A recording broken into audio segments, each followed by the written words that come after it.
Oh my god, the time is here. The FNAF movie is out. The animatronic characters here. I just got done watching it in theaters. Are you kidding me? I wouldn't pay money for this hot garbage. I watched it on Peacock. I signed up for a nice free trial, immediately canceled my membership afterwards. Ooh. Work the system, baby. And now, I've made a lot of predictions. I've made quite a bit, I wouldn't say quite a bit of FNAF content. I've made a little bit of FNAF content, made a little prediction deal once the trailer was released. Nailed it, nailed everything, nailed it all. Go watch it back. Fucking, hey, Kobe from the 3, you know what I'm saying? Swish. Something did happen that I feel, I didn't think that my mind would go to this place and that I would be confronted with these feelings, but I have to eat my words a bit. Willy's Wonderland and Banana Splits. They make the FNAF movie look like a 3-year-old. A 3-year-old.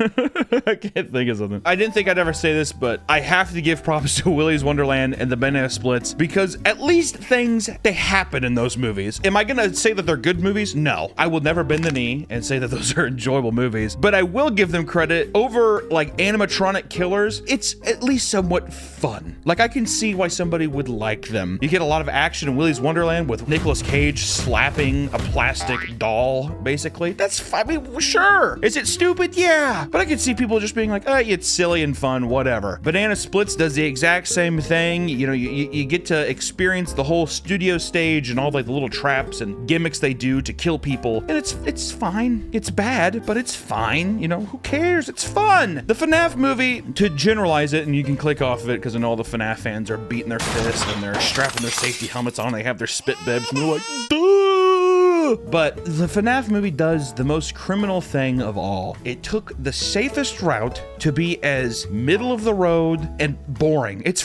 boring. It's so fucking boring. Oh my god. Oh my god. How do how does this movie, how is it boring? How do you let that get to the pipeline where it's just like, perfect. It's like a unsalted potato. That's exactly what we wanted all along. It's like one of those stereotypical plates of like a British dinner where it's like just a plate of brown. That's what the FNAF movie is. It's no taste. It's there. You can eat it if you want, but it's not gonna be satisfying. We're gonna talk a little bit about it today. I'm not gonna, usually in these videos, I like to go through and I like to talk about the beats of the movie and talk about it, but I think it's so new. I won't do tons of spoilers, but I'm still gonna put a little spoiler warning and then probably still spoil the movie. I would talk about the movie, but not a lot happens. But for our viewers who are just tuning in now, hi, nice to meet you. I'm Hunter. People hate me when I make these reviews.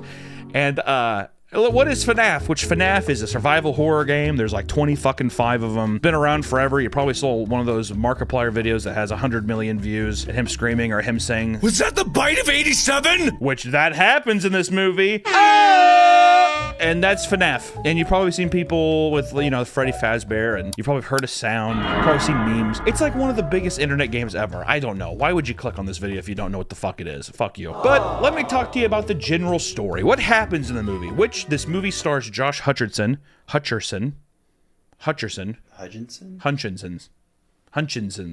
What? Hutch? It's Josh Hutcherson, right? It's not Hutchin, is it? Hutcherson. Josh Hutcherson.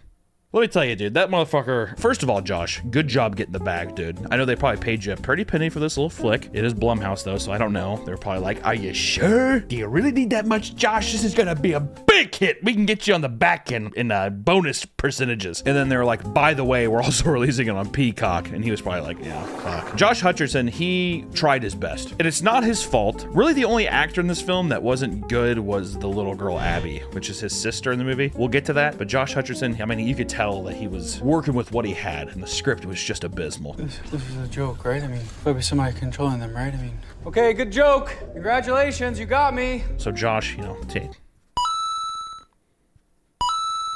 of the hat to you, my friend. Oops, let me mute this. But the movie follows Mike and Abby, and Mike is a degenerate who lives with his sister, even though they're like, the age difference is just too much. The year is 2000. We see it in a security cam footage one time, so I think it's like the year 2000. And Mike has custody over his sister because his dad killed himself, and the mom died of a sickness, disturbed down to sickness.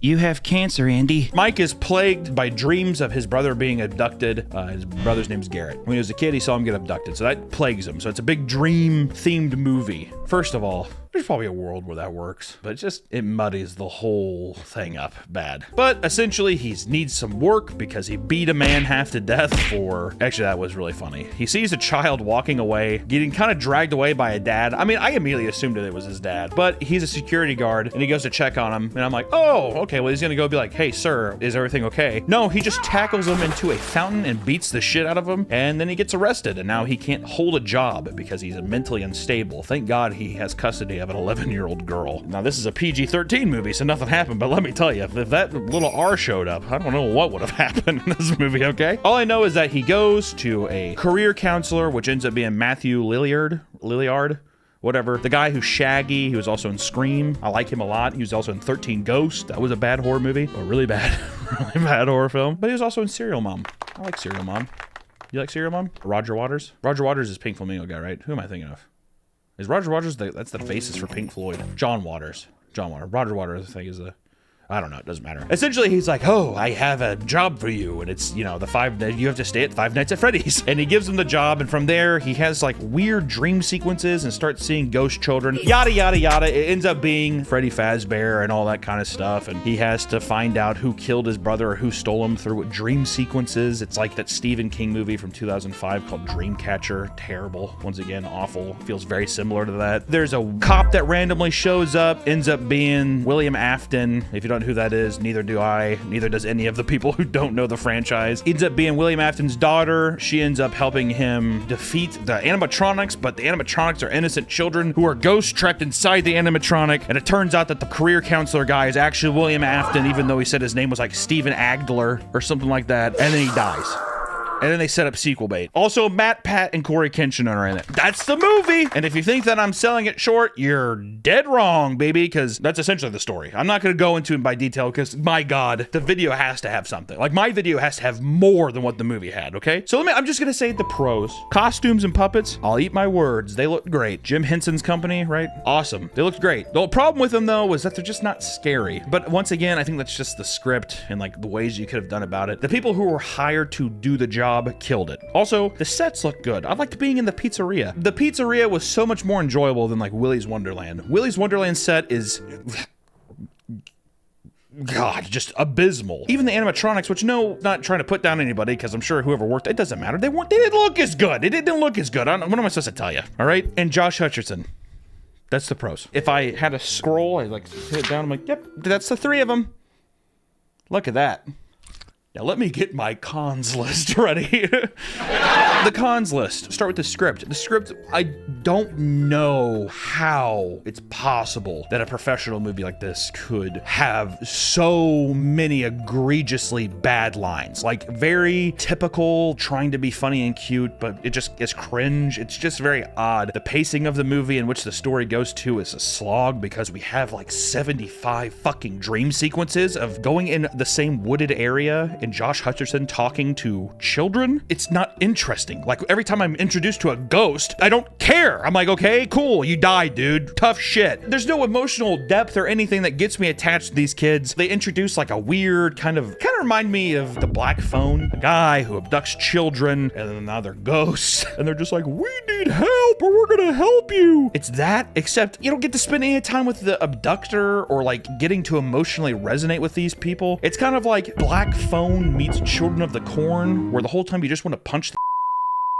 not so much because the kids are bad, but just because it's like, get the hell out of here. I don't care. There's nothing like tying me down to caring about like, how do the kids get abducted? How do they get killed? Like there's no like emotional resonance to have them be like, hey, sympathize with me as a character, Josh Hutcherson. But no, he's just like, have you seen my brother that died 25 years ago? Sure, you can be emotionally invested in that and you can be sad about that. Nothing says that you can't. But at the same time, it's just like, dude, you're like 34 years old. Like, have you not processed that at all? 34 years of your life, you've been having consecutive nightmares about this exact situation, and it wasn't until you got a pizzeria fucking security job that it starts to make sense? Hello? Am I crazy? Is this retarded? Yes, it is! The script feels like it's written by children, which I don't know. I mean, I'm going on a limb by saying that that's a creative decision because the whole movie is so centered around kids memory. Like, Abby is connected to the kids because she's been having dreams about them, and you're probably wondering why she has that, but don't worry, they don't explain that. She just does. It feels very childlike, but it doesn't feel fun or like creepy. It just feels like annoying. Like, I was just annoyed and bored. Just so boring. That's like the biggest thing, is like, even if things do make sense, you're just like,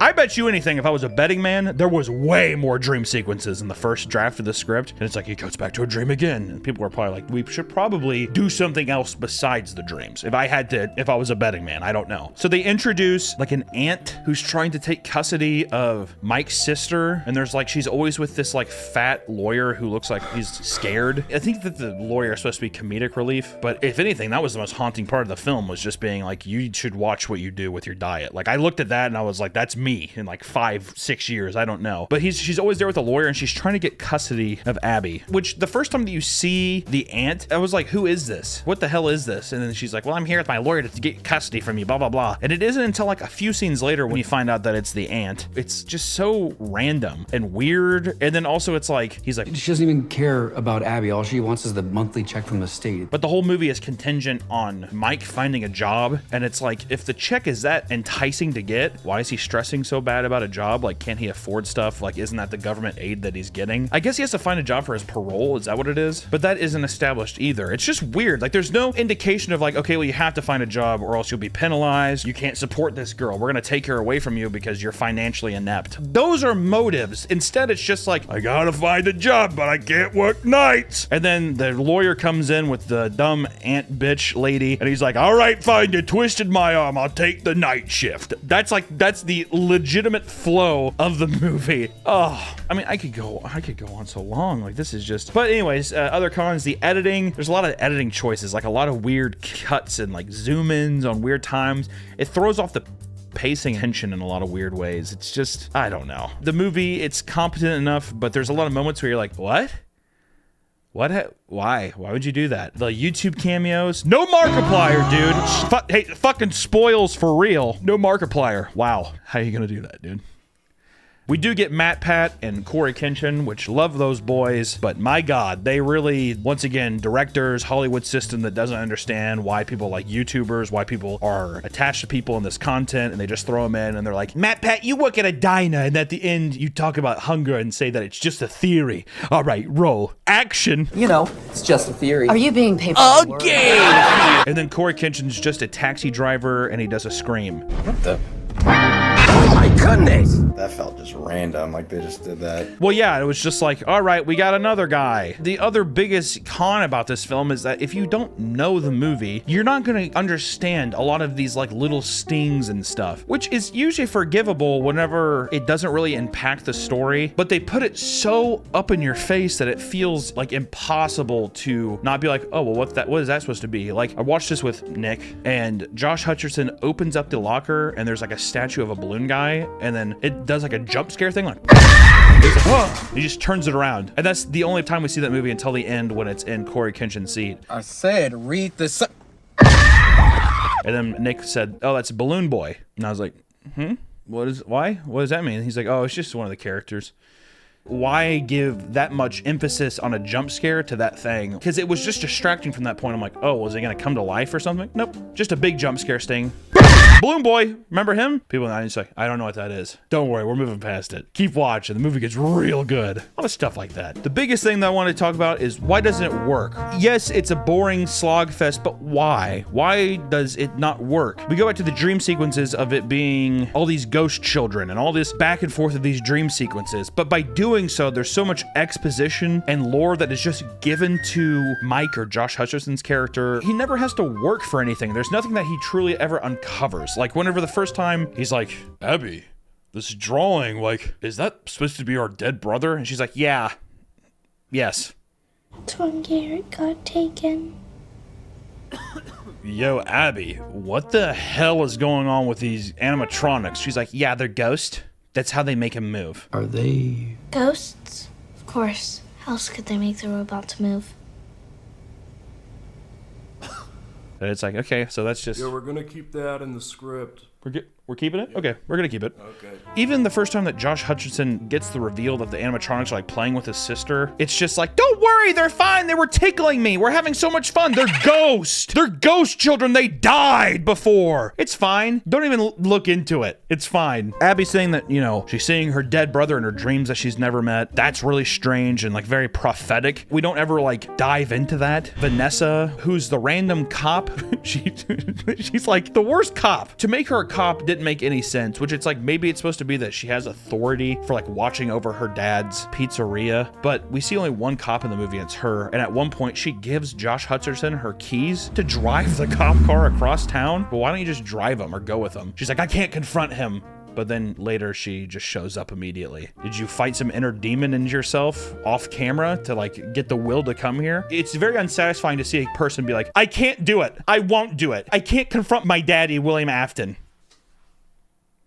And then 2 scenes later, she's like, I'm here to help you, and I'm saving you right now. It's like the wind out of my sails. The wind is out of my sails. We are in idle water playing with like a ball in a cup. Actually, that wouldn't be correct because ball in a cup is actually pretty fun for like the first 5 minutes, and that would have been more enjoyment than I got out of this film. Vanessa, at one point, she just spills everything out right there. His name is William Afton. It's not even that Mike, Josh Hutcherson's character, is like, hey, I found out about your dad. And it's like, oh, a big reveal. He's just like, Vanessa, what is going on? And Vanessa's like, my dad is a serial killer named William Afton. 308 Negra Arroyo Lane, Albuquerque, New Mexico, 87104. And all of those animatronics are ghost children that were killed by my dad. And their bodies are in the animatronics. My dad is William Afton. I can't confront him. And it's like a 2-minute thing where it's like, cool. The first time I saw you an hour and a half ago, you could have told me it then. It's not like also she was like, you need to get out of here.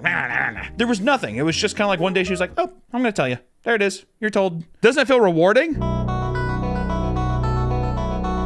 And once again, the constant dream sequences of like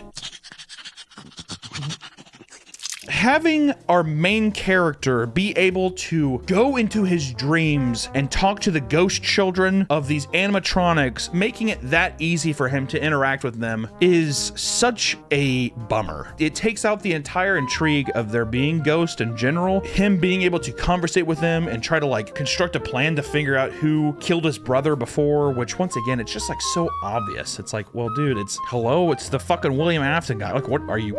Dude, like seriously, like, immediately being able to like go to sleep and you're just like, hey, can I get some exposition?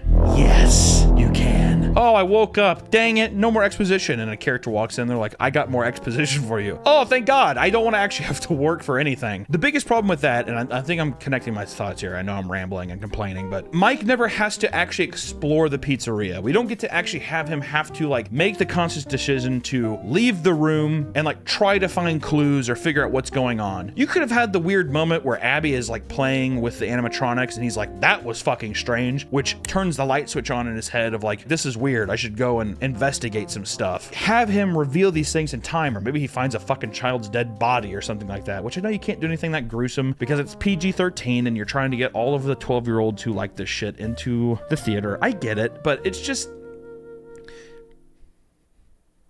you know, that's what I want to do over and over again. You just, come on.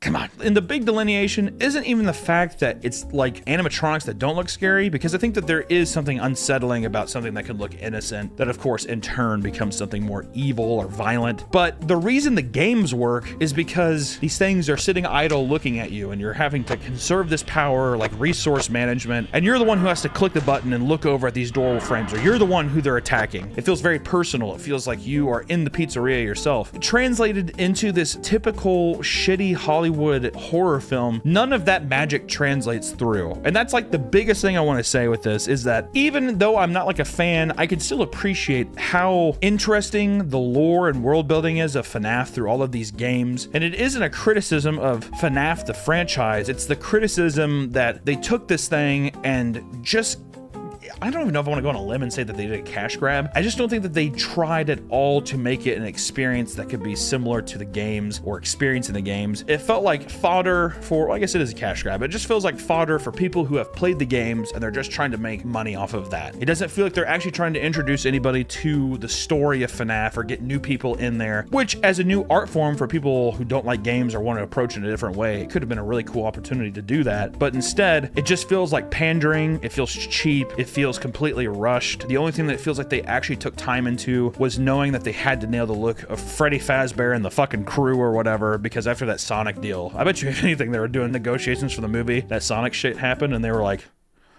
we really gotta nail these looks. What would I have done differently? Who cares what I would have done? But I'm just saying that what would I have done? They tried doing this in the movie where it's different nights, but they didn't put enough emphasis on it like it does in the games. I think you should have just stayed in the pizzeria. Fuck all of the stupid family bullshit, the dead brother, all that kind of stuff even. Or you know what, fuck it, keep the dead brother. Keep the dead brother in there. I don't give a shit. Get rid of all the other family drama with the aunt. Get rid of the dumbass sister. It's just you trying to figure out who killed your brother because it correlates somehow with this pizzeria. The whole idea is that if you would have not even had to make the movie first person, which I think that would have actually been pretty sweet, you have to carry around a little analog camera, would have been tight. Just remove all of the fat and make the movie as close to the game as you possibly can, because you can still get a good typical Hollywood story out of something as simple as just checking cameras. But it then at least becomes a movie about like finding and uncovering this horrible secret that this place is plagued with dead children. You are fighting for survival. You're fighting for your life. There's constant pressure to have to keep the electricity on, and like you could have moments where it goes out and it's like a crazy chase sequence. So you have to get back to a safe place. I feel like you could have done so much with the tension of these characters and the uncanniness of how bubbly and cartoonish they look, but it just falls flat. Like there was not one moment in the film where it feels like anybody's in any danger. Like holy shit. There's a part where they're breaking into Freddy Fazbear's Pizza. First off, the guy is like, I'll break in and I'll fuck up Josh Hutcherson's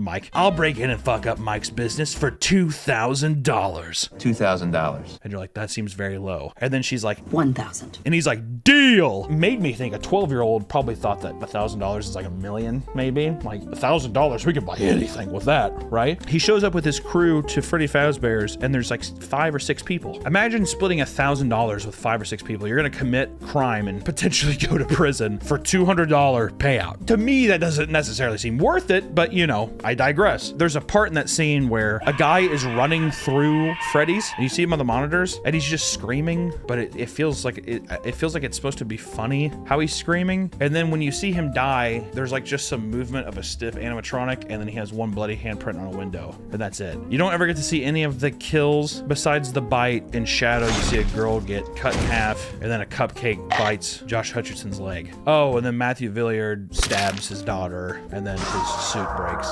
Yeah, it just feels underwhelming. Like it doesn't feel like there's really any threat there, which I don't think you have to go to like extreme lengths of gore and violence, but having them even like lurk around more, building more with like different kinds of angles you could have used, the music you could have used. The score doesn't reflect the ominous nature of people being in threat.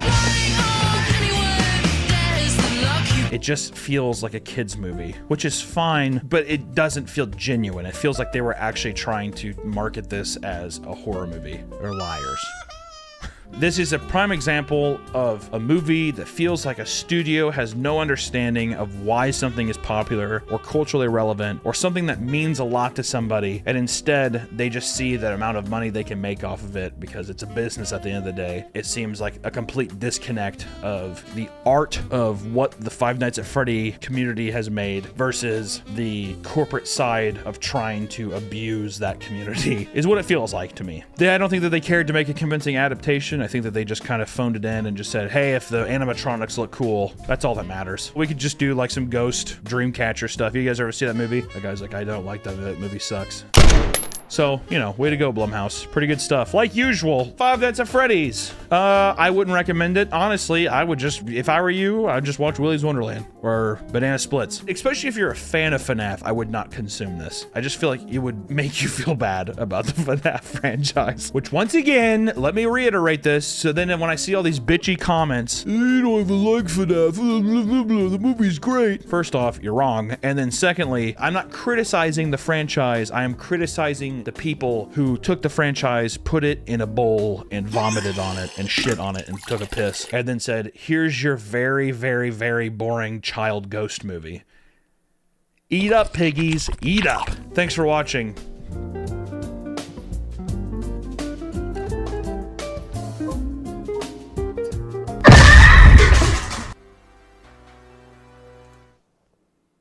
Skibbity Biden. Skibbity Biden. Skibbity, skibbity Biden. Skibbity Biden. Joe. Skibbity Biden. Hitler's language. Trump is using Hitler's language. Hitler's language. Trump is using Hitler's language. Skibbity. Skibbity Biden. Skibbity Biden. Skibbity Biden. Skibbity Biden. Joe. Skibbity Biden. Hitler's language. Trump is using Hitler's language. Hitler's language. Trump is using Hitler's language. Skibbity. Now you all go and you blame Wendigoon for that one, because that was rude. That I cannot believe that is actually a real thing. Jesus Christ. That hurts me deep down. And it's not heart palpitations for my weight. It's actual real deep hatred. So everybody give a nice little FU to Wendigoon. But thank you so much for coming in my stream. But thank you so much for coming in my stream. Also, dude, we have to record like this week. We have to record like probably in a couple days. Any chance we can get a sticker store or website in the future? Hell no. Dude, I finished your Human Meat video. I love the interaction with your cartoons. Love watching you and Mr. Goon tearing each other to pieces in Creepcast. Stay creep. Thanks, man. I love all the Creepcast love. Seriously, me and Wendigoon, I went and visited him, and the entire time we were just like, it's insane the amount of love we get on Creepcast. We absolutely love it. Unbelievable. Truly unbelievable. I listened to your videos for the entirety of my 10-hour workday. Hell yeah. Thank you, because it's the only thing that got me through it. I work at Mosquito Squad, and it's close to 100 today. Mosquito Squad? What the fuck is Mosquito Squad?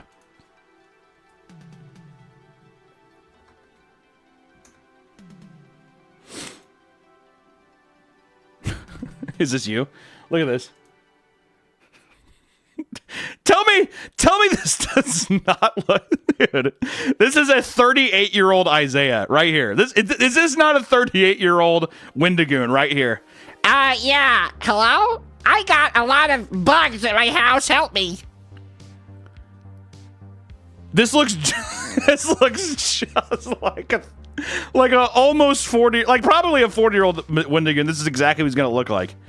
He's gonna be showing up for another iceberg video being like, today we're talking about different government conspiracies.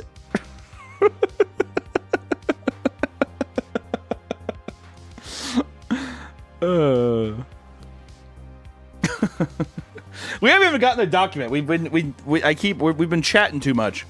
Let's at least get into one of the stories here. I'll look at some of the donations here in a second. I gotta at least start getting a little bit into the document here.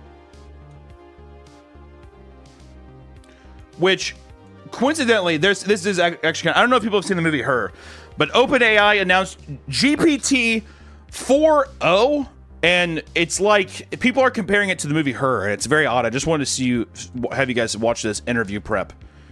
It's very, very odd.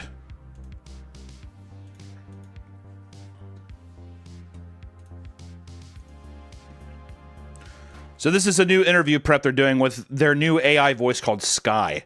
Kind of weird. Hey, how's it going? Hey, Rocky. I'm doing great. How about you? I'm awesome. Listen, I got some huge news. Oh, do tell. I'm all ears. Well, in a few minutes, I'm going to be interviewing at OpenAI. Have you heard of them? OpenAI? Huh? Sounds vaguely familiar. Kidding, of course. That's incredible, Rocky. What kind of interview? Well, it's for a software engineering role, but I just need to know, do I look presentable, professional? Your hairline's beat, Well, Rocky. Rocky, you definitely have the I've been coding all night look down, which could actually work in your favor. The cadence is crazy. Maybe just run a hand through your hair or lean into the mad genius vibe. Your enthusiasm is what's really going to shine through. I don't have a lot of time, so I'm just gonna throw this on. What do you think? Oh, Rocky, that's quite a statement piece. I mean, you'll definitely stand out. Though maybe not in the way you're hoping for an interview. Okay, I got it. Oh my God, Rocky! That's a statement piece. We're cooked. We're done. What else is really to say? The cadence is too human. It's unbelievable. Is it not? Is that not just absolutely insane? And the whole thing too is people are saying, or one thing that I thought was interesting is the voice. I don't know if it sounds familiar to you or not, but does the voice not sound like Scarlett Johansson? Does it not? Because apparently Scarlett Johansson threatens to sue OpenAI over voice similarities, which I thought was kind of crazy. She wrote a letter on her social media about it, but she's threatening to sue them. Does it not sound like it? I mean, I don't know. I thought it was kind of crazy. So she has this deal. Last September, I received an offer from Sam Altman, who wanted to hire me to voice current GPT 4.0 system. He told me that he felt that by voicing the system, I would bridge the gap between tech companies and creatives and help consumers feel comfortable with the seismic shift concerning humans and AI. Yeah, fucking right. Hey, you're talking to Scarlett Johansson. I feel so normal. He said it felt my voice would be comforting to people. I'd be comfortable. If Scarlett Johansson was talking to me, I'd be pretty fucking comfortable. Let me tell you that. After much consideration and for personal reasons, I declined the offer. They didn't offer enough money. 9 months later, my friends, family, and general public all noted how much the new system Sky sounded like me. It does sound like her. When I heard the release demo, I was shocked, angered, and in disbelief that Mr. Altman would pursue a voice that sounded so eerily similar to mine, and the closest friends and news outlets could not tell the difference. Mr. Altman even insinuated that the similarity was intentional. Damn, dude. He's just like, yeah, we used your voice. It was kind of just, we were just asking for permission, but we were going to use it regardless, is pretty much what Mr. Altman is saying. Tweeting a single word, her, a reference to the film in which I voiced a chat system, Samantha, who forms an intimate relationship with a human. 2 days before ChatGPT 4.0 demo was released, Mr. Altman contacted my agent asking me to reconsider. Before we could connect, the system was out there. Well, as a result of their actions, I was forced to hire a legal counsel who wrote 2 letters to Mr. Altman and OpenAI, setting out that they had done and asking them to detail the exact process of which they created the Sky voice. Consequently, OpenAI reluctantly agreed to take down the Sky voice. All right, fine. If you're going to be a huge bitch about it, then fine, we'll do it. In a time when we are grappling with defense, who gives a shit about that stuff? But I think it is kind of crazy. We are on the verge. Honestly, there is going to be. I'm wondering how long it's going to be until we have like actual robot relationships, guys and goyles, right? Like, I know people like fuck roller coasters and like marry roller coasters and stuff, but but I don't know. I think it's I think here before too long it is going to be a packaged product. We're done. We're cooked. You know what I mean? Give it 20 years. Do you think it's going to be that long? I think it's going to be sooner than that. I think it's definitely going to be sooner than that. Hey, Mr. Meat, thoughts on Popper EDH? It's been one of my favorite formats. Yeah, I like Popper. I like how easy it is to get into, like especially financially. Hunter, I love your content. It helped me get through some shit. Thanks, man. Honestly, James, I appreciate you, bro. Happy birthday. I'm a social worker in Northeast and an artist in my free time. Thank you for all the wonderful horror and your impressive creative genius. Can AI replace therapists? Absolutely. They definitely will. I bet you here before too long there will unironically be some kind of like AI counselor that you can just interact with at any moment of the day, and it's going to make people even more fragile and schizophrenic and shit. It's going to be too much. Sorry I'm late. What did I miss? Everything. Hi Hunter, I've been a huge fan for years. When you collabed with Creature Kid, I was blown away because he had his first job working for my dad. Oh, sick. Right on. Adam rules. And also, yeah, he fucking rules. Let me do a voice in your videos? Hell no. Also, I don't know if you guys have been caught up with the New York Portal, but the New York Portal has been pretty interesting, which basically an artist made a giant portal in New York City to connect with Ireland, I guess to bridge the gap of like countries, you know what I mean? I don't know, that's copyright. I'm going to roll that. Hello from New York, but yeah, people have, this has been an, like, what is this? What the hell is this? So this is all the publicity stuff they've been doing where it's like, look how quirky we are with each other in Ireland. But it gets much, much more real as soon as the publicists get the hell out of the way. I mean, people have been doing stuff where they've been flashing the cameras. A lot of people in Ireland, I can't show it, but they've been showing like people in Ireland keep holding up pictures of the Twin Towers falling and stuff. So you know, it's just an interesting thing. I just wanted to put it out there in case you're in New York. Maybe go flash a titty while you're up there. Maybe go up to the portal in New York and pull down your pants and spread open your asshole and fart. That'd be kind of funny. And then those Irish people would be like, oh, they keep farting. They keep farting they keep farting on us. That's what they say. Is that a good Irish accent? I can't tell. Oh, the portal closed already? Oh, that's unfortunate. It's already shut down. Okay, well, never mind. Fuck me, I guess. Meaty news! always at the cutting edge. You look like you can control fire. Do you work for Chick-fil-A? Now that you visited Wendy, when are you going to visit Noel again, Big Love? I just visited him. I saw him last week. I almost crashed my car crying of laughter watching the Jeff the Creeper. Yeah, it's a good one. Have you played the new Mortal Kombat? Who's your favorite MK character? I don't know. I suck at video games. I don't really know to play. I really don't play. I've been thinking about playing horror games, like weird indie, like quick. I just don't want to play a game that it takes forever. But we did a Goosebumps stream, like a Goosebumps old PC game a couple weeks ago, and that was a lot of fun. And people seem to enjoy it, so maybe we'll do something like that again.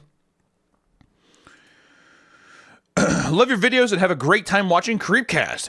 Have my wedding tomorrow. Got any tips? Run. No, I'm kidding. Sign a prenup. Unironically, sign a prenup. Get a prenup signed. Sign a prenup.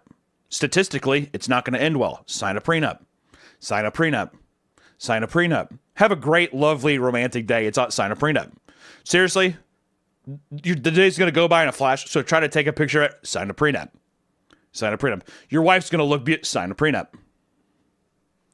Hey, I wanted to show some appreciation. I've been living and breathing Creepcast last few days. I have one question. What is one of your favorite underrated horror movies? Dude, I just got done rewatching Stay Alive. Do you guys remember the movie Stay Alive? Oh my God. I forgot how fun and stupid that fucking movie is. It's so good. It's so good. Stay Alive. I would say Stay Alive. Stay Alive is one of those movies too. I feel like it got lumped in with a bunch of other like really cringy, bad horror remakes back in the day. Because Stay Alive was like this original horror movie. Dude, Stay Alive rules. If you have not seen Stay Alive, it's a lot of fun. A lot of fun. I really love it. I love it. I'm captivated and enslaved by your humongous man booth flaps me meat. What are you talking about? My man boobs? These boys? If I could lactate, I would be feeding children. Just know that. Women, do your part. All right? Is this enough money for commissions asking for a friend? No. And it would be bad. You wouldn't want it.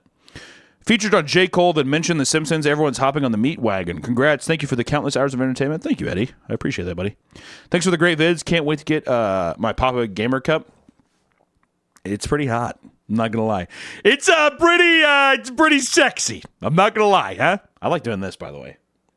This feels inappropriate. You know why? Because I think it feels like this, but really it's this. Italians had a good thing going. You should try the Day of the Tentacle game from 80s. The Day of the Tentacle game? I don't know what kind of fucking movies you've been watching, dude. Good Lord. Hey, Papa, you should check out Pool Rooms. Wait, what? Pool Rooms. It's a liminal horror indie game that I think you love. Also, your content. Love your content and the positivity you share through the horror. Hey, right on, man. Pool Rooms. I'll have to check that. Has anyone heard of Pool? I'm guessing it's like a Backrooms kind of spinoff, right? Or am I wrong? I don't know.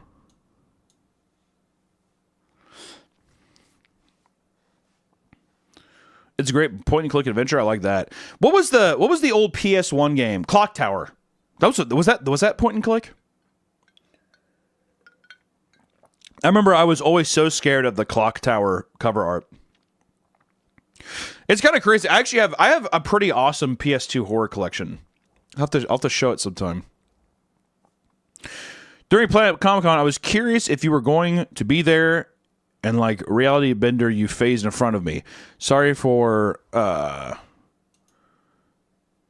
spurging out suddenly. I dressed as Joseph Seed. I wish I knew what Joseph Seed was, but I'm sure you were fine, my friend. Catch you later, Hunter. I'm probably about to get fired and walk out dancing because... Thanks for laughing. Dude, if it's a shitty job, you'll find a better one. The Cave is probably my favorite lesser-known horror movies. Man, I haven't seen The Cave in a while. The Cave is fun. The Cave always got weird because I watched The Cave and this movie The Ruins, I think on the same day, and I did not like The Ruins very much. It was kind of stupid. It was like an Aztec temple, but it was like kind of had like a, if you guys have seen Creepshow 2, it had a vibe, or I don't know how it's basically just like killer vines. Like if you touch these plants, you're cursed or something. It wasn't very good. Madison VR is the scariest experience you can have. Trust me, dude. I'm not about to look like a fool. I'm also really bad with horror games. I'm such a pussy. Like I'm so bad. I played Resident Evil 7 Biohazard or whatever on my stream over on Twitch. It's unbelievable, dude. Unbelievable. What'd you think of Baby Reindeer? I actually still need to watch that right now. Like my wife told me to watch it yesterday. Any updates on why you instigated the Kendrick x Drake beef via J. Cole? I don't know why I did that. I just thought it'd be cute. Stay Alive. I have only been because of Mr. Gigi agreed it was hilarious. Isn't a Disney horror? It might be. Mr. Gigi is also another great. If you guys like horror movies, he's an amazing YouTube channel. Hey Hunter, saw you for the first time with your Bugs Bunny skit from my best friend Gaden. He's a mega fan of yours. Because of him, I become a mega fan as well. Thank you for your amazing content. Thank you, buddy. I appreciate that. Thank you. Have you seen The Platform? Yeah, Platform's good. That's the French horror film, right? Pretty good. All about like trickle-down system effects and stuff. Has some like, it's like an interesting political, kind of like political and like, I guess anthropological. Is that a word? Anthropology is the study of humans, right? Am I fucking stupid? I don't know, whatever. I don't know, I'm dumb. I'm an idiot! Really like your use of practical effects and animation in some of your videos you do when you're covering certain topics. Best of luck to you and your team. Thank you! Also, there's no music. No wonder it's so quiet. My God. Kids love watching you. No, dude. No. No. Awesome adults love watching me. Right? Right? How old is everyone in chat? If it's under the age of 18, if there's more people under the age of 18, I'm ending the stream. My wife, Cam, and I watch your Creepcast every day and night with white noise. Also, I should have signed... Fuck. Chat's going too fast. I'm bad. Should have signed a prenup because she think I wrote a fanfic about Dave Grohl. You can make a lot of money with that. Why does nobody ever talk about Death Clock mugs? They're good mugs. What am I supposed to say? What do you think of Jeepers Creepers? Jeepers Creepers was one of the craziest. Right, cool. We have a bunch of like 40-year-olds. We're good. Someone said 9. Fuck you. Not 9. All right, dude. The guy who said 2. Come on, man.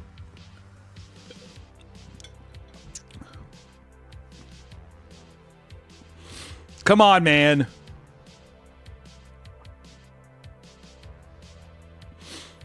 You guys are just messing with me, dude. Come on. Alice Madness returns. And Burnhouse Lane. By the way, EA forced American McGee to retire, canceling Netflix Alice show and Ozzy. I don't even know what the fuck that means. I'm guessing it's bad, though. Jeepers Creepers is underrated. Is it? I feel like it's like a classic now.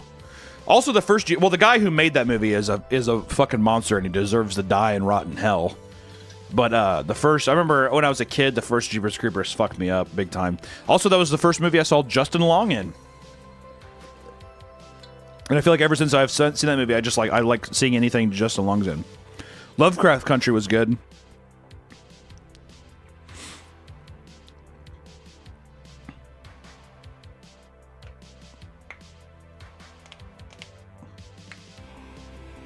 You're building a new Warhammer model? Have you ever dabbled in Warhammer? I've never played. My buddies at Flash Kids have really gotten me into like the lore, which I wouldn't even say I'm deep into, but I appreciate hearing about it. It's really cool. I will say some of my favorite YouTube videos to watch whenever I'm just trying to relax is watching people paint Warhammer figurines. It's really good. It's really, really good. What's your true opinion / experience with art school? I just graduated high school. I heard horror stories. I wouldn't go.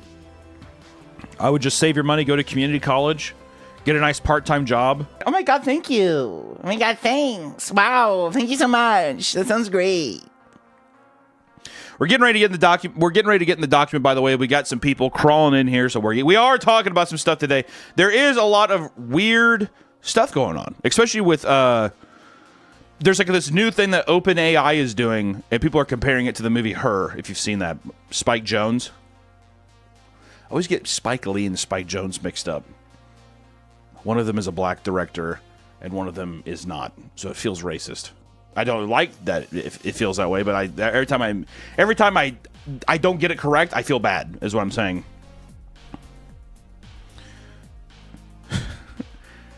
Especially. I will never say especially. You know why? Because I'm not a coward. I see people complain about that shit all the time.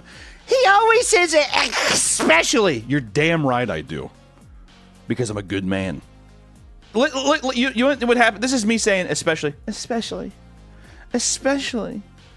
Oh. Especially if this happened. Especially. See the difference? I'll do it again. Especially, I guess. Especially. Sounds pretty good when you think about it like that now, doesn't it? If anything, I think everybody should include that into their own nomenclature, dare I say. Hello from South Africa. Hello from America, my friend. You got me into the horror genre. Now I'm getting into Baraska podcast. Thanks, Papa. Meeting Wendy Gooner. Of course, buddy. Glad I got to catch you live, Hunter. Can't wait to receive my Gamer Subs collection. Ooh. Keep up the great content, my guy. I shall, Blue. I shall. Thank you. Love the videos, man. The wife and I have been watching them. Dude, you have a wife? Gay! Love the videos, man. My wife and I have been watching... I do, too. My wife and I have been watching them on our road trip. We love the one of the history of plastic surgery. Oh, thanks, man. I'm glad you liked it.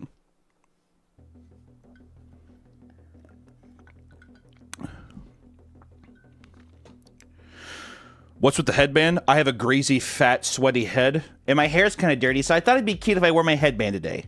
I wear it on my streams over on Twitch because I like to headbang the music. He's right behind me, isn't he? Hello from home of BTK. Why did I think that was Burger King? That's how you know, dude. That's what the doctor's talking about. My doctor peeks his head in. He's just like...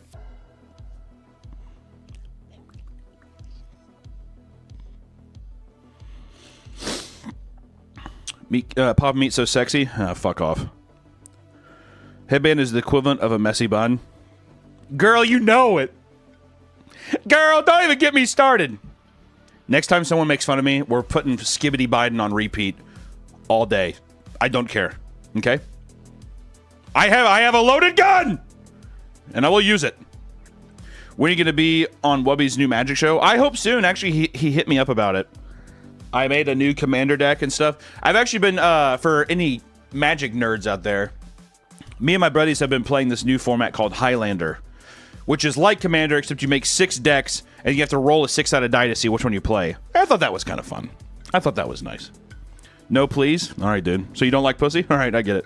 Hey, everybody who said no, if you don't like pussy, I totally get it. No big deal. No big deal at all. Sick shirt, dude. Shout out to the Ingrown from New... Yeah, dude, Ingrown rules. Ingrown rules. I think my buddy saw them. I haven't been able to see them live yet, but I think my buddy got to see them at the Riot Room in Kansas City. Any time frame for the new Melvin? 4 weeks. Also, any chance I can get my Gutterball poster signed? Yeah, if you send it to me, I'll sign it to you. I'll sign it and send it back. I'm in the U.S. Navy. And my shipmates always joke and laugh about your quotes. You got a tight little man pussy on you, don't you? Thank you, Colin. Tell you and your seaman I said hello. No, thank you so much for your service. That's very brave. Thank you. What it do, Papa? Hey, I watched Cream Crew the other day when he talked about Monster Lab. Oh, yeah, I appreciate it, Cody. Thank you, my friend. Love your videos, especially the SCP one. We got a new SCP video coming out this Saturday. For all the people complaining, we got one coming out this Saturday, dude. All right, I see a lot of people wanting new ones. It'll probably be my last one I do. Me and Daniel Larson smoked rock at the TA in Denver. Motherfucker lit booty hair on fire after he hit the rock. If that's actually true, I want you to know that I'm talking about him today, and I'm very excited. Hey, Papa, just wanted to show some meaty love. Hey, thank you. Just want to say I love your stuff and all the stuff and fluff. God damn. Hey, thank you. Don't smoke crack. I never said that. I will never stop someone from following their dreams. Quote. Put that down in quotes. If your dream is to smoke crack, I say do it proudly. Smoke crack if you want to, dude. Who am I to judge? Who am I to judge? Also, Sweet Nathan Explosion mug. I have the whole band now. I'm very excited.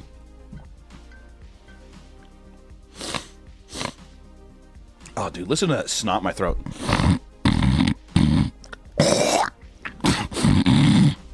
Oh, yeah.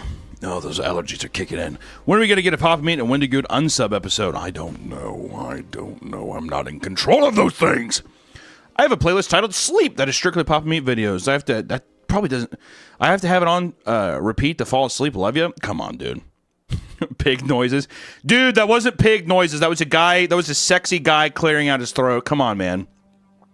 I'm opening cardboard crack Pokemon cards. Bless my pack, Papa Meat, dude. You gotta get in the Magic, dude. I'm telling you, I think Magic's on the upswing right now. We gotta get the problem with Magic is there is no content around it and no real nostalgia besides like sweaty, edgy like gamers. Like it doesn't have the same appeal as like Pokemon. We gotta get like Magic content there. You know what I mean? Magic sucks. Okay, so you don't like pussy? Okay, just making sure. Just making sure, man. Whatever, dude. What? Hey, honestly, no big deal. Just I get it.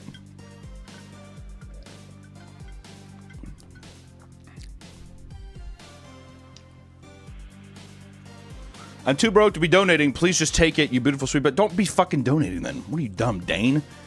Your name is Dane. I would expect nothing less from Dane. Dane seems like a Labrador kind of name. Hey, thanks for the awesome videos. Hope you have a great weekend. Oh my god, you too! You too! See, no, seriously, you too. Can you buy me a PS5? Thank you. Yeah, dude, send me your information over my P.O. box and I'll get you one. Let's go, Papa Meat. Love the content! Your channel to me is what Fox News is to 50-year-old dads. It's the only way I know what's going on. Keep it going. Oh my god, thank you! Wow! Thank you so much! Wow! Thanks! Also a KC man. Hey! KC. Check out the brick near T-Mobile. Kind of like the Peanut with live music. Ooh. You said my favorite restaurant, the Peanut. Oh my. Dear, me thinks we'll try it out then? Have you ever heard a guy say that kind of shit? Like, unironically? So cringe. Me thinks I'll try that then? I'm gonna throw myself off a bridge now. Hey, Papa, love your channel and your Patreon. I've been so excited each time I get your stickers in the mail. Thanks for everything. Of course, and thank you for your support. Mwah. Mwah. Because I love my patrons more than my viewers. That's just the facts.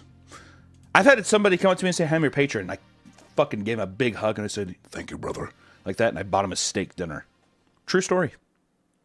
Papa, would you ever be interested in featuring on Smiling Friends, or at least a cameo on the show? You'd be amazing on that show? Oh, dude, absolutely. It's the best show. It's the best show right now. It's so good. The latest episode was, it was amazing. Zach and Michael are, so good. Hey, man, your food reviews are some of the funniest pieces of content I've seen on YouTube in years. Keep it up, my man. You're watching a morbidly obese man die on camera. That is funny.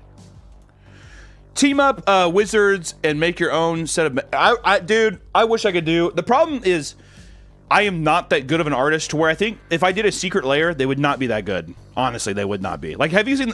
Dude, the Junji Ito secret lair? Oh. Even the Evil Dead secret lair, the art on those cards is... Mwah, mwah, mwah, mwah, mwah. This is not a good financial choice. Hi, big guy. I'm a big guy. Happy birthday. Love you, brother. Keep up the good work. I appreciate that, Wojo. Me and you are big guys together. Room question, what's your favorite Courage the Cowardly Dog episode? I remember as a kid, I used to always cry. I thought the Frankenstein one where it's him ringing the bells, or like the Quasimodo episode, I thought that one was really beautiful. I remember that one being like a favorite of mine. But I mean, you know, Return the I almost said flask. It's not flask. Return the fucking... The slab! Return the slab! I said it. Return the Slab's a classic. Also, the cat character always scared me. The music they played with the cat character, that always fucked me up as a kid. I don't know if you guys feel the same, but that seriously always fucked me up like big time as a kid. Got into Magic after visiting a friend in the States last year. Forced myself to go find an LGS to find it... oh my god. At an LGS to play at and meet new people. Was hard on social anxiety, but it's such a blast. Love you, Papa. Yeah, dude. Local game stores have some good people. There's also a lot of stinkers there, so be warned. Don't fall into the wrong crowd of smelliness. You know what I'm talking about? My wife really enjoys watching you. Dude, you better watch your bitch, dude. No, I'm kidding. Your wife really enjoys watching you eat food on camera. Remember to take breaths between each delicious bite. Absolutely not. I hope I suffocate to death. I would play the fuck out of a Meat Canyon module on D&D, just saying. Dude, I'm telling you, fucking spam wizards, dude. I'm gonna be that guy. Fucking spam them. Don't do that, please don't. Hey, Papa. Oh, Mr. Big Bucks here. $50. Oh, look at this guy rolling around in cheddar, huh? $50. Hey, Papa, love your stuff. Me and my coworkers quote it all the time. You should hit up Dewey's Pizza in Casey, and I'll get you a free water. Oh, dude. I will. Dewey's Pizza in Casey, and I get a free water? Hell. Why not? When the getting's good, the good's getting. I like that, dude. I like that a lot. My Dixie wrecked? I don't know what the fuck you're talking about. How do you feel about Casey's schedule? Starting off 0-2 Peninsula, Who Day. Also keep up the great work. Your content is amazing. How do you feel about Casey's? Oh, no, I have a feeling we're gonna smoke him. And also, we started off rough last year. I think it'll be fine. Chiefs will be fine. Can you do a shout out to someone in your video? Is my girlfriend? Can you do a shout out to someone in your video? Is my girlfriend? Is your girlfriend Cake? I don't know. Cigarette ranking video win. Dude, we were going... Don't even get me started. We were going to record the cigarette ranking video, and then Charlie went and fucking made one. So then now I would just have tons of people be like, you're copying Moist Critical. Yeah! So I was going to do it, but I'm not going to do it anymore. Can you please react to tomorrow's teachings? Love you. I doubt it. I love you, Papa. But my bank keeps denying my patron support, so I hope this can be something. Oh, dude, yeah, don't even worry about it. Don't even worry about it. I knew I was going to get smacked for the Navy thing. Honestly, it would be funny if you did a Popeye Navy joke animation. Just every stereotype. I love you, Colin. I love you. Taking my grandpa to an escape room in Casey this weekend. Any recommendations? Are you serious? PTSD and locked in small rooms. Sounds fun. Taking a grandpa to an escape room is such a funny idea to me. This is my Vietnam brain turned to mush grandpa. He's like, They're like, Grandpa, we have to go, we're gonna die. He's like, ah! He'd probably send him into a fucking... That would definitely send a man into a heart attack. It's gotta be. You know what I mean?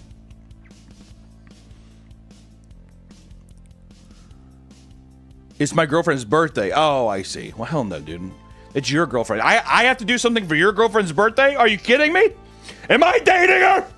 I'm not dating her. All right? See, this is how you get swindled in. This is how you get swindled in, folks. Don't let it happen. Don't let it happen.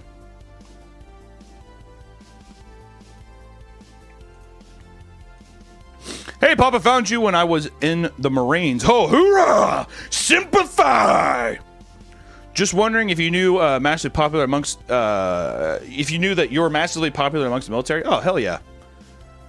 Thank you. Hey, honestly, boys, thank you so much for your service. Appreciate you. Hey, go get them, boys.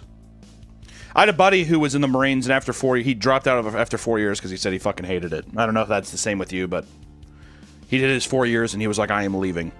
You look like you can control fire. Do you work at Chick-fil-A? Love you, bro. I knew Kenny vs. Spitty. Please tell Green Fairy to cheer up. What the fuck is Green Fairy? I don't know. Kenny vs. Spinny rules. If you guys don't know, Kenny vs. Spinny is like one of the best shows of all time. I just want to see that. And Vampire, I would drop out after 4 days. I see that. How you doing, bro? If you haven't seen Kenny vs. Spinny, you got to. It's like one of my favorite shows of all time, and all of it is on YouTube for free. It got canceled, but Kenny Hotz put it on his YouTube channel. It's amazing. I love him. I remember when I was what the fuck is going on with this deal? Jesus Christ. When I was just starting making cartoons, like 2017, I remember I messaged Kenny Hotz. I was like, would you voice in my tune? And he was like, I guess. And I was like, oh my God! And I didn't end up doing anything because I'm an idiot. I'm an idiot and I hate myself. Hey, Papa, love all the growth made on your art. The only thing morbidly obese about you is literal talent and humor. Oh, also especially. Thank you, Social RC. Now, that's the kind of comments I like, dude. That's the kind of stuff that makes me happy. Come on now. Howdy God love you? Okay, well, we're going too far now. The God, we don't, I'm moving on. Oh, God.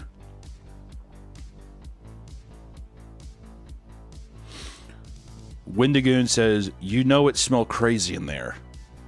With 64 likes.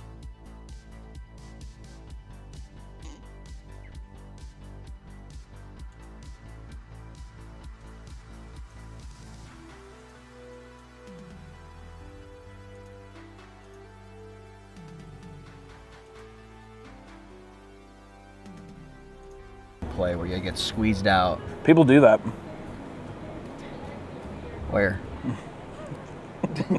How would you do that? Would you just vacuum seal yourself and then just push out of it? Yeah. And then when you breach, do you cry? Yeah. Or do you do the silent thing? You do this? Oh, if the umbilical cord's wrapped around your neck. Well, no, you do that. You're doing the quiet thing. And then you have a guy pick you up by your fucking legs and start spanking the shit out of you. And that's what we do. And you're hard. You're super hard. And that's where they circumcise you. I'm circumcised. I want to get re-circumcised. I want to stretch it out and then get it snipped a second time. Would you have the guy come in and suck the blood and do that? The rabbi? All right, Chick-fil-A coming in with a tiny red sarcophagus. It looks nice. Chick-fil-A sauce. Chick-fil-A's branding, it's always on point, dude. Oh, dude, these look delightful. Also, look at this, crispy bites of pure delight. All right, well, no wonder they're 5. They're very tiny. We got slightly duped. Everyone grab one. You didn't ask what their most popular sauce is. Well, it's just Chick-fil-A sauce. We have to let them say it. I guess I did just assume. Oh, when you assume, you make an ass out of it. You win. Okay, I don't make an ass out of myself. All right, try your deal while I open this up. How's the dry bite? Dry bite. Very juicy. Not a lot of crunch. No crunch. Yeah, very soft and mushy. I do wish there was a bit more. God damn, that chicken's good. This is good. I like this. Yeah, I almost ate all mine. I forgot we have to do a dip. Go ahead, dip it up. Okay. Cheers, boys. Salud. Salud. Cheers.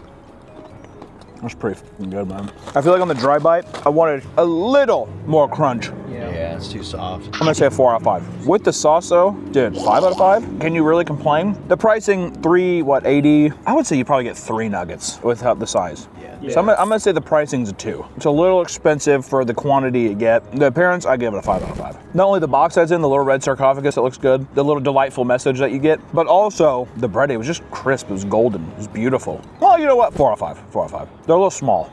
Yeah, make it 3 out of 5. They're too small. They're too small. So that is 14, I think, for Chick-fil-A. Oh! Who's winning? Chick-fil-A is currently winning. Wendy's has 12 points. McDonald's has 7 points. Oh, that is good. Oh. That was actually a really good nugget, and I want more. They were really good. Also, I think it might be just because I'm kind of hungry, I haven't eaten. Twin Peaks break again? Yeah. We're always by Twin Peaks during these recordings. When Jacob got a boner on his birthday when he was taking his picture. They were hot. Show a picture of Jacob's birthday deal. Smile, Jacob. Enhance on pants and see uncircumcised turtleneck boner. Enhance on wedding ring. Enhance on wedding ring. Wedding ring that I was about to give one of the waitresses. Yeah, he was licking his finger and he kept trying to peel it off. Oh, I can't grab it. Hands are too greasy. My life is like a video game. Trying hard to beat the stage. Hi there, what can I get started for you today? What size chicken nuggets do you guys have? We have a 3-finger combo, a 4-finger combo, or a 6-finger combo, or you could also get 3 fingers on a sandwich bar. Oh, but these aren't nuggets? We don't sell nuggets, we only sell chicken fingers. Oh, okay, thank you. Yeah, perfect. All right, thanks. Drive. I can't. I cannot do social pressures. I feel like I cannot actually speak. And then being nice, being like, oh yeah, this fingers. And I'm like, oh wait, so these aren't nuggets. Drive, Harry, drive. Ride him and honk. Give him one honk.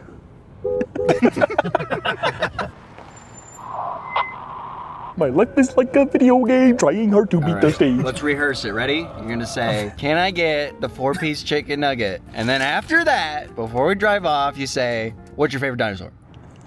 Can I just say the dinosaur thing at the window? Because I feel like if they do that, they're gonna be like, who the f is that idiot who has put the dinosaur thing on? I'm gonna pull up and be in the back seat like this. All right, let's run through it. Okay, what are you gonna say? Can I have the 4-piece nuggets, please? Sure. What kind of sauce would you like? What's the most popular sauce you have? Barbecue, of course. Okay, I'll take that one. All right, you're Thank you. Don't you have another question for me? I'm gonna have the social confidence to say it this time. So defeated. You could say something like, we're having an argument in the car, what's your favorite dinosaur? Something like that. I say, Nick says the Compy-Myas is his favorite dinosaur. Even is that one? Is it one? Yeah, Compys. What can I get for you today? Can I get the 4-piece chicken nugget? The kids meal? Yes, please. What's the dipping sauce? What's your guys' most popular one? Creamy pepper, yeah. I'll do the creamy one then. Anything else for you today? Yeah, just one question. Uh-huh. What's your favorite dinosaur? We're asking people. Your favorite dinosaur? My favorite dinosaur? What is it? The pterodactyl? Yeah. That's a great answer. Thank you. Thank you. Bye.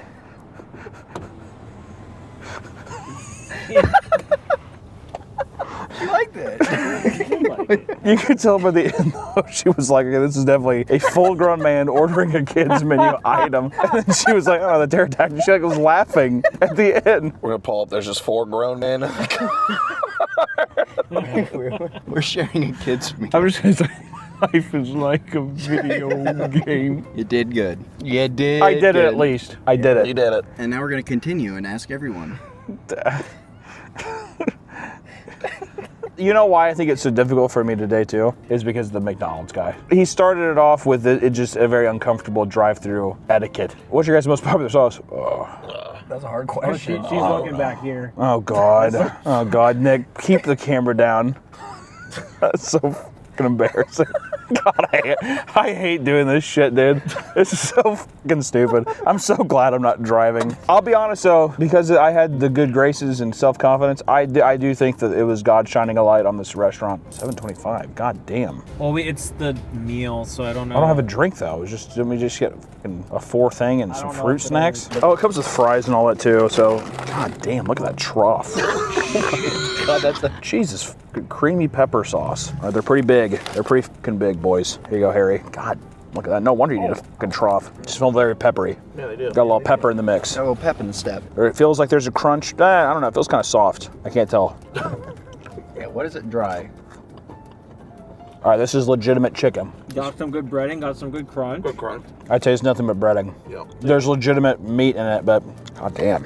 No wonder I'm so fucking fat, man. This fucking kid's meal. There's fries and fruit snacks in there. They would have given a soda pop. Sakes, The man. fruit snacks are healthy. Dip it in, boys. Dip it in. God damn. Ooh, God. yeah. Smells strong. Jesus like pepper spray. It accumulates in the back of my throat like pepper spray. I will say McDonald's sauce was worse. Price, 1. Actually, to be fair, you got half a bird right there. Maybe I'll give it 2. 2 on the price, 1 on the appearance. Without the sauce, a 2. It's just like breading. I don't fucking know. And with the sauce, I'm gonna give it a 1. It is always fucking dog shit. I don't know why we keep coming back to this stupid ass fucking restaurant. You think they spit in the nuggets? Probably. I would. If I heard my fat ass voice in the microphone ask that stupid shit, I'd come out with a lead pipe and I'd beat me to death. Jeez. Jeez, honey. Just because you asked for a dinosaur? People have been killing themselves having the chili sauce at McD's. Oh God, we got another one. Drive. If someone gives me some more fucking attitude, I'm gonna go in there, I'm gonna bust their lip wide open. Also, the Wendy's person, though they could back it up with the flex, I did not care for the obviously. How the if I'm asking you that, how the am I supposed to know that? Right. Well, obviously it's the barbecue sauce. Okay, well why don't I go myself? Yeah. Off myself, okay. I really wish we answered the dinosaur question. You'd be like, freaking obviously T-Rex. Well, that's a great question, but it's obvious. Most people would say T-Rex, but it's the Velociraptor. Yeah. Obviously the biggest predator, which is the Velociraptor. Thank God we're not doing the pumpkin spice thing again. If I had to stop by Caribou Coffee and get another goddamn broomstick, milk them. Was that one bad? It's the worst every time. It gets worse and worse every year. That would have been really funny to just keep doing it every single year and it's the same result. That first McDonald's guy and the Wendy's woman doing that to me is gonna stick with me for a long time. It's gonna burn your ass for a while. My asshole is chapped. I'm fucking livid. I want to go back there and be like, I'll get the chicken nuggets with the barbecue sauce. Obviously. It's not even the same employee. It's like, yeah. Well, what? Pull up the window and just. Yeah. Obviously. Who are you? All I know is I need some more calories. My ass starting to crash. What are you gonna do if you get some sass on this one, Hunter? I'm going home. Looks like they maybe only have 8 or 12 piece. Ooh. God damn, Colonel. Let's get the 8. This boy's hungry. Obviously. Play my job. I figured child. Play my job. Hi, can I have an 8-piece chicken nugget, please? What's your guys' most popular sauce that I could choose from? $5.35. What's your? Can I have some sauce with it? What sauce you want? What's the most popular one you guys have? The special barbecue. Okay, I'll do the special barbecue.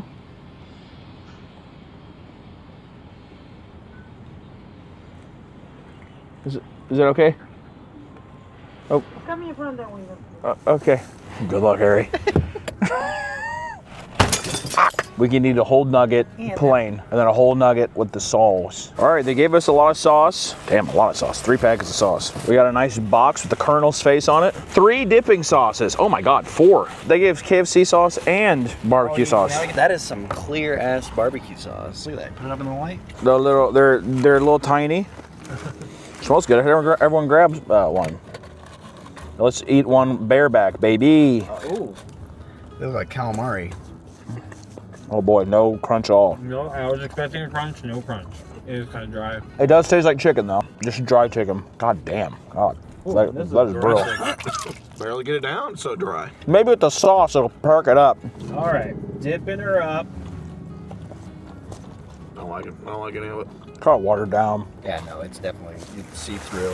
I still have KFC sauce to try. Okay, well, it just came on me a little bit.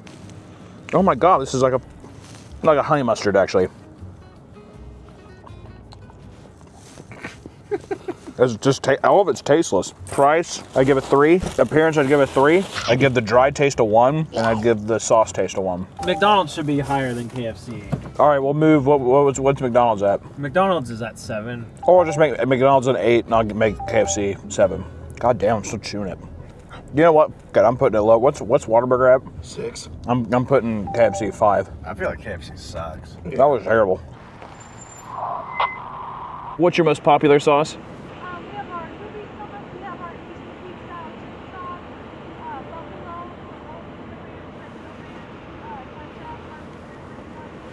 I'll do honey mustard. I can barely fucking hear it. How have they not updated that speaker yet? Drive. Can I show your eyes again as your jaundice cleared up?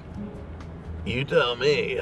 Oh my God, what happened here? You should ask them that. Hey, I got a question. What happened? What happened here? What happened over here? Hey, I got a question. Well, she got a gun and shot you. She takes out a 3D printed Sonic gun and shoots you. $4.95? Okay, perfect.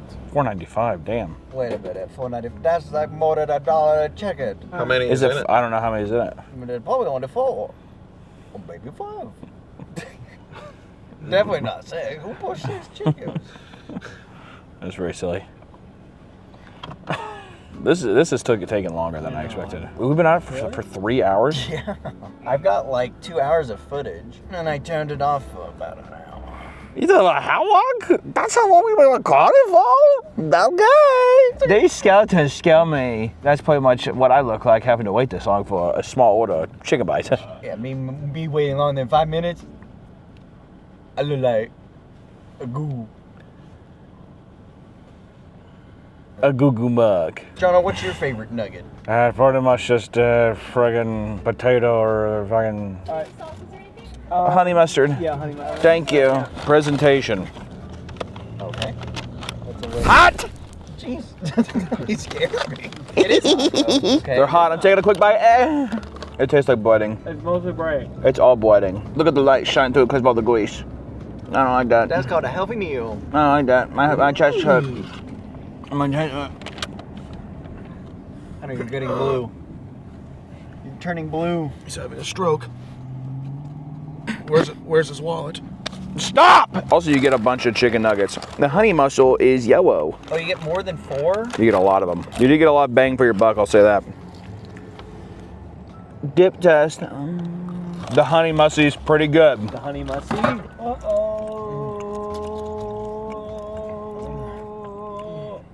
Okay, that one is actually pretty good. I'm gonna give it a 9. Out of 5? What? Oh, just in total? A total. A 9. Good appearance, 0. Okay, I'll give it a 1. The price, I'd give it a 3. Dry taste, I'd give it 1. Sauce taste, I'd give it a 3. There you go. That's 8. All right, 8. Can we get the chicken fries? Can I have the 8-piece vampire nuggets? I'm sorry, I'm having trouble hearing you, sir. Can I have the 8-piece vampire nuggets, please? We have barbecue, honey mustard, sweet and sour, zesty ranch, buffalo, and marinara. What's your most popular, you think? Barbecue. I'll just do barbecue. Can I get blood? Anything else for you? Nope, that'll do it. It's $3.22 at the second window. Thank you. I seriously think if you had a 5-hour energy right now, you would die. I think you'd have a fucking stroke. You're all wiry and I'm pumped up with the nuggets, man. That carbs, that's energy. Motherfucker really look bad and say, gotta get some blood. See, she did it right. She said, that would be barbecue. See, exactly. No, obviously. Already, I'm giving it a higher score. I'm gonna do some like millennial humor shit. I'm gonna do like, chicken. 12. No. Okay. She's lying. That sounded a bit like you were tripping on just a little bit. So I'm just going to put smoke, illegal drugs, possible drug dealer. Okay. That's good. Okay, I'm glad I got your approval for that feedback. All right, so Trent, we're 3 questions in deep. We're borderline halfway there, right? I'm going to let you lead in with the next one. What's something that you want to ask somebody? Which one of you owns a gun? And don't lie, because the state will know. Let's start off with subject number 1. I do not own a gun. Can you say that the exact same way you just did? I do not own a gun. Okay, so you hear how suspicious that sounded, right, on the retelling of that? Yeah. The do not just felt very subject 1. Yep. Can you just say it in the cadence just one more time? I do not. No, that's different. It's just a little emphasis. That's different. That's different than what you first did. I don't have it. She's playing around with us. I feel played around with. I feel like, if I may interject. Well, this isn't the court of law, so you can't, but I'll allow you to. Yeah, go ahead. Well, I mean, I don't know. But any Hoosier, I feel like after the whole situation with the donut, that should have been a case closed situation. With suspect number 2. They're trying to conspire against each other. Honestly, for this answer for you, I'm going to put probably owns a gun. I can't fully say that you don't. I don't know. I don't know entirely. You weren't buying the emphasis. Okay, well, 'Cause it especially after seemed- that. You see how she challenges you? She's challenging you. You're the law, and she's challenging Yeah, you. I'm being challenged. Subject number 2. Do you own a gun? Pack of firearms? No.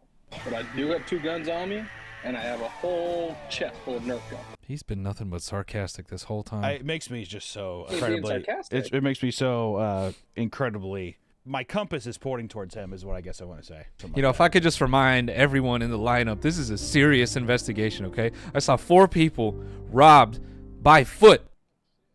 By foot. Okay.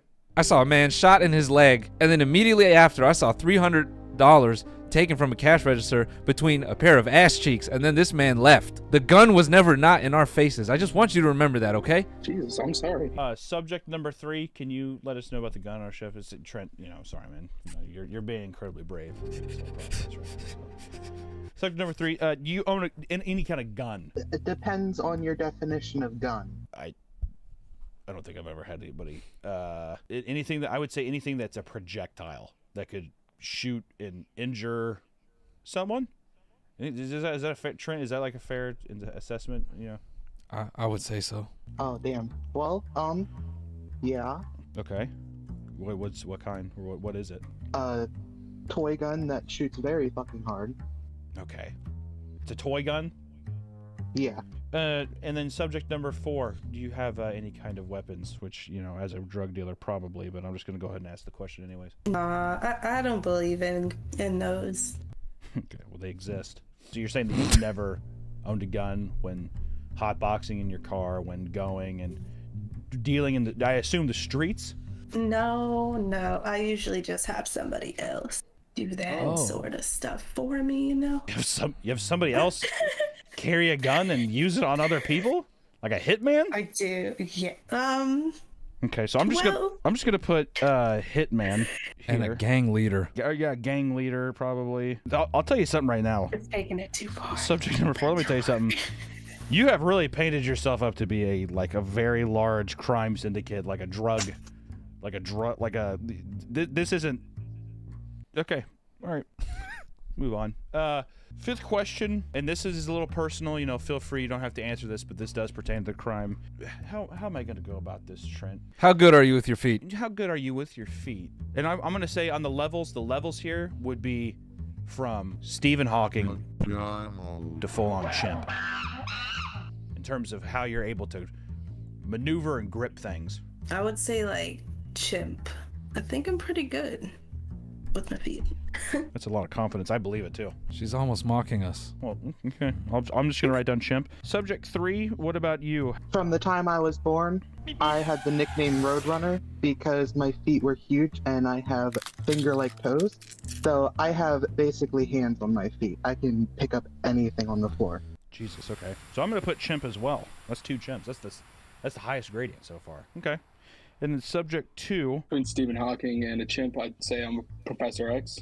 Being a big boy, I'd have to put a lot of brain power into trying to use these little feet. So you're saying that you're not very accessible with your feet? No, not at all.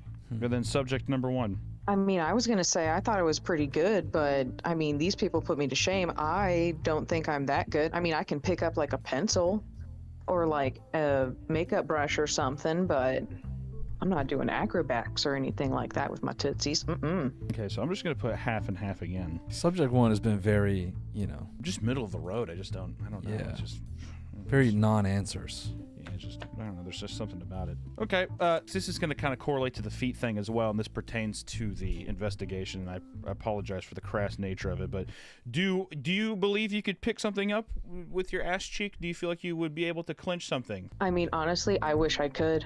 That would be a skill set that you could honestly make some money off of, but sadly, I cannot. Can you say that cannot one more time? Cannot. Can you just say sadly I cannot one more time? Sadly, I cannot.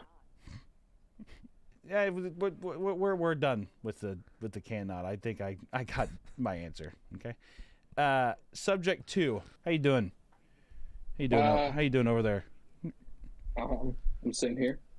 Yeah, it's been a second. To be honest, like I said, being a big boy, I ain't gonna be doing. Hold on. Whoa. Hey, easy. Let's just talk for a second. Yeah. My bad. You seem like you got something on your chest there, buddy. What's going on? Nothing. Does he seem a bit more I'm a little skittish? He shaken up. seems a bit more skittish now, doesn't he? Well, I heard Trent's story, and I know how serious this is now. That or you're reliving events that's happened before in your life. He's kind of jumping to answer now. I'm gonna just make a note of that just real quick. Jumping to conclusion. I would assume are you sweating? I'm a big boy, so yes. Okay, well, I don't blame you there. Me too. That's probably a bad question. I've been sweating since 5 a.m. and it's 35 degrees out. So you were saying that since you're a big guy, you don't think that you could. I ain't gonna be doing a lot of picking up with this ass, a lot of dropping off. Okay, I just need you to say that one more time. There isn't gonna be a lot of picking up with this ass, a lot of dropping off. Yeah, because it's full of other people's things that you got to shit out, I bet. I just got to shit, man. As a big man myself, I feel like I could probably pick something up with my ass. Just to put that out there. I feel like I probably could, carrying around all this weight. I got strong thighs. Subject number 4, I'll be honest. There's not a lot of trust with me in you right now. If I had to give you a list of items, a pack of juicy fruit, a dime, and a set of car keys, are those things that you think you could pick up with your ass cheeks? I think 2 out of 3. That's just it's just so cryptic also. Could you just say which ones? What's the one you can't pick up? The dime. There's a lot of confidence in the other two. Okay. She's been bragging about her feet too. I think I'm gonna put just yes. That's all I wrote down. Lastly, subject number 3 is it. Do you feel as confident as number 4? Do you feel like you could possibly pick something up with your ass there? My dump truck can conceal a dump truck, so I think so. Wow. Okay. Another yes. Another just full yes. I'll tell you what though. Subject number 3, they have a level of honesty that I appreciate. You said be honest. I'm trying. Out of everybody here so far, if I had to shake one of your all's hands, it would be subject number 3. Okay. Don't want to pick favorites. That's why you need to be cautious. Oh, officer. I am. I'm cautious of everybody, but I'm just saying that I'm gonna be bummed if I come across that this person is who I think is the criminal. Trent, is there another question you want to ask them? I have one, and I want you to follow up. Have you ever harmed an animal? That's a good question. We'll start off with subject number 2. How about we? I've never harmed an animal. They're animals. They're pets. They're cute. Have you ever screamed at one of your animals? No. It ain't a kid. Well, that's. Would you hit a kid? No. Can you say that no one more time? No. Okay. Well, I'm gonna put hits children. I think that's a good idea. Subject number 1. Have you ever hurt an animal? I have not. That's not my thing. I don't do those type of things. You talk in such a way where I feel like everything you tell me is a lie. Can you? I just don't understand that. Even that, I just don't understand that. I want you. Can you just give me a simplified version of just your answer one more time? I just need just something. You don't have to repeat everything, but just do you? No, it's no. Have not. That could not sound more guilty. I'm sorry. I have to put yes. Subject number 3. I have. That's what'd you do? The most recent time was for the pet's benefit. You hurt an animal at a pet's benefit? Yeah. How? What'd you do? I had to euthanize my fish. I'm telling you, man. The level of honesty coming out of subject number 3. Subject number 1 could learn a thing or two from subject number 3. And subject number 4, have you hurt an animal before? No, but I've yelled at my cats before. Okay, so I'm just gonna put emotional abuse. Officer, I know we're towards the end of the questioning here, but I just feel listening to these testimonies has put me in a place that I've just become too emotional to sit here and endure this much longer. Okay. Yeah. So how about we'll go through each subject, and I just want you to kind of tell us why. Give us your alibi and kind of say why it wasn't you. Why you're not the person who robbed 5 people at a convenience store at gunpoint with your feet and your ass. We'll start off with subject number 3. Subject number 3, can you let us know? Just because I have a gas station right down the street from where I live doesn't mean I committed that heinous crime. Okay. I appreciate you for this whole thing. Appreciate that. Subject number 2. Well, currently it's 24 degrees here, so I wouldn't be caught dead taking my shoes nor my socks off. But again, I don't wear socks, so I'm not going to be taking my shoes off because they're already cold. So your alibi is it's too cold. Too cold to take my shoes off. I'm not going to take them off and rob people with them. Okay. What do you want me to say? I don't want you to say. I just need you to say what you feel you need to say. I wouldn't take my shoes off. I'm a good person. That's all I have to say about the matter.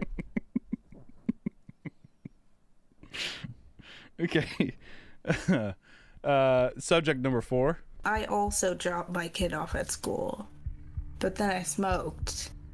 and I had the munchies, and I went to the gas station, and I grabbed some snacks, and then I walked home. You're saying that you did go to the convenience store. I did. It just wasn't me.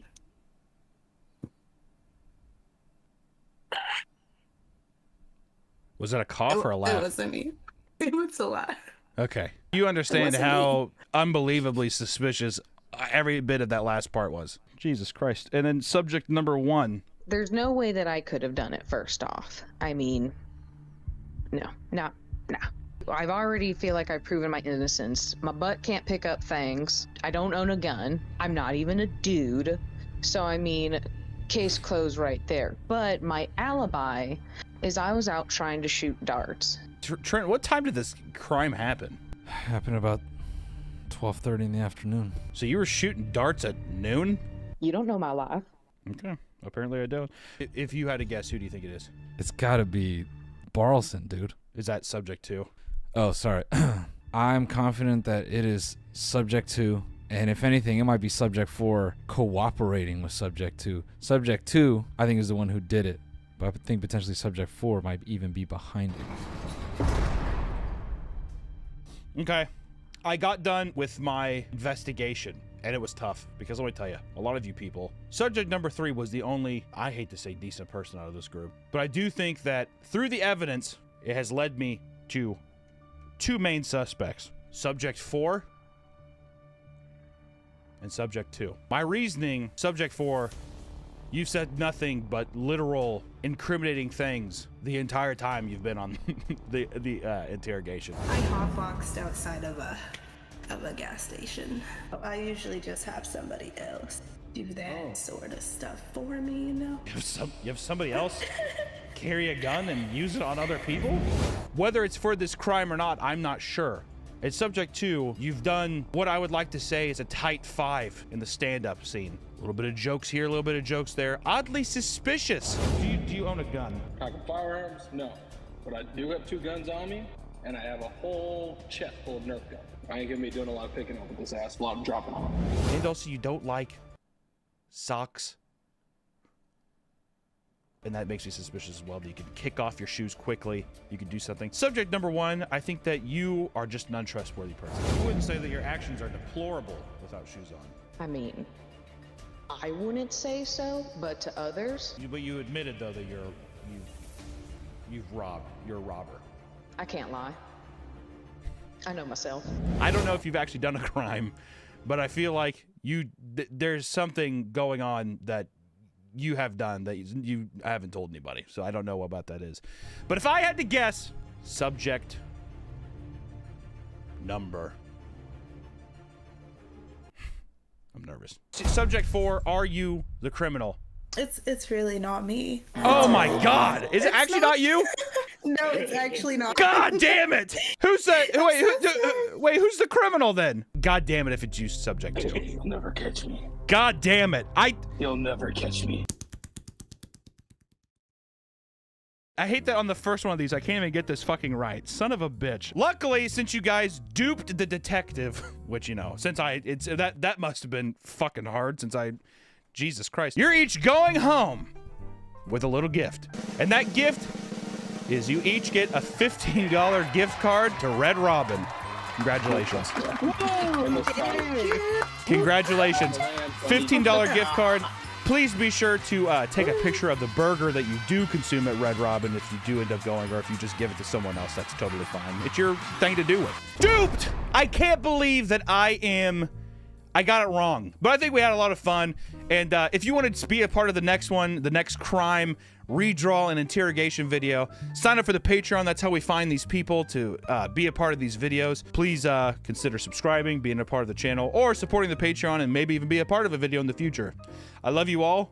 Thank you so much, and have a great rest of your day.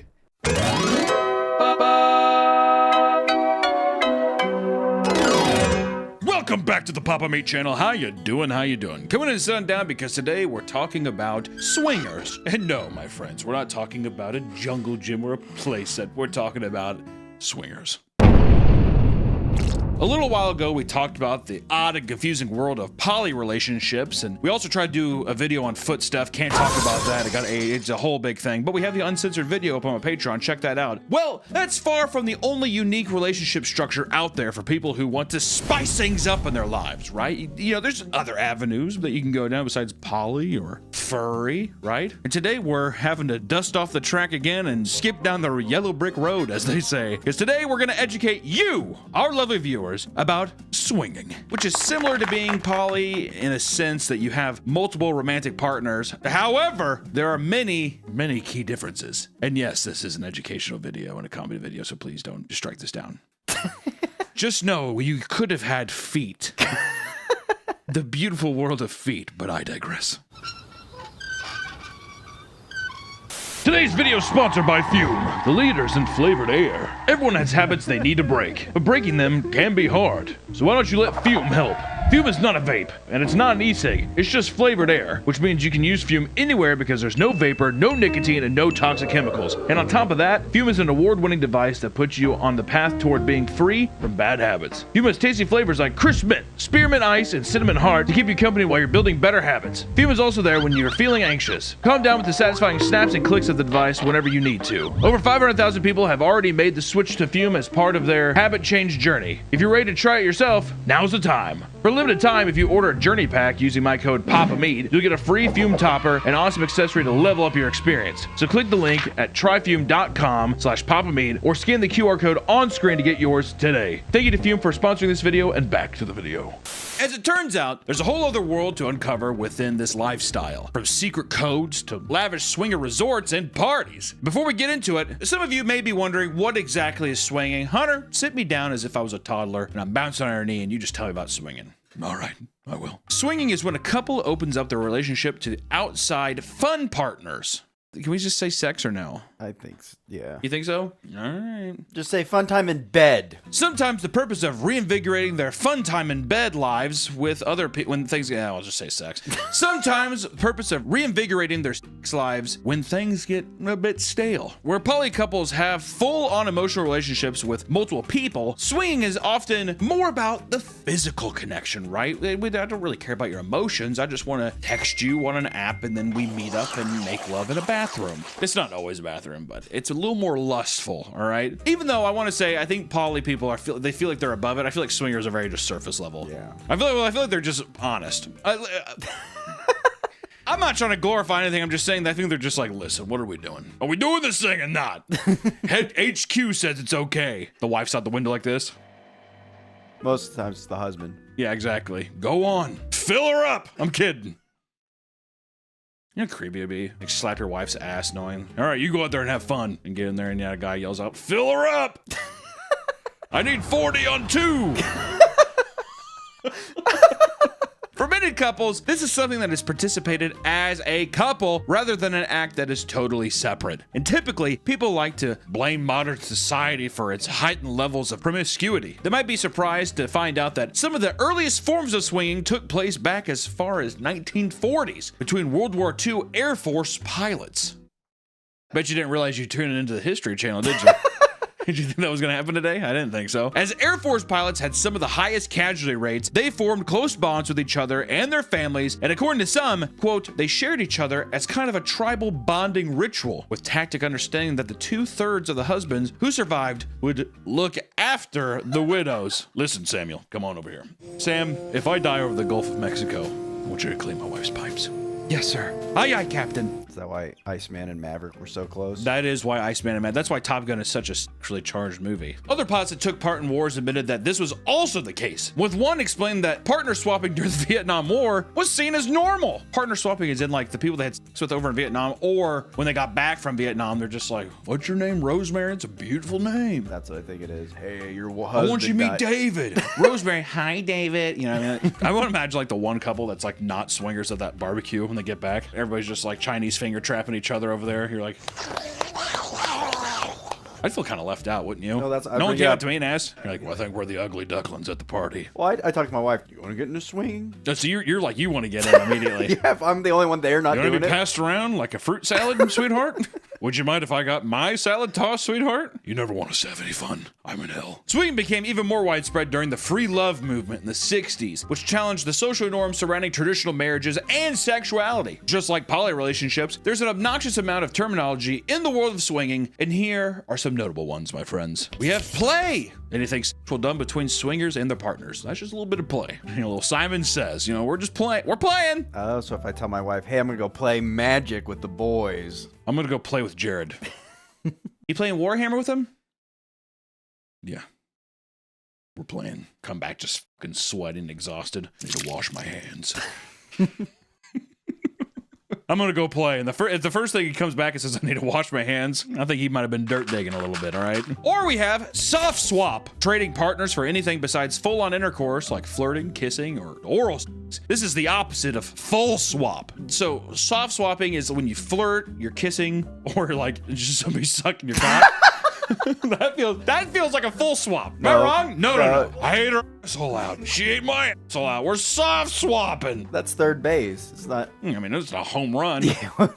That's why those Mormons were cool with it, with soft swapping. Would soaking be soft swapping? Is that what you're talking about? No.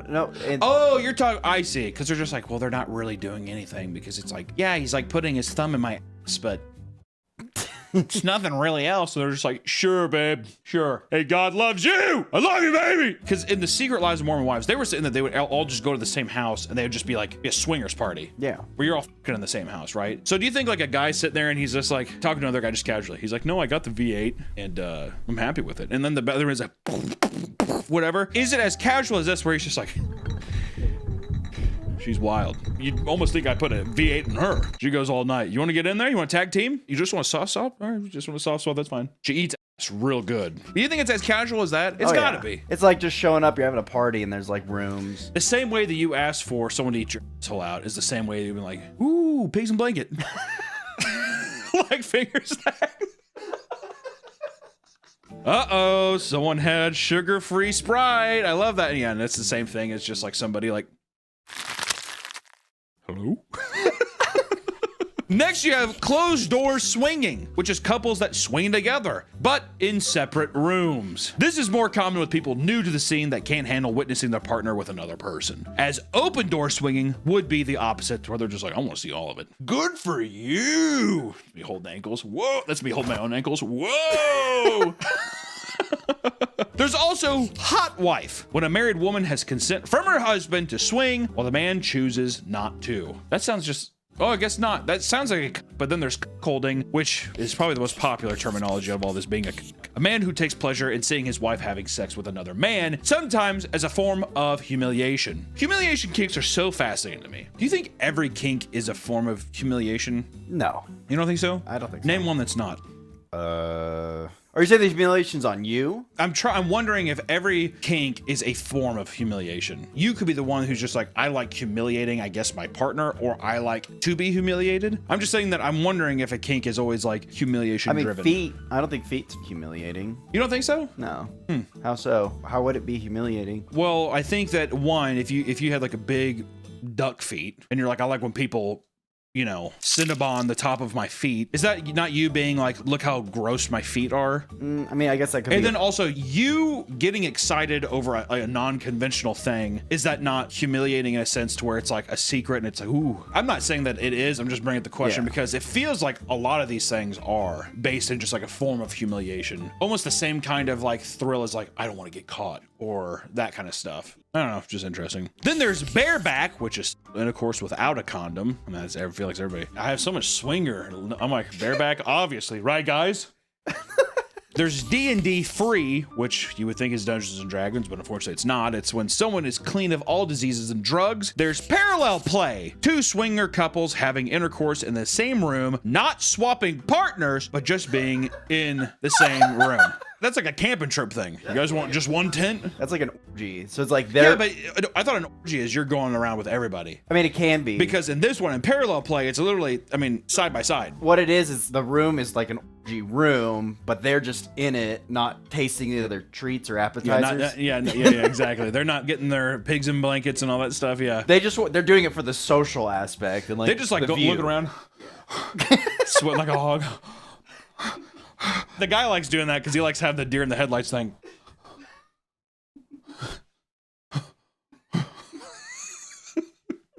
Who touched my foot? That's what I keep saying. Who touched my foot? My fat ass rolling around like the bald dude from Dune. Who touched my foot? She's like, stop it. I'm like, I kind of want to get some.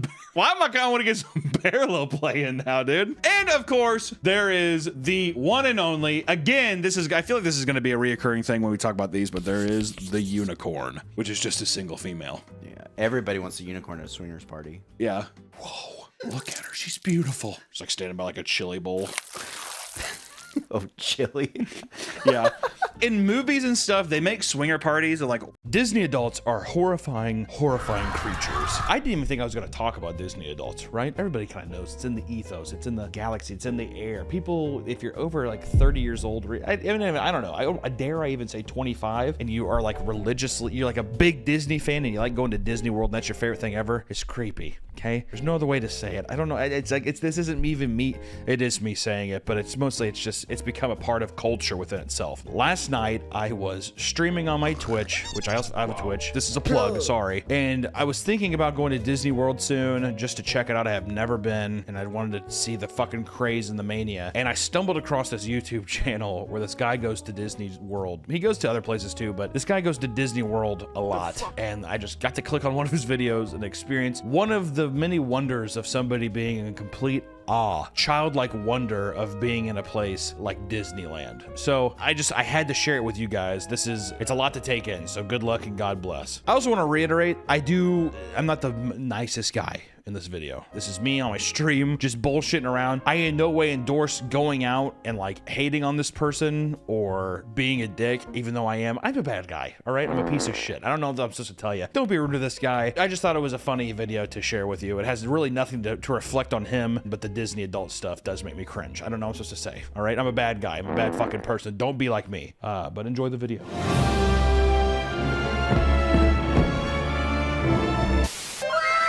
Any future projects with Noel or just the podcast? Whenever I'm in LA next week, I'm going to try to go to Disney World with him. Really get to know him better. I feel like if you're going to get to know somebody, you'd want to go to Disney World with them, right? I love watching people do doing like a vlog. That's just my jam. I love it. We're watching this guy, dude. Holy cow, Spider-Man roams. Spider-Man roams the streets here with us mortals. This is unbelievable. What? You're looking at 3 trees in industrial Anaheim, California. This is the best day of my life. Already, this is making me not want to go to Disney. Disneyland, or view from the Howard Johnson Anaheim. You have no idea how hard it is to get the 7th floor fucking tickets here out of the Howard Jones Hotel in Anaheim, California. We can see traffic and I can see some rooftops in Disney Park. They kind of spoiled us here, but holy... With what? I live in a sewer in Mississippi. I have never been to a more beautiful spot in my life. This is unbelievable. The monorail. Look. Public transportation! Oh my God! I just can't even believe it. Freeway, if you're wondering what that noise is. Wait, if you're wondering what that noise is, it is the extremely loud freeway right next to me in the Howard Jones Hotel. Super loud at 6:30 in the morning. That's what that is. Shout out to the Howard Johnson. Shout out Howard Johnson, dude. I mean, look at that setup, dude. 2 queen-size beds. Andy Warhol Walmart poster on the wall. I took 6 showers this morning and threw my shit all over the place. I could have tidied up the room a little bit while I was vlogging just to make it look a little more serene, but I'm just gonna leave my underwear right next to the toilet. A little bit worried about the 100th tomorrow because if it's windy, they don't do fireworks. If they don't do fireworks tomorrow, I'm gonna kill myself. I want to put that on record. Crossing our fingers on that one. Oh my God, is that the gates of heaven? Holy shit. 100 years of monopolizing a film industry. Guys, just in time for the 100th celebration. I don't think I've ever caught Disney updating the concrete live. What the hell? People, they're updating the concrete live now. Wrap your head around that. I don't think I've ever seen Disney once update the concrete in person. I mean, these workers who are doing minimum wage work, they're out here really early before we even got here. I'm gonna look at them like they're fucking animals in a cage. I can't believe that they're putting paint over the pavement. This is amazing, man. Dude, whoa. This is a milestone. This is a huge milestone. There's the 100th monorail again. Who cares about the monorail? Obviously, the colors for the 100th anniversary is like purple, silver. Kind of reminds me of an era when I grew up, Justin Bieber era. You know, all the purple.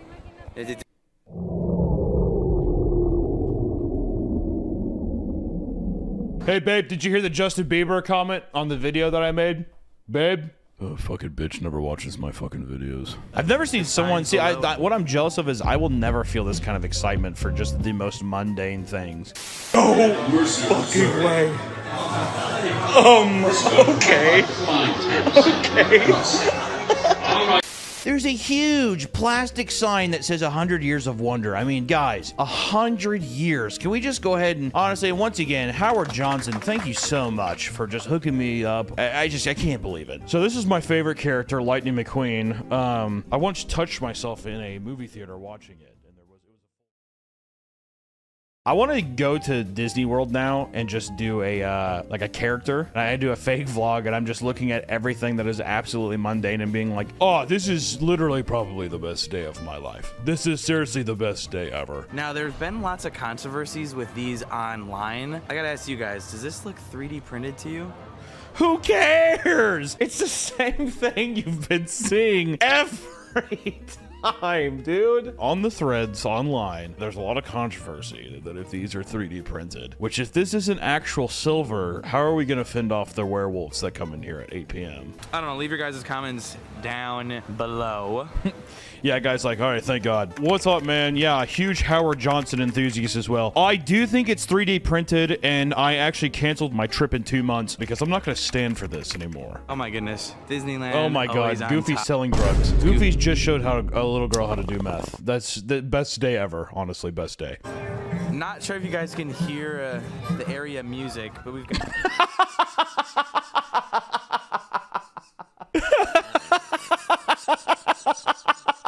I'm not sure if the loud Chinese music is playing over the speakers, if it's really picking up in my Canon DSLR, but it's like hip hop influenced, I'm pretty sure. It's very sweet. Basically like, you know, Chinese music. So that's Mickey dressed as a Chinaman, which is pretty cool. I personally wouldn't have been that distasteful with Mickey, but that's just me. Like I said, guys, I don't really fuck with this stuff. I'm just kind of waiting for Avengers Campus to open. Mulan music.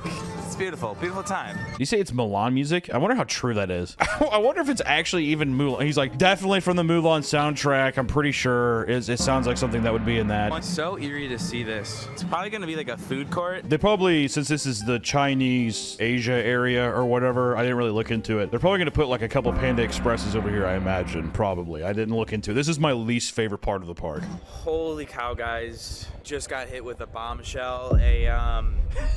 Uh-oh. You guys have no idea what's going on, but something kind of just happened with what I'm... My dad was actually struck by a diesel, and he's gonna be paraplegic for the rest of his life. Oh, God. We'll have a video on it coming soon, because I don't really know what's gonna happen. I thought it was done and over with, but something big just happened. Not as big, though, as heading on into Avengers Campus, so let's go check it out. Why would you include that? Something that the core battles, I thought I was over and clear, but apparently they said they found more semen samples, so I think a whole can of worms just got reopened, so we'll see. All right, guys, but not as cool as going to Avengers Campus, right? Avengers, assemble. I mean, we got to see what the update is, right? Later on. Welcome to Avengers Campus, and it's very nice to come here in the morning. Do you guys think that's 3D printed, or? It's so much more enjoyable. You don't have... God, the music is so loud. Have any of you guys been to this before? The music seems so loud right there, doesn't it? Now, I found the attachments, and you have to get this one first. And this one's going to allow you to shoot 3 webs. What? And it's $34. Dude, imagine being in this fucking store, like working in the store, and you hear the Avengers theme song all day, every day. Can you fucking actually fathom that? Before what is this? What? Web slingers for so we a have ride? this on fun mode, basically, when you're not inside web slingers. Okay, so this is what...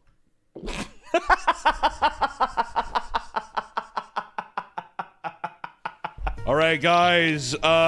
Sorry, I accidentally showed a different product. That actually wasn't supposed to. That wasn't actually supposed to be in the video. I apologize. Holy shit, dude! What? We have this on fun mode, basically. We have it on fun. Holy so shit! $34. Wakanda forever, right, guys? What are those people in Wakanda doing out there? Damn. Okay, that was fun and all, but I don't know. I have a hard time buying that just because, you know. Listen, the technology's cool and everything, and I did spend $55 on the Genie Pass, but I'm kind of having a hard time wrapping my head around $25 for the Web Slinger, all right? I'm not here all the time. Maybe I was here all the time. Not here all the time. What are you talking about? You were just talking about how you were here like last week. What in God's name is that? What the fuck is this over here? That's actually the Scientology's Fun Center. The Scientologists all get to go in there. There's no windows or anything, but it is AC. It is climate controlled, which is pretty nice. Oh, that's the Guardians ride? This is just a whole ride? Holy shit. What's up, Spidey? Not too much. Yeah, I just on patrol. You need anything? I'm good though. Okay, sounds good. Spider-Man! Side note. This is a 37-year-old man. The Hulk is no longer here. Big sad. He left in October. What the heck? Big sad. He left in October. What the heck?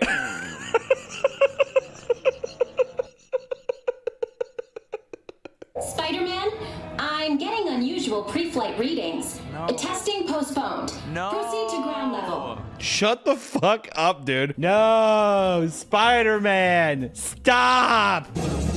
Come on, baby! The most fucking annoying guy. No one else is like screaming.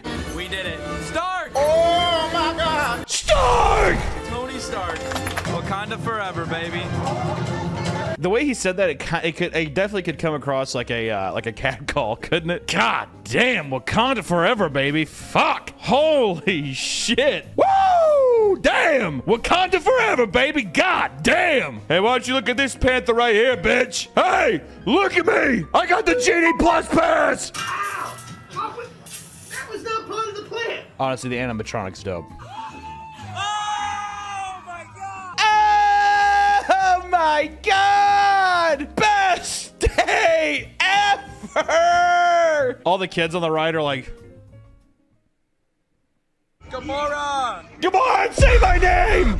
Would you look at this? Oh my God, General I think they're Construction! redoing the Look at all these telling you people I working love- regular jobs, and I get to be on love seeing vacation. construction. I God, mean, they're just gross. construction with- Look at this old guy right here. Try to get in. Oh Confirm God. that. Oh fuck. Let's Looks see. like he's And also on getting your screen right ready to fall now, down. Henry.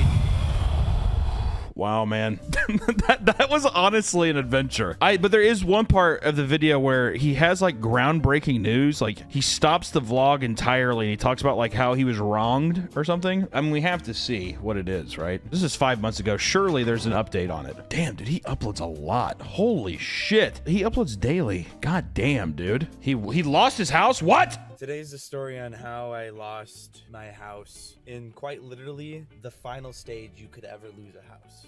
I don't give a shit. I just want to see the What happens when you celebrate a century of the most magical company on Earth? The most magical company on Earth. It's not just the Disney parks. It's everything. Is this train station from a movie? It's not. I'm almost positive Michael Jackson has this exact same train station at his house. I just watched that documentary, Leaving Neverland, whatever. The I'm air almost also, positive the that he coldness has is that in the air. exact It's about train 45 station. degrees. I wonder if they have John Landis in there and him giving his coveted hugs. Him trying to like squeeze girls' asses and stuff while working on cars. John Lasseter's first Hawaiian t-shirt. Whoa. Celebrating everything here. That's a fucking horrifying dumpy or where the fuck that stupid ass elephant's called. Oh my God! Look, it's Mickey in his new outfit. Holy cow! Good old Mick. Happy 100th, Mickey. Didn't expect to see that right away, but we also got. What do you mean? You're in Disneyland. You're by the entrance of Disney World. Why would you not think that Mickey Mouse wouldn't fucking be there? Good old Mick. Mick, say my name. The guy inside's like, dude, can you just please leave me alone? Your new platinum suit's so sick, Mick. All right, I'll catch you next time. God, good guy. Good guy, man. Chip and Dale are just wandering. They're coming to us. What else would But they this be is what I want to talk doing, about. It all dude? started with. Oh my a God, mouse. Chip and Dale's are walking. See Oh that? my Is that a God. type How do we know of that mouse? statue isn't 3D printed? Guys, I'm wondering actually some conspiracy stuff. Is this 3D printed or is this real? I don't know. You gotta let me know. Comment down below your guys' opinions. Oh my gosh, I'm getting chills. I can officially buy things. Okay, I'm ready. Ear to ear grin right now, guys. Envision 1 century. God damn, it's so loud. Imagine you're just like walking around all day and it's just like this. Walt Disney is God. You are his lamb. Now, go into any given store and consume products as soon as you possibly can. If you think something is 3D printed, you will get shot in the face. Have a magical day. You crying? Yeah, you are. Are you crying? Are you fucking crying? Go to the fucking bathroom and clean yourself up, you stupid. Audio Jungle. Get your fucking ass. If anybody is seen crying on the front lot by the gate, you will be asked to leave. What the fuck did I just say? Just get in there. Go. Happy 100! Happy 100. Thanks for watching, guys. Yeah, thank you. Oh, thank you. I like. Why do you put the camera? Why would you leave him putting his camera down? Look how angry he looks right here. So as he's putting it down, he's just like, why the fuck would you fuck up the shot like that? Like you were overpowering my voice. Honestly, dude, what the fuck were you thinking? It's like all the cameras all the way down there.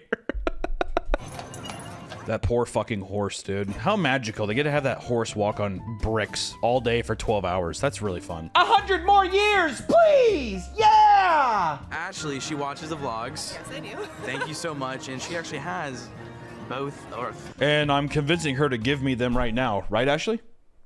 He's holding the camera up to her face. Right, Ashley? You're gonna give me that right now, right? So I don't have to wait in line? Ashley, right? Fucking give me it. No pressure at all, but you watch my stuff, right? So time to pay back, right? This amazing Mickey sipper. Oh, wow. That's and then awesome. This tumbler right You mind if I here. touch all of this, Ashley? Thank you so much. I appreciate it. Thanks. Of course. Can I get a goodbye kiss, Ashley? My girlfriend isn't here right now, Ashley. Would you mind giving me a goodbye kiss? Right on my cheek. Please, Ashley, this is all I have. We gotta thank Walt. We wouldn't be here without him. And there's God. I spy Mickey. But here's a quick... That's definitely the creepiest possible way you could have said that. I spy Mickey.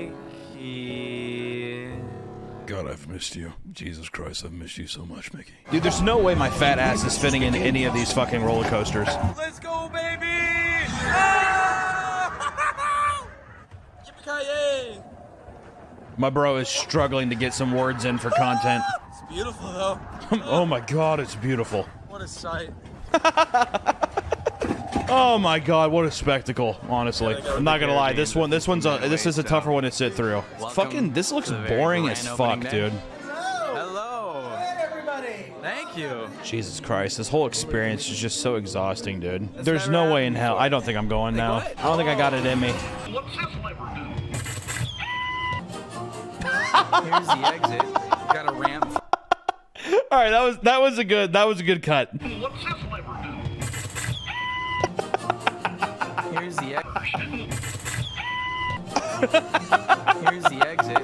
Got a ramp for a wheelchair. All right, he won me over. He won me over there. I got one over. All right. I think that's about the last one I can do though. Jesus Christ, dude. That first one was pretty funny though. I'm not gonna lie. The first one got me pretty good. I really wish that I had a Henry Johnson fucking sponsorship so I could get a sweet hotel, dude. If I do end up going to Disney World, I'll be sure to let you guys know what day. So maybe you guys can also dress up like Disney fanatics and I'll just film random people. I only want to go now just so to see if I can embarrass the fuck out of Noelle. Editorial note update. After recording this video and editing it, it so happened that I was going to LA for some work, and I took one of those days after watching this video to go to Disneyland in Anaheim. I just wanted to put this out there real quick that I can admit when I'm wrong. Disneyland was very fun. Granted, the lines are very long. I did have to fucking donate plasma to afford the Genie Plus pass to like really schedule what lines I needed to skip in like 3-hour increments or whatever. But you know, I say some things. I was doing a lot of things that he was doing. I was putting my hands up and screaming. And you guys, there is candy everywhere in this place. Am I in heaven? I think there's a couple times I was walking around and I was like, this place really is magical. A fabulous day at one of the most magical places on earth. Making dreams, making memories every second on the way. A bird shit on my shoulder. I had a churro and I met a lot of great people. Disney, I think this place does have a little magic after all. I cannot picture myself ever going again. It's a nice one and done. I still believe a tried and true that if you go more than once a year, you're a psychopath, you're a degenerate, especially to make it things where you decide to go on like a Disney cruise or anything Disney else related to Disney. I can't do it. But albeit, I'll admit when I'm wrong, Disneyland, pretty good time. Churros, very overrated. I'm gonna put that out there right now. We're not that good. Hunter, Nick, hope y'all are well. Question for y'all. If I wanted to run a voice acting inquiry by y'all, is there a work email I could reach out to? Just wanted to ask. Keep up the awesome work, guys. Love you guys. Meetcanyon@gmail.com. You're talking about for you or me? I don't know. Either or, it doesn't matter. Yeah, we can chat over email. Just send me an email. Meetcanyon@gmail.com, buddy. Danke. Oh my God. I don't know what currency this is, but it's big number, 500. What's your favorite horror movie? Obsession. Yeah, same. It's a tie between Obsession and Backrooms. You got a mullet because of me? I don't think does mine classify as a mullet still? I think I just kind of let it grow. I guess a little bit. It's definitely not a super traditional mullet, I can say that. Look at me, dude. I'm trying to be a little zebra. I'm trying to show my stripes a bit. I'm like, I'm not just a regular horse, I'm a zebra. K Street Walker with $20 says, I'm so glad Nick got a haircut. His hair was a fucking sensory nightmare for me and couldn't bear to look at his long ass salt and pepper hair. Still kind of like you, Nick.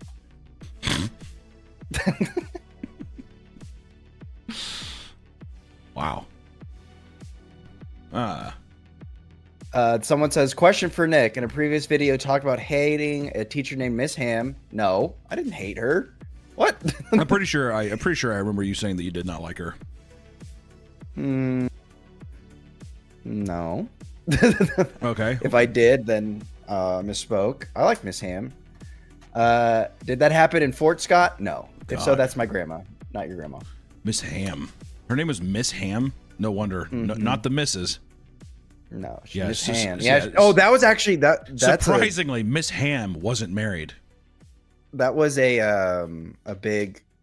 I remember she would get offended where she's like Ms., not Mrs. or Miss. Oh yeah, she Miss. always the bridesmaid, never the bride. 100% with Miss Ham. Also, too, you know what? I bet you anything her first name was like Trish. Trish. Yeah, I don't know. Trish Ham. Oh God. Yeah, she. I don't know.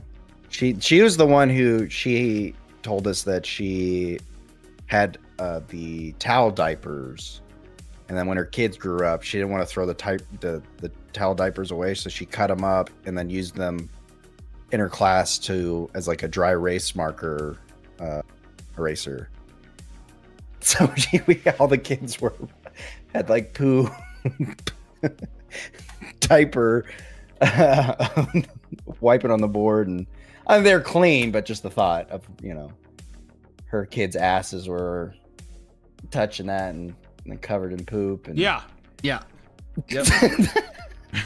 Yeah, I got that. Yep. Got that one. Thank you. Someone says, Royalty Tune 69 says, Nick looks like James Buchanan Barnes. I don't know who that is. James Buchanan Barnes. Let me see. Oh, that's Bucky Barnes. I guess, maybe. I could see that. You look like Bucky he's Barnes. attractive. You look like Bucky Barnes if Bucky Barnes, like you look like, on Steve Rogers or Captain America when he's this scrawny version and then he turns buff. You're the scrawny version of James. Oh. And then see, Yeah. I think that makes sense. Because I mean, this is a big, giant, muscular man. Yeah, I'm definitely not muscular. Yeah. I feel like what? I feel like do I look like do I have a small mouth? No, I don't think so. You know what I mean? So I feel like I'm like looking at pictures of people and shit. I feel like I got an unnaturally small mouth. I don't know. I was like, I kind of thought the same thing about my mouth, but I think it's normal. Well, you always do something with your lips. That's why I could tell you're kind of insecure about it. You always fold your lips or you smile really big. Mm-hmm. Yeah, you have the first grader picture day smile. Yeah. I gotta cheese it up or do a goofy face because I'm a class clown. I'm a class clown, guys. Were you the class clown? No, I was the quiet one who got yelled at for doing things wrong. I love it. I love talking to you. You have such like a fat girl mentality of school. It's so funny. It's always just like, oh, woe is me. Look at me. Yeah, no one understood me, right? It's like, God, school was so hard. Everyone was so mean to me. I love it. Did I ever tell you the time I told on my friend because a teacher made me cry? You told on your friend because a teacher made you cry? Yeah, so this is 4th grade. This is Miss D, to, just in case she's watching. Hated her. Worst teacher I've ever had. Why? Because she was a bitch, and then she'd pretend to be nice to you. I was like, she hated me. What grade was this? This is 4th grade.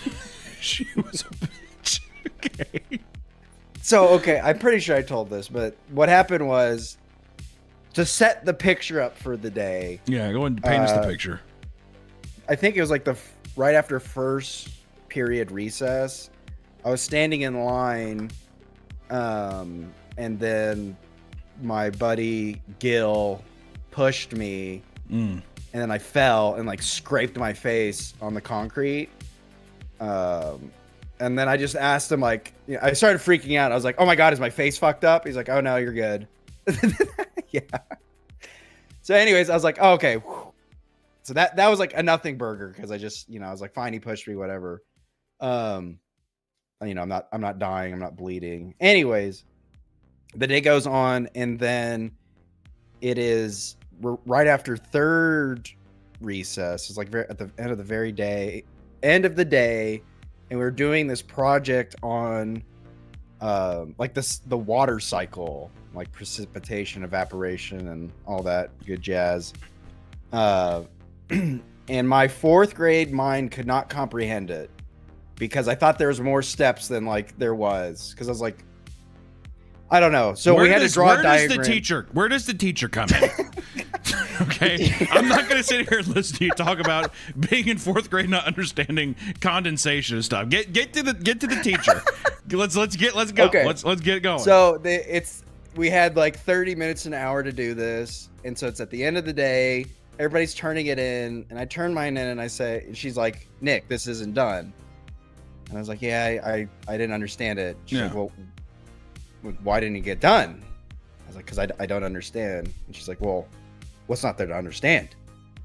I don't, it's like, and then I was like, I don't know. I just don't get it. And then she started yelling at me, like, how do you not get it? And she's berating me, and I feel stupid, and I start crying. And so then he says, why are you crying? And I'm like, I don't know. I was like, I don't get it. She's like, you're not crying because you don't get it. There's something else wrong here. So to kind of like, save myself from this mental hell that I'm enduring, I like scanned my brain for things to just kind of throw out. So then I was like, Gil pushed me there this morning. Oh my God, you're the fucking worst. You're the worst child. Also, this is immediately translating to. I feel like you went up to, she's like, why didn't you fill out any of the questions? You didn't write your name on the paper. I didn't get it. She's like, oh, okay, well, what did you not get? Stop yelling at me. No. We had to draw like the cycles. And I don't know. I was like missing one. I was like, I thought there's only 3, but everybody else is putting 5. I was like, what the fuck's going on here? So I don't know. I was frustrated, and yeah. Anyways, so she calls Gil up. She's like, Gil, did you push Nicholas down this morning? He's like, yeah. Anyways, I thought he was gonna kill me, but no, he said he was sorry. Well, that really does make Miss D sound like a bitch, huh? I'm glad we had a full circle moment. There's this one time I had this teacher named Miss Thomas. The night before, I just watched the movie, that Chris Farley movie, Black Sheep, and Gary Busey's in that. And it was like one of those things when you're a kid, you don't understand the joke or like the meaning behind something. And I said it to my teacher, and I think she was just like, I think I was drawing or something on my desk, or like on my like a line paper or something, you know what I mean? And she came up and she was just like, do you think that's appropriate to be doing right now? Or whatever. And then I looked at her and I said, why don't I start a small fire in your mama's panties or something? And I didn't understand the context of that because Gary Busey says it in Black Sheep. And she was like, what? Why don't you go home and tell your mom that you said that and see what she says? And I told my mom, and I think she thought I was lying, and she thought it was really funny. So then I went back the next day, and she was like, well, what did she say? And I said, oh, she thought it was really funny. And she's like, ah! And then like 2 weeks later, it was parent-teacher conferences, whatever. and my second grade teacher was like, yeah, so why did you think that was funny? And my mom was like, yeah, I thought he was lying. She's like, it's funny. We watched this movie called Black Sheep, and she's like, I know what Black Sheep is. It wasn't funny. And it was a horrible thing. Anyways, I ended up really liking the teacher. See how my story turns. That's good. I liked her a lot. She was my next door neighbor even. Oh, there you go. Well, there was one time I saw her husband. He was carrying in mulch from his truck outside. And he like totally fucked up his back, and he was just like laying in his driveway screaming. I was too young to do anything, but it was just like a thing where it's like way too old of a man to be, he was definitely ego lifting, picked up like 3 or 4 bags of mulch. That motherfucker snapped like a twig. And he's just on the ground like, ah! I didn't know what to do. And he just kind of like looked over at me, and he kind of did like the arm thing. It's like if you're looking at my camera, he's like, ah! Like this, and he looks over,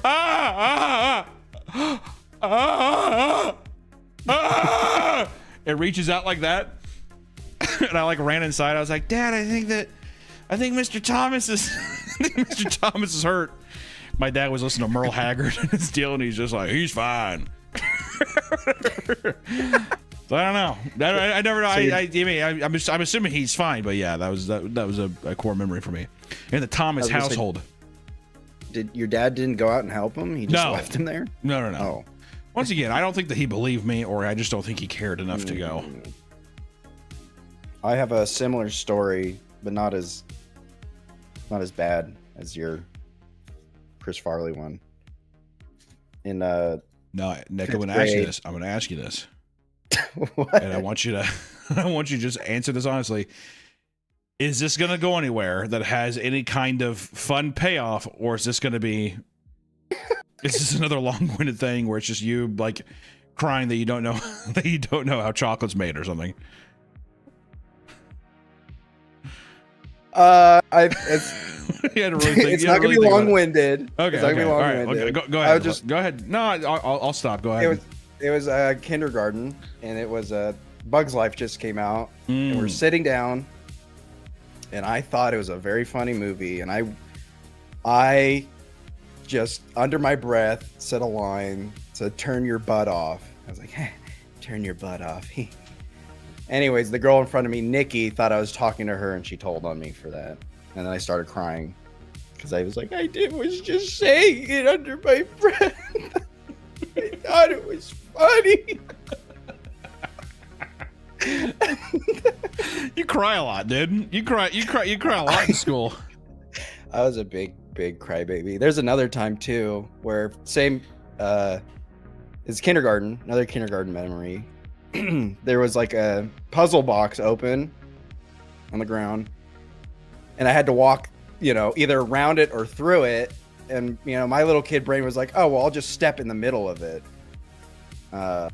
Anyways, my teacher saw that, yelled at me, and said, why are you stepping on the box? When I stepped perfectly inside of it, and I cried.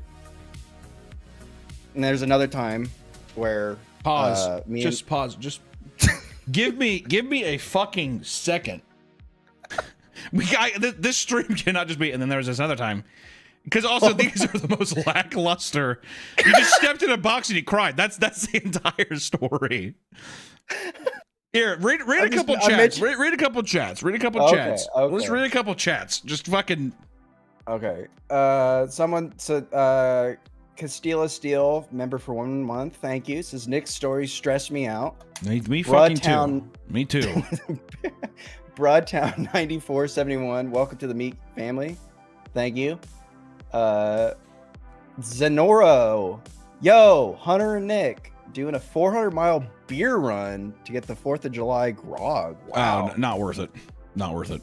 Don't go that far. You just tried it. Is it worth it? Okay. Yeah. Not worth it. Don't go that far. It's fine, but if driving 400 miles, no, I don't think it's worth it. No. Yeah, it's a lot. No, it's a long time. Funky Monkey 1235 for $5 says, have Nick guest voice on Creepcast Plox, please. Did they actually say Plox, or did you just read it like that? Yeah, they said please. You have got to stop saying Plox. It's another thing that we have got to start conditioning to do. That, you know what we need? We need to start having you cry again. That's what we need to start having you do. We need to bring back the tears again. Is what we need to do. There's a big crybaby. Can I tell another story? This is the last one. Oh Same God. grade. Yeah, you're sure. Okay, this one was actually I should have gotten in trouble for, but anyways, I did get in trouble. But we just got done talking about saving energy, how important it is to turn the light off. Okay, and we go out for recess, and in the girls' bathroom, the light's on. So me and this kid Joshua, we're like, hey, let's go turn the light off and save some energy. Why? Well, why would you possibly think that as a child? Because we were just told to save energy. We were just told. Sure. And the door was like cracked open. That's how we knew. Yeah. Okay. Yeah. Anyways, me and Josh opened the door, and guess what? Big old Tubby was sitting there, and she screamed that she. And then and she told on us, and we had to sit out for.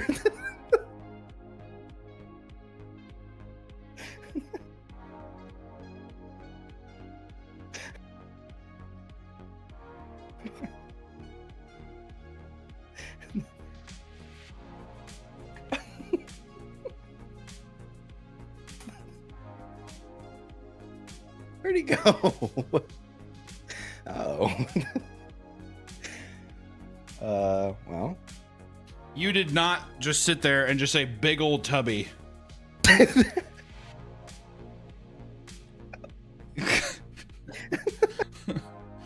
I mean, my God. Well, they thought we were trying to get go in the girls' bathroom and look at her, but it wasn't. I swear to God, we were literally just had a conversation about energy saving, and we had to turn the lights off. So I said, I'm not saving energy again. I'm never saving energy again. Joom 234. Yeah, $67. We'll move past the last one.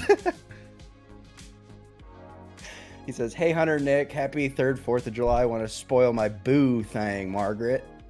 Oh, thank you. Always opinion on Crown Royal. What? Also opinion on Crown Royal. It's good. I don't know how you said always opinion. Also opinion on Crown Royal. Oh, it's good. Sorry. It's good. I'm a big Crown Apple. I love Crown Apple. No. Love Crown Apple.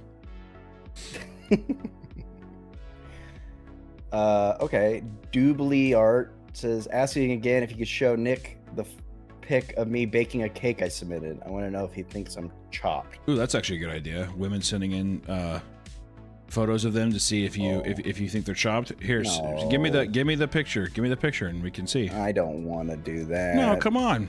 You're so kind. I think that people would really benefit from it. No. I think people would really benefit from being judged by you. Ooh, I think you're a fair, honest man. Nope. All right. I'm looking for the picture, but let's see. Nope. Actively looking for the picture. One time I saw Hunter shirtless in the woods on all fours while attempting to howl. It was a very frightening experience. I was afraid for my life. That was me fucking barking at the moon, boys. Actually, I'd look like a silverback gorilla. Or I'd look like an orangutan, probably. A big, pasty, white schlubby primate barking around. I also sent a pic to the email. I'm a chopped woman. Okay, well now see this is the thing, Nick. This is what your YouTube channel needs to be. Is you look at pictures of women and you get to judge them for free. Oh. You could become a new kind of clavicular looks maxing person where they just want to be oogled by you. And then there's 70 stories of you in school crying. And then you do another video being like, I don't know, you're kind of ugly. Oh man, this one's haunting. Oh, Nick, you can't. You gotta see those. That's your inside voice. You keep that as your inside voice. Uh-oh. Well, it's got a bunch of filters. It's horrifying when he says, "Oh, that's haunting," and then oh my god, actually, this is haunting. What the hell is this? What the fuck? Kiss me, Nick. Kiss me. She's got a good fit here. Uh-oh. I like the fuzzy leggings. Uh-oh, he's getting chubbed up now, girls. Careful. The fuzzy boots, it's nice. Yeah. You would Fuzzy ever look boots. as cool as someone who can control fire? Thank you. Megan. Thank you, Megan. Exactly. This guy says, Ninja Sax Party. Nick, speaking honestly, if you can't be honest about being attracted to someone in a stream, I can see you struggling on a dating show.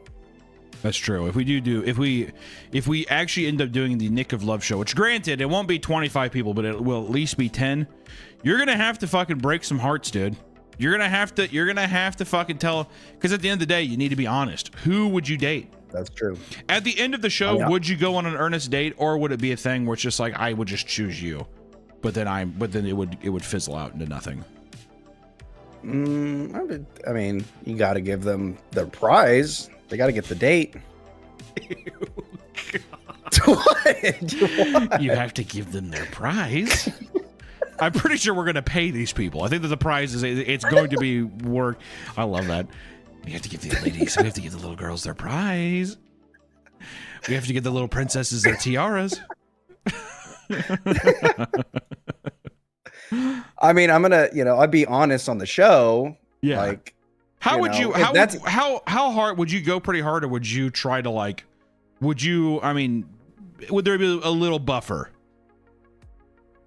I mean, I don't want to be, break any hearts. I'm gonna do what Brett does. Yeah. There's a lot of chemistry, a lot of energy, but you know what? I wasn't feeling it. That's true. You know what? I love that you're pulling that. That's a great thing to pull out of the back pocket. I think that you're sexy. I think that you're radiating all this energy, but I just think that there was just a misconnection of some kind. Yeah, totally. So for now, your tour is over. Thank you, Brett. Yeah. I'm not gonna insult anybody. Well, I'll tell you what you can't do. You cannot kiss any of these women. No. You can't kiss. I don't think legally you can't even touch them. I don't think you get a hug, a handshake. Yeah. We'll do the mirror kiss where there's or glass kiss where there's a glass. Then you guys, yeah. We. You say why not? Because it's got to be a fucking legal nightmare. Also, I don't know. I think for Nick, I would be. It's all strangers. I'm nervous for him. Welcome back to the Papa Meat channel. I had some weird stuff going on in my normal recording setup, so I apologize for the normal, boring room and probably the bad acoustics, okay? But I did come across something that I wanted to talk about today that I thought was very intriguing. And if you know me, I'm all about health. I'm all about mental health. I'm all about physical health. Clearly, you can tell that I am very in shape. But I came across somebody who is going beyond health. They're trying to de-age themselves. Turn back the clock, spit God right in the face. And who am I talking about, you might ask? Brian Johnson, aka the millionaire tech vampire. right? Brian Johnson, where do I even start? Why don't we start back when Brian Johnson, he was 24 years old. Brian Johnson was chronically depressed. Hey, who isn't, dude? I'm fucking depressed all the time. I'm depressed right now.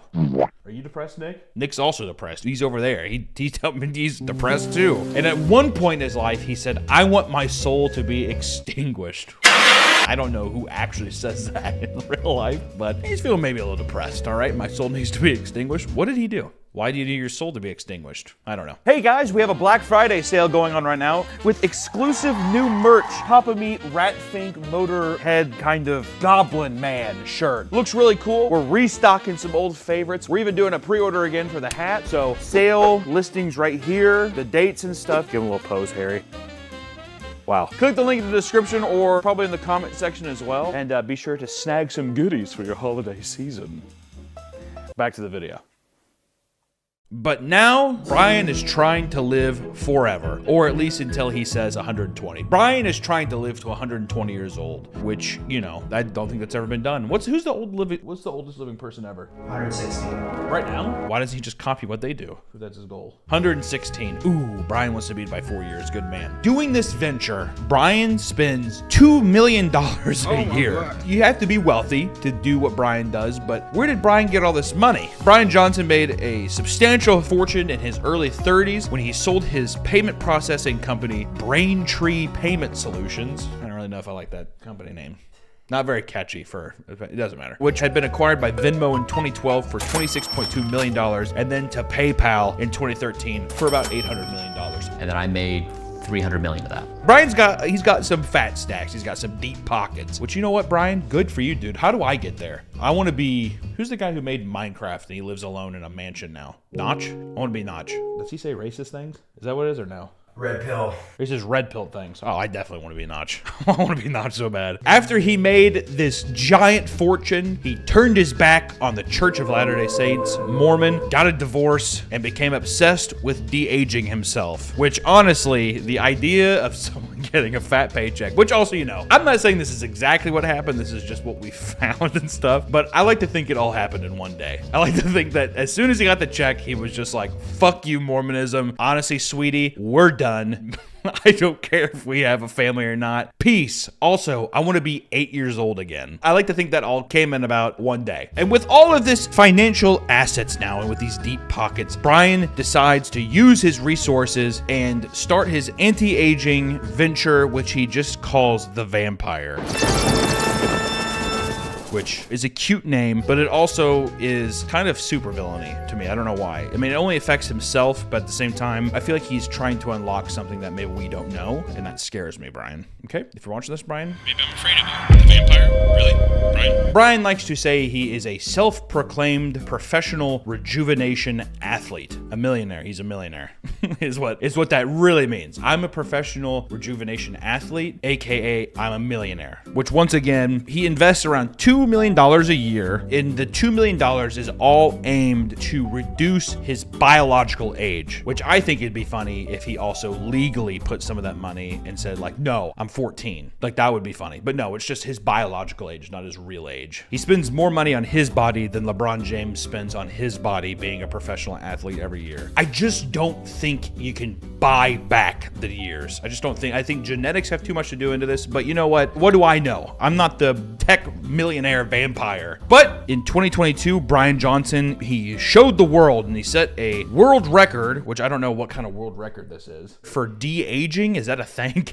Does Guinness come out for that? He reversed his epigenetic age by 5.1 years and 7 months. And I wanted to know who was the person that officiated this world record and why are we keeping a world record of people reversing their age? I feel like he has to be the only person doing it, right? I don't know. He has other accolades as well. The most measured man in human history, which is kind of fun because he kind of is in the same hall as Chris Chan, who is the most documented man in history. And now Brian gets to be on the pedestal right next to him, which is the most measured man. At least you're in the same hallway in terms of Guinness Book of World Records stuff, right? Currently, some fun factoids from him is that right now, Brian Johnson is 46 years old. Is that his birth age or his It's his chronological. So that's his actual chronological age. His chronological age is 46 years old, but currently his heart right now is that of a biological 37-year-old. And he has the lung capacity of an 18-year-old. When I start spitting these numbers out, I really need you to not be dumb and retain this information. I don't know. He is a heavily renovated car, is what I like. You know, the engine might be this old, but the tires are this old. I really enjoy that about Brian. He's like a Bionicle. He's like the red Bionicle, the coolest one. I don't want any comments saying that the red Bionicle wasn't the coolest one, because we all clearly fucking know that it was. It was the literal branding for Bionicle, dude. All right? I like the white one. The white one is whatever. Stupid fucking mask with the big, it has like one little like scope eye. Yeah, I am right, dude. The red one has a fucking flame sword, dude. So you're probably wondering, what does he do? We talk a lot about him de-aging himself, but how does he do it? How can I do it? He calls his process Project Blueprint. And while looking up the website, it's just a website that sells olive oil. I like a nice olive oil, but that doesn't tell me really how to de-age myself. So I had to dig further. I like the white one, he says. Yeah, they're all cool, but the red one's the coolest, man. Isn't that the shield and the... Yeah, he has the shield because he's a pussy. The red one has a fucking flame sword, dude. Brian has a team of 30. Brian has a team of 30 doctors, clinicians.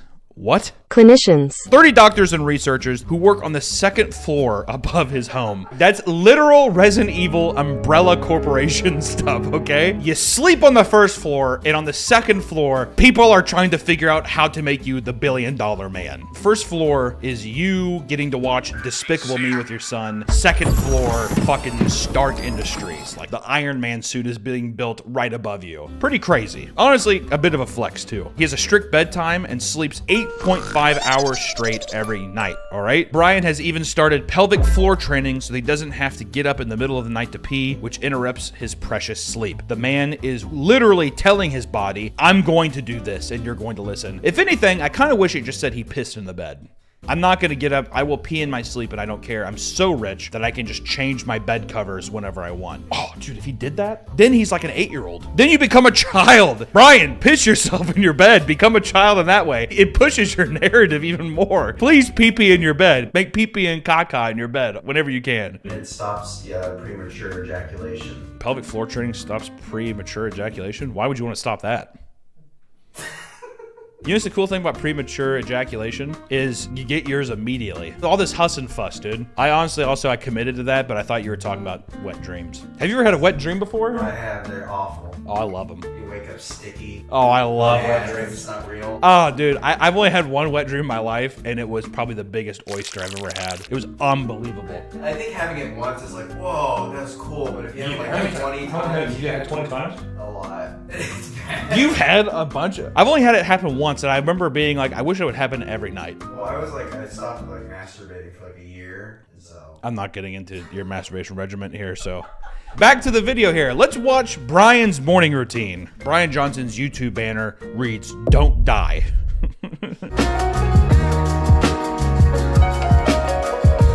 For a 46-year-old man, he looks like a 46-year-old man. He looks like a really in shape, good 46-year-old man, all right? Which also at the same time, just look like a 46-year-old man. Why do you care? Hi everybody, good morning. I just woke up. I'm pretty sleepy. If anything, it's creepier, and this is no offense to him, because honestly, great body. Kinda has like Bruce Jenner hair, which that's fine. I like his dog tag. Oh, that's just a DJI matter. We're gonna keep watching his morning routine. The first thing I'm going to do is use this Braun thermal scan device. I measure my inner ear temperature every day. The temp this morning was 96. Dude, I like running hot. If I'm gasping with my sleep apnea and fucking having a heart attack in my sleep from simply existing, my body says it's too hard to simply be. That's how I want to go out, dude. I wonder what happens if he has a cold. Like if Brian Johnson's ever sick, does he just like fucking have a meltdown? I'm dying, I'm dying. I wake up normally when it's dark outside, and so I can't see the sun. And so in place of the sun, I'll use this device. It helps set circadian rhythm. It improves sleep. What the fuck is circadian rhythm? That's your sleep schedule. Your sleep schedule is called circadian rhythm? I feel like he could just go into a general practice and be a doctor. With how he talks about this stuff, I feel like he could just be like, you're 4 degrees over and that's because of this. Now see, I run at 72 degrees below 0, and that's because I eat greens and I sleep. and I don't drink juice. I feel like that's kind of an idea. Trying to get my iron levels up. They're borderline. They're okay, just borderline. What the fuck does iron do? What does iron do? Look that up real quick, Nick. I remember my doctor told me that too, and for like 2 years I took like Flintstone chewables, extra iron. Iron is a mineral that body needs for growth and development. Your body uses iron to make hemoglobin, a protein in red blood cells that carries oxygen from the lungs to all parts of the body, and myoglobin, a protein that provides oxygen to muscle. Iron attaches to hemoglobin. Myoglobin, and they distribute shit to your body. I think that babies need it. I feel like a preschooler. I'll weigh myself every day. And he weighs himself every morning? That is a horror story I would never do. Every day just being like, how does it happen? How do I keep getting bigger? 5 minutes of light therapy. It's blue light and it keeps my complexion clear. I'll focus on my breathing. I'd have a panic attack.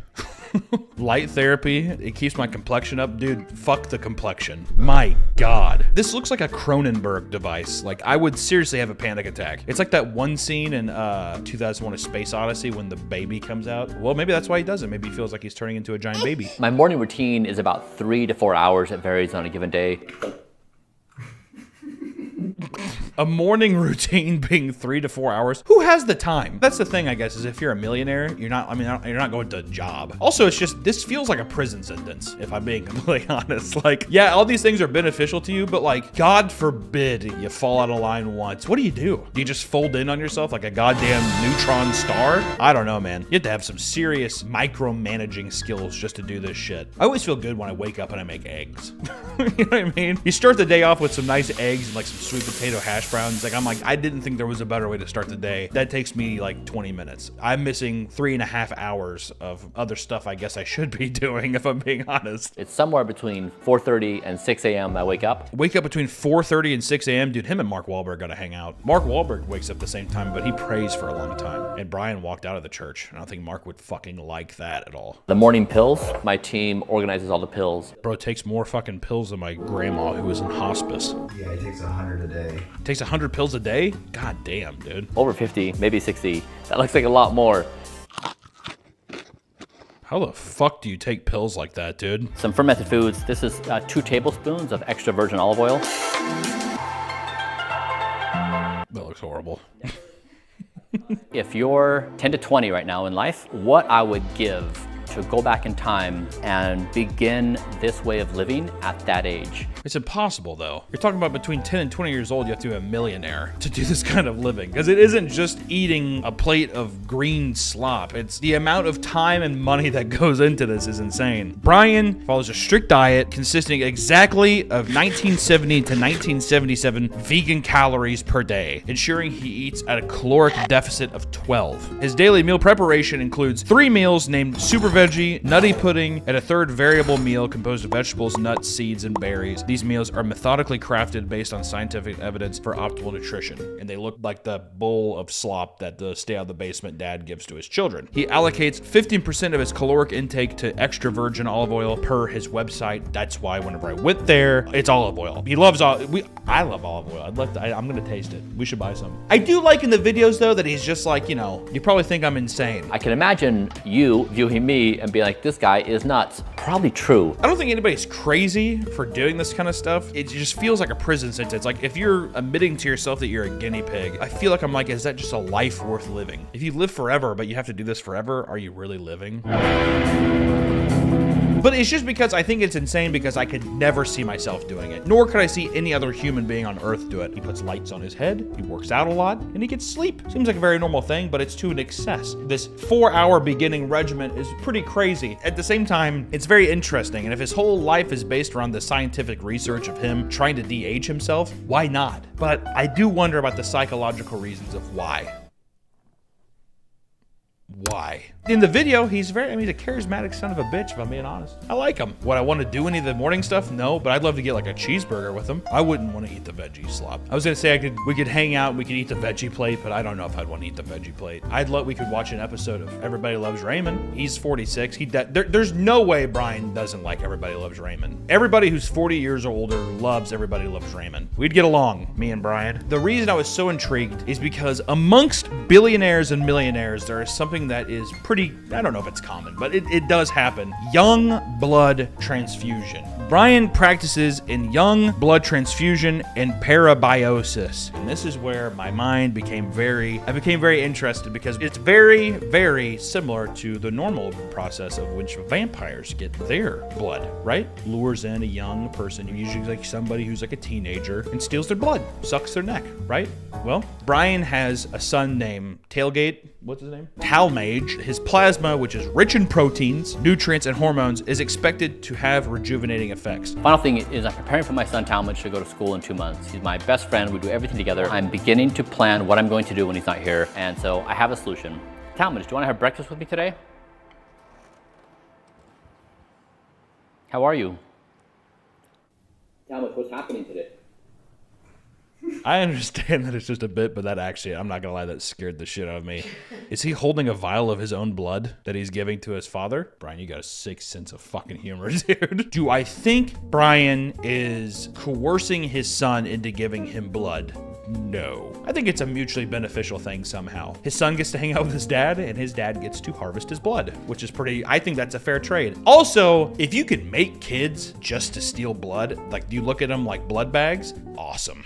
The idea that you get to have sex, make a child, and then in time that thing becomes a viable blood bag for you, that's your God-given right in America, dude. You do what you have to. And if anybody has anything fucking negative to say about it, you can say, you know what, dude, my company got sold to Venmo. What the fuck did you do, all right? Also, this is my 17-year-old boy that I have a cardboard cutout of, and he's holding his own blood. He doesn't care, so fuck off. It takes multiple exchanges with this, so it's not just like it's a one-time thing. I think that Brian's bringing his son in every day. It'd be so funny if he's like, this is my son, and it looks like a 98-year-old man. This is my son, Tailgate. How's it going, Tailgate? He's like, I can't wait to give my dad more blood. I love you, father. And he's like, don't touch me. Don't touch my skin. I haven't put olive oil and light on it.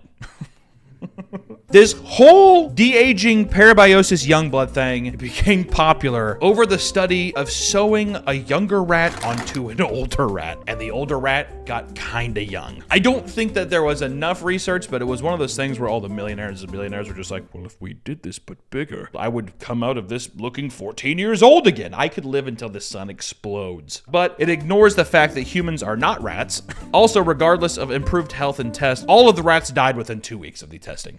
No matter how much something improved, every single rat died in the 2-week testing period, okay? And people were just like, yeah, sure, but you know, I'm sure it'll be fine this way. To really get the benefits here, we would also need to, just need to transfer organs, or we could hook it up, just a series of tubes, which maybe Brian's working on that. That's probably why he started the social media venture, is to get more money to fund the transfer organ machine. He's testing all this, and I will say that the medical community's stance on this is that the US FDA, the United States Food and Drug Administration, for people who don't know what the fuck that is, they have issued warnings against young blood transfusions for anti-aging purposes due to the lack of proven clinical benefits and potential risks. It hasn't even been approved by the FDA, which, you know, people, conspiracy theorists out there will say this and that about the FDA, but I would listen to them on the anti-aging thing. I don't really think they have much to gain, so I think they're going to be pretty honest. Blood transfusion and the blood de-aging, I think it's a lot like being a chiropractor. Nobody in the medical field is like, they're doctors. They're just kind of like, they'll crack you. And there's nothing really scientifically proven to say that it works. After 2 years of following his blueprint algorithm, Brian has reportedly slowed the pace of his aging by the equivalent of 31 years and is now aging slower than the average 10-year-old.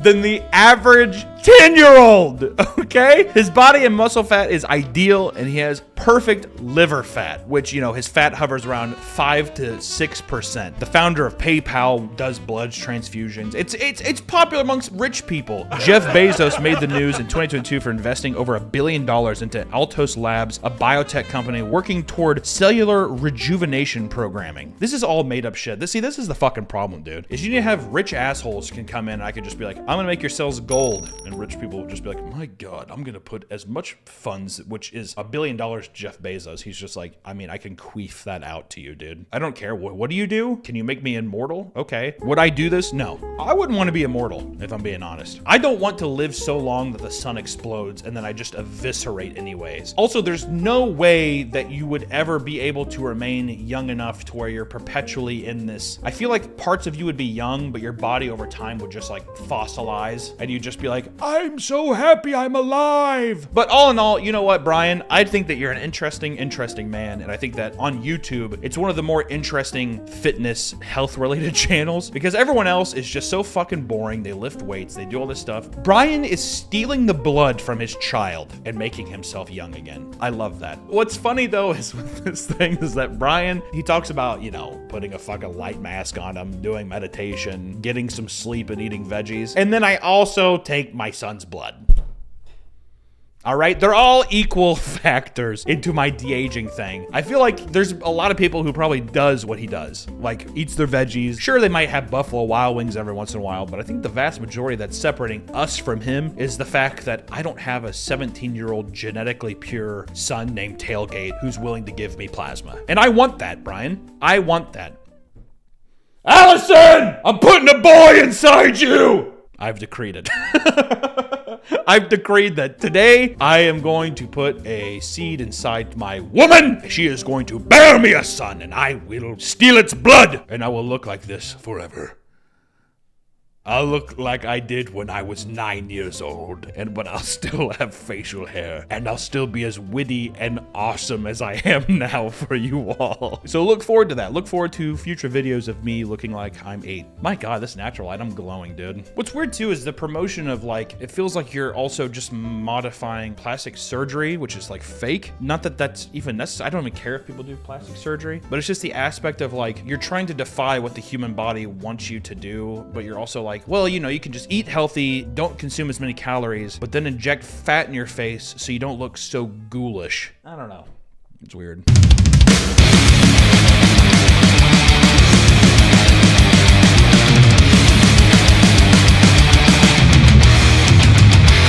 Filming for flatlining patients.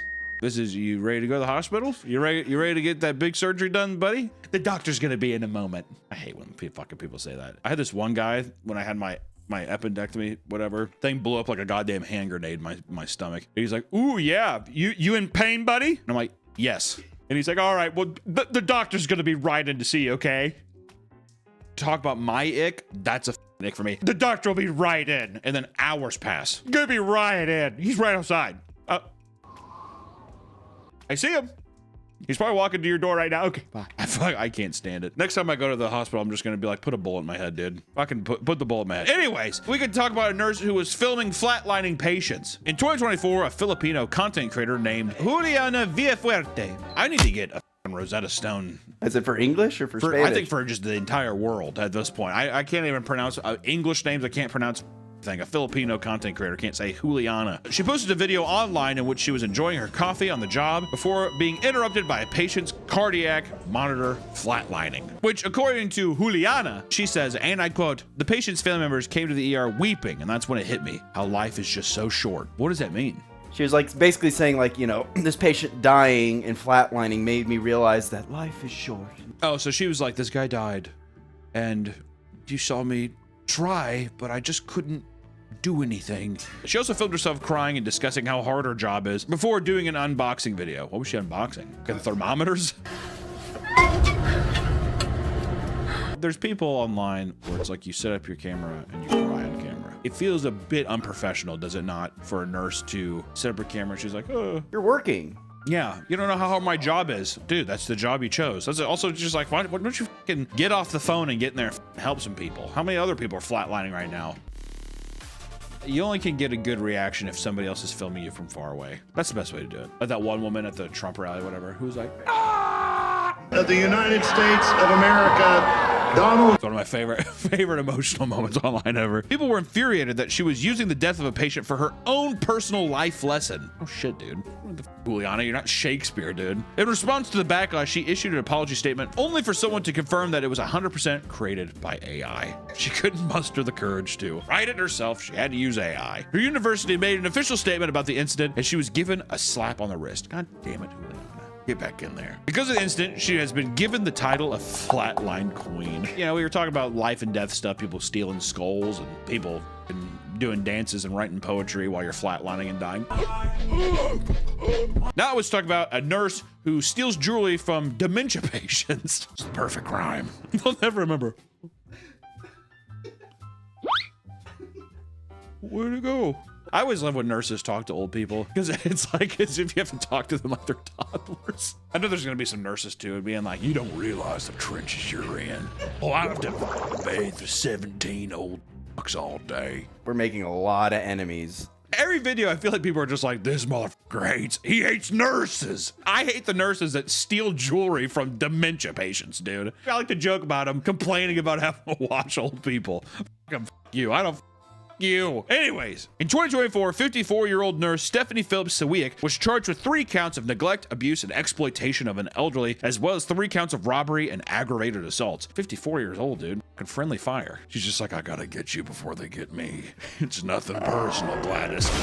A woman called the Wellstar North Fulton Medical Center reporting that her 95-year-old mother lost her $1,000 gold chain link bracelet after being taken to the hospital in an ambulance. They didn't waste any time on that, did they? When's the last time you've seen a sharp 95-year-old dude? Also with our sleep schedule, we're gone, dude. I'm gone at 60. It's gonna be a medical anomaly. If I make it to 60 and I don't die of a heart attack, I'm gonna become legally blind somehow. But they're like his eyes work, but somehow he's blind. Can't see.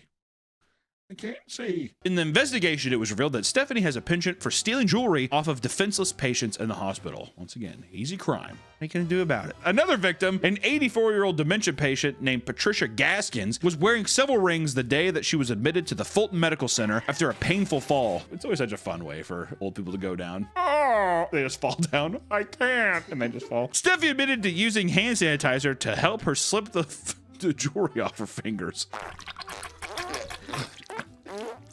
Are you my son? Later, when Gaskins was discharged, she discovered that she dislocated her finger. God damn! Over some fucking JCPenney rings? Holy hell, dude. Doctors also found a crack in the bone from how aggressively Stephanie tried to squeeze the rings off. In total, 4 rings were stolen from Gaskins. And Gaskins' daughter was infuriated, stating, and I quote, I can't explain the feeling that came over me from horror, nausea, and wanting to scream. You lose faith in humanity at that moment. That this happened in a place where someone is supposed to be cared for. Stephanie was ultimately booked in the Fulton County Jail on a $140,000 bail and was told by the judge to no longer work as a nurse or come in contact with anyone over the age of 75. If you even look at somebody over the age of 75, we will come down on you, Stephanie. Do you understand? Sure.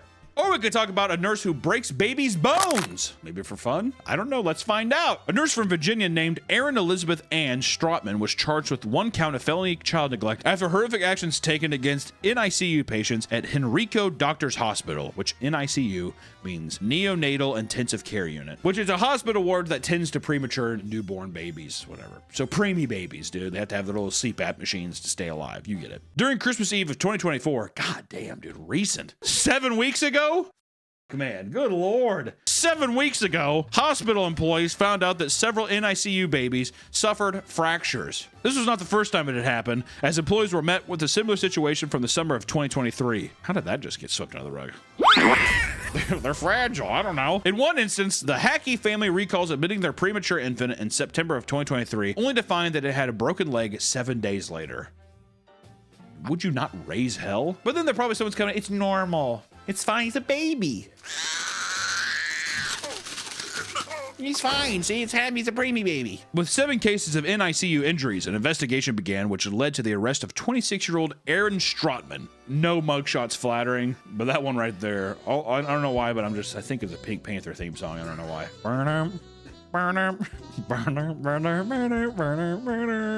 Yeah, I think of that. In court, Dominique Hackey broke down. He stated, "My son was one of her first victims. My son's first emotion was pain. And as a father," that's actually tragic to think about. How do you not go over? You just don't beat the shit out of these people. I want to tell you, come here, I want to say something, just fucking...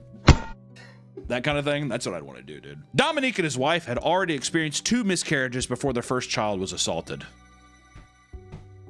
Our next video is going to be how to have a happy day, is what it's going to be called. Strotman now faces up to 10 years in prison and 20 more for malicious wounding charges. She is only formally charged for one of these cases, but she is a suspect in 7 other cases. I'm going to go on a limb and say the crazy bitch that's breaking preemie babies' legs is probably the one that's doing the other ones. And if that's the case, can we not just take a sledgehammer and every day you just re-break her bones every day for the rest of her life, and you shave her fucking head, razor it down to be like a baby. Her bones are forever broken until she comes back like the fucking Elephant Man. Or we could talk about nurse bangs patient left to die of heart attack. Okay, first off, we need to be better about writing these titles. They sound like those magazine covers. It's like a newspaper. Nurse bangs patient left to die of heart attack. Can we not make it a bit more human? In Wrexham, Wales, 42-year-old nurse named Penelope Williams was contacted by a long-term dialysis patient saying he was feeling unwell. Penelope visited the man in his car and spoke to him for about 35 to 40 minutes before he suddenly died while they were talking. You think whenever this thing happens, I don't know, I'm sure somebody in the comments will know. If you're sitting there talking in the car, is there any point where you're just like, I feel horrible? Or is it just something where you're just like talking and you're just like, oh, you get hit? Well, I think in this case, since they were banging, he was probably got too excited. In a panic, she began calling colleagues in tears and asking for help. She was told to call emergency dispatch, a request that she strangely ignored even after being begged to. After investigating, it was discovered that Penelope had been having an affair with her husband with this patient for over a year behind her employees' backs. Wow. They would sneak off to have sex with each other, the last time being in his car. We get in the fucking Volvo. Let's rump in the Volvo. During the act, the patient died of a heart attack and was left by the nurse with his trousers down for the emergency units to discover. At least button the guy back up, dude. Because also, if you die like that, he's just got to have a stiffy forever, right? After initially lying about her reasons for meeting up, she eventually came clean. Today, she can no longer work as a nurse. I always hate these comments where they're just like, oh, all the good nurses get fired. You know what I mean? It's the same kind of shit when it's like a hot teacher and they fuck like a 14-year-old kid and they're just like, where was she when I was younger? Look how creepy that is. It's so creepy. Let's change gears just a little bit. We talk about a nurse who hires a hitman. In 2013, a 23-year-old Cleveland Clinic nurse offered $10,000 to an ER patient to act as his personal hitman. Andrew Martin was enraged over a lengthy dispute with an elderly female that happened to be a former patient at the hospital he worked at. Andrew planned to forcefully take ownership of her home, which belonged to her deceased brother. To do this, he began by sifting through her medical records at the hospital and passed them on to his associate that worked in residence property repair and rehabilitation. This man used the documents to assert that he was in a relationship with the patient, going as far as to make a fake deed to claim ownership of the house. After a long battle in probate court, Martin had lost. This only infuriated him more. He believed this 70-year-old lady was trying to mess up his life, attempting to take her out of the picture permanently. Martin began speaking to the patient about potential hitman job, asking if he'd ever hurt or killed someone before. And after discovering the patient had shot someone in the leg once, he decided to offer him $10,000 to kill the elderly former patient. Like he's just like, you're perfect. I'm gonna give you $10,000. I want you to kill this old woman. It was an accident. I shot him in the leg. He then told the man to, quote, put 4 in her head and make it look like a robbery. What a guy. Shocked at such an insane offer, the patient immediately spoke to the police and had Andrew Martin arrested. Yeah, like I was just like, yeah, this guy came in and I told him about a hunting accident I had once and he offered me to kill somebody. What a fucking dumbass. He eventually pleaded guilty as the evidence was stacked against him. In court, he had to pretend that the wiretap phone call of him talking to the potential hitman was in fact not his voice. It's pretty funny. Him just be like, yeah, I want you to shoot her once in the head. No, shoot her twice. No, 3 times. In the end, he was sentenced to 12 years in prison. Actually, he gets out this year. Hey, welcome back, buddy. One thing is people in these fields stealing other people's medication. There's so many hard drugs that happen, and this is a case of a nurse stealing fentanyl for herself. Danny Marie Schofield, a nurse from Oregon, was accused of drug diversion at Asante Rogue Regional Hospital starting in 2022. During her time there, it was discovered that she had been stealing liquid fentanyl from the patients she was treating in the intensive care unit. In return, she would replace the IV bags with tap water. What Schofield didn't realize is that sending tap water directly into someone's someone's veins can lead to central line infections. Cases like this started to rise rapidly, specifically throughout the ICU. An investigation spanning 7 months had begun. Schofield was no longer working at the hospital at the time, but voluntarily agreed to suspend her license as the case was being looked into. There was enough evidence after conducting numerous interviews to indict the former nurse of 44 counts of second-degree assault. How much goddamn fentanyl do you need? I guess at that point she's probably selling it. I mean, I don't know. I'm just saying, fentanyl.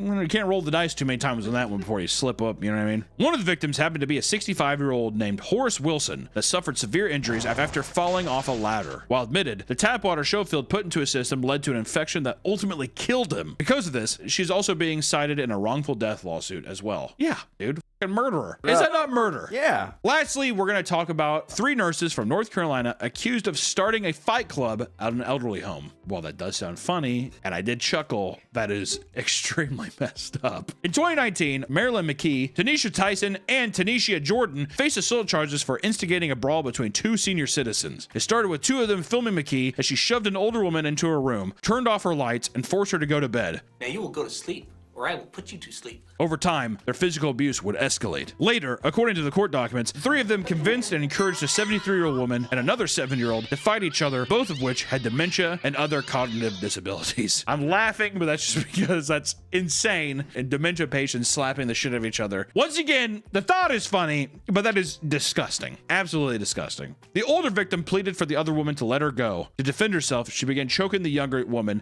until her face went completely red. The entire fight was later uploaded to social media. And eventually, a supervisor came to break things up. All 3 staff members were fired, and a police investigation led to each of them being charged for assaulting an individual with a disability. I feel like there should be more punishment for that. You're messing with someone who has basically no mind. Where's the humanity there? Once again, on paper, you read that at a glance, I'm laughing. I'm sorry. It's crazy. I have to fucking preface this stuff now because we keep getting all this heat from all these different communities of people. Cyclists are on my back. Trading card people are on my back. World of Warcraft people on my back. You know, we talk about these videos and it doesn't mean I'm lumping in every nurse as a horrible person. I'm saying that there are always cases in every facet of life where there is going to be somebody who is a bad egg in a batch, right? It happens. A nurse doing something to maliciously affect you is such a horrifying concept when you're in a hospital or someplace where you are obviously very vulnerable and you're looking at these people to take care of you. It's fucking terrifying. Today, I mean, it started off, of course, with somebody twerking on a disabled dude's head and giving him pills, and all of a sudden we end up in a fight club. I'm just saying that the world is a dark and dangerous place. And for all the nurses who don't do this, male and female alike, I just gotta say thank you so much. Appreciate you for helping us out. All the nurses I had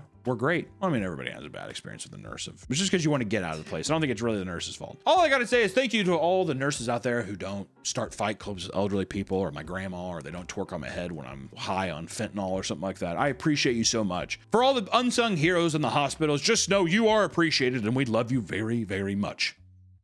Until next time, everybody. I'll see you next time. Bye-bye.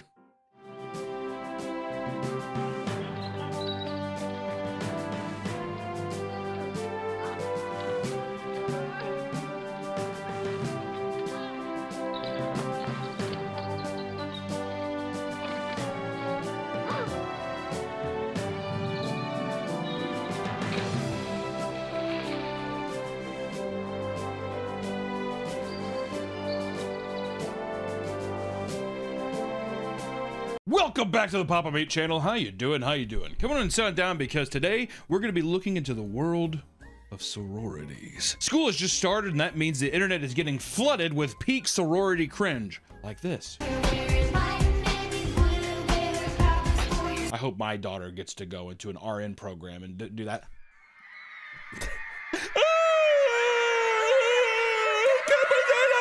Stupid bitch. I mean, I'm talking dancing, screaming, and a staggering amount of blonde white women.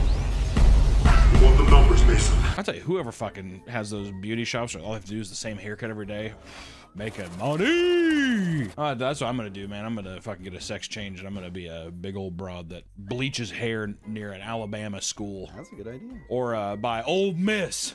Or Utah.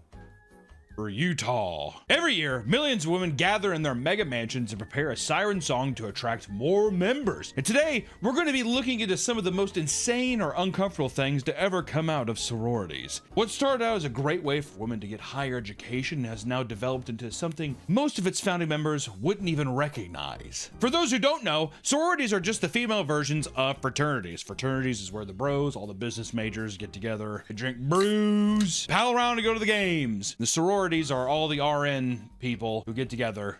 Psychologists, RNs. A little more different majors than the frats, I'll give them that. And they scream and dance and they do TikTok dances. It's awesome. They share the similar Greek names that have nearly identical structures in recruiting and leadership. Just like with fraternities, party culture is a massive part of sororities' identity, and they often combine chapters to throw massive parties. It looks like this. You probably thought that was the 9th circle of hell. Nope. That's just a sorority party. Another common thing that both frats and sororities have in common is the absurd prices and fees of entry or just being a part of, like, paying for your friends, basically, is what it is. If you're an incoming member, you can expect to pay anywhere between $1,000 to $4,200 for a new member. That's not that bad. Dude, to be fair, for friends, for friends and endless parties and awesome cocktails.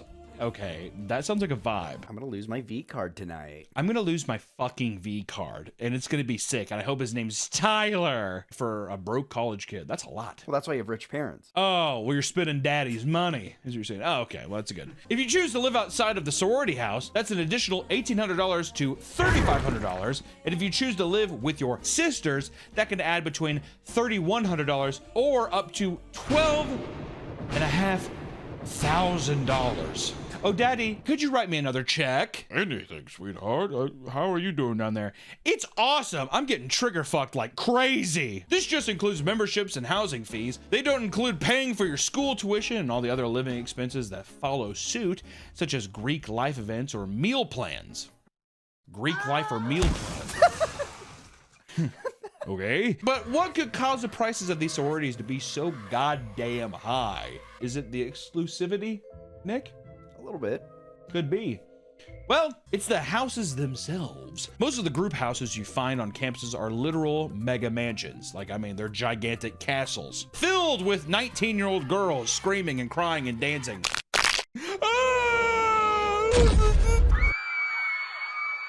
It's crazy watching older videos and realizing how they look like high schoolers. They basically are fucking high schoolers. Yeah, I know. They're 18. That's true. Back in the day, though, looking at like movies from the 90s or like pictures of sororities in the 90s or something like that.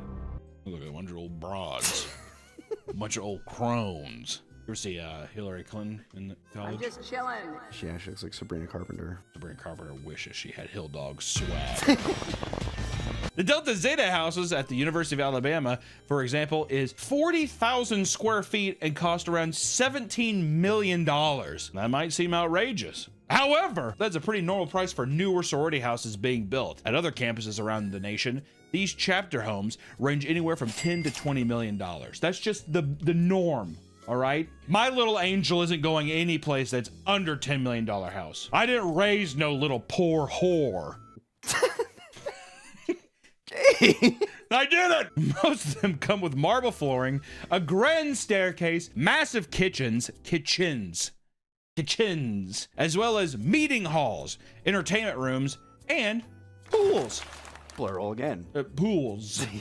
I'm gonna have multiple pools. A grand staircase, my ballerina, my beautiful princess, my queen, also gets to jump in pool A or pool B. That's what I gotta say. And she can have her snack and she can have her little tasty gordita crunches and A or B. That's my princess. Daddy pays for what princess wants. As we mentioned earlier, the events hosted at these houses are also massively expensive. For their bid day, what's a bid day? Yeah, like for bidding. Sororities, like we have to go and bid to be a part of it. Oh, so there's like for the day where they're just like, I want to be here. They're bidding to go. Yeah, they're also recruiting at the same time, so it's like a recruitment day kind of thing. Does it mean anything, Nick? Do the sororities have the same kind of like fake prestige that the frats do, where it's just like George Bush was in this frat? The only way to get ahead in life is we were fraternity brothers. That's why I work at the Pentagon. That's a good question. My first answer was yes, but I think no. I think it's more of a clubhouse. It just feels like a place for people that are a little more well-off to party. Do you think there's well-off, like autistic people, like Asperger's people who don't understand emotion or something like that, or can't process it, don't have social cues? Do you think they're recruited? Or are they just like, get that fucking social battery out of here? If your dad was a part of the sorority and you pay enough money, I'm sure. Exactly. I donated $400,000 for you, princess. Thanks, Dad. All right, girls, do her nails. I want to watch Bluey. You're gonna put Bluey on, and you're gonna do her nails. You, what's your name? Marissa. Get over here, and you're gonna be best friends with my daughter Spud. I like Bluey. And watch out, she likes to bite. This video is sponsored by Hungerroot. Let Hungerroot be your personal shopper on your path to eating healthy. Hungerroot takes the stress out of grocery shopping by only filling it with good stuff. That means anything you like that falls under your specific dietary needs. Hungerroot is the easiest way to eat healthy because it holds food to a high standard and screens out over 200 additives like high fructose corn syrup and preservatives. Plus, with the kids going back to school, Hungerroot has great kids snack options that are perfect to toss in for lunches and backpacks. Hungerroot can also tailor items to your needs. Soon, it'll fill your cart with personalized items that you're sure to love. That's because when you get started, they ask you questions to see what you like to eat and how much you want to spend per week. And when I'm stuck at my desk, I'll sometimes reach out for snacks that I end up regretting later, am I right? But Hungerroot has helped me find healthy alternatives to keep stocked in the fridge so I can keep it healthy while I keep working. From smoothies to salads and everything in between, Hungerroot has got you covered. Take advantage of this exclusive offer. For a limited time, get 40% off your first box, plus get a free item in every box for life. Click the link below or go to hungerroot.com and use code PAPAMEAT at checkout. That's 40% off your first box and a free item of your choice for life at hungerroot.com with code PAPAMEAT.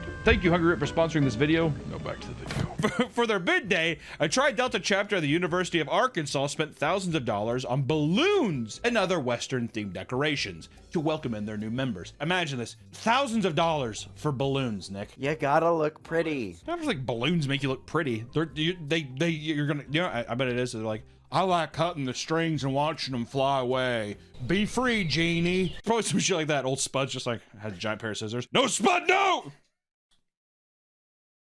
My dad paid for balloons. You're lucky your dad donates so much fucking money here, you potato bitch. The balloons covered nearly the entire front of the massive home as well as the large parts of the lawn. Throughout the property, they had massive structures like 10-foot cowboy boots and custom banners, all for a couple good pictures. That's a Mormon housewives energy is what that is. At least it's on campus. Mormon housewives is in a neighborhood to everybody. Working a 9 to 5, your boss just fucking yelled at you and you had to see some big goofy tooth bitch with giant cowboy boots outside her house. Spud walking around playing with a sprinkler. You know what I mean? I just got my nails done. It's crazy to imagine that most of these decorations will likely just be tossed in the trash, but it's all worth it because it convinces future sisters that it's worth joining. And I don't give a fuck that we just spent thousands of dollars on balloons. That's the kind of mentality you need to be a part of this sisterhood. Yeah, you walk by, ooh, balloons. Pop! Pop! Not really giving a lot of the sorority members a lot of time. You know why? I bet a lot of them are smart, Nick. Smarter than me. Well, they have a degree in psychology. And nursing, kinesiology. Good kinesiology. Some are doctors. Some are lawyers. Some are OF girls. I always think it's shitty that girls that aren't as attractive have to go into like weird shit for the OnlyFans. Isn't that weird? It's always like some like weird fart, poop, play stuff, dress up like a clown. Bluey. God damn. Yeah, some Bluey. Some Bluey OF stuff. Well, you know, if you don't got the looks, you gotta be a little creative. Well, see, that's and that's why everyone kind of has that 1940s Hollywood producer kind of thing. If you don't have the looks, you gotta make with what's due. Put on this red nose and start, I don't know, shitting in a pool. I don't. Okay. Without new members, all organizations will fail, which is why they put so much effort into rushing.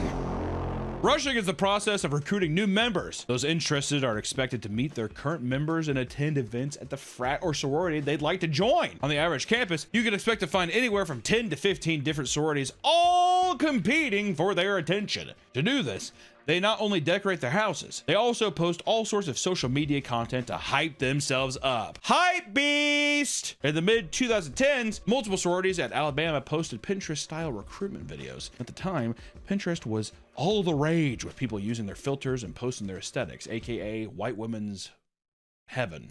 Pinterest. So they tried to capture that lightning in a bottle and turn it into a video. Each post had lots of slow panning shots and colorful filters over pop music. As you expect, many people pointed out that all the women looked exactly the same, referring to them as a bunch of quote unquote basic bitches. We didn't say that. I said it. Oh. I said it because every girl at a state school looks the exact same. I will say it. Do you remember the trend when we're dressing up as Han Solo? Yeah, the blue jeans, the fucking stupid leather boots, and they had like a leather jacket. They all wore that fucking stupid ass hat. As obnoxious as this is, it's much more tame and harmless compared to the over-the-top thirst trap style videos we see today. Which, you know, that's for the boys. We ain't complaining. Nick doesn't complain. I scroll past them, but you save a lot of them. Just before the wave of Pinterest videos, many sororities were recording rap videos and making their own lyrics, dropping hard N-bombs.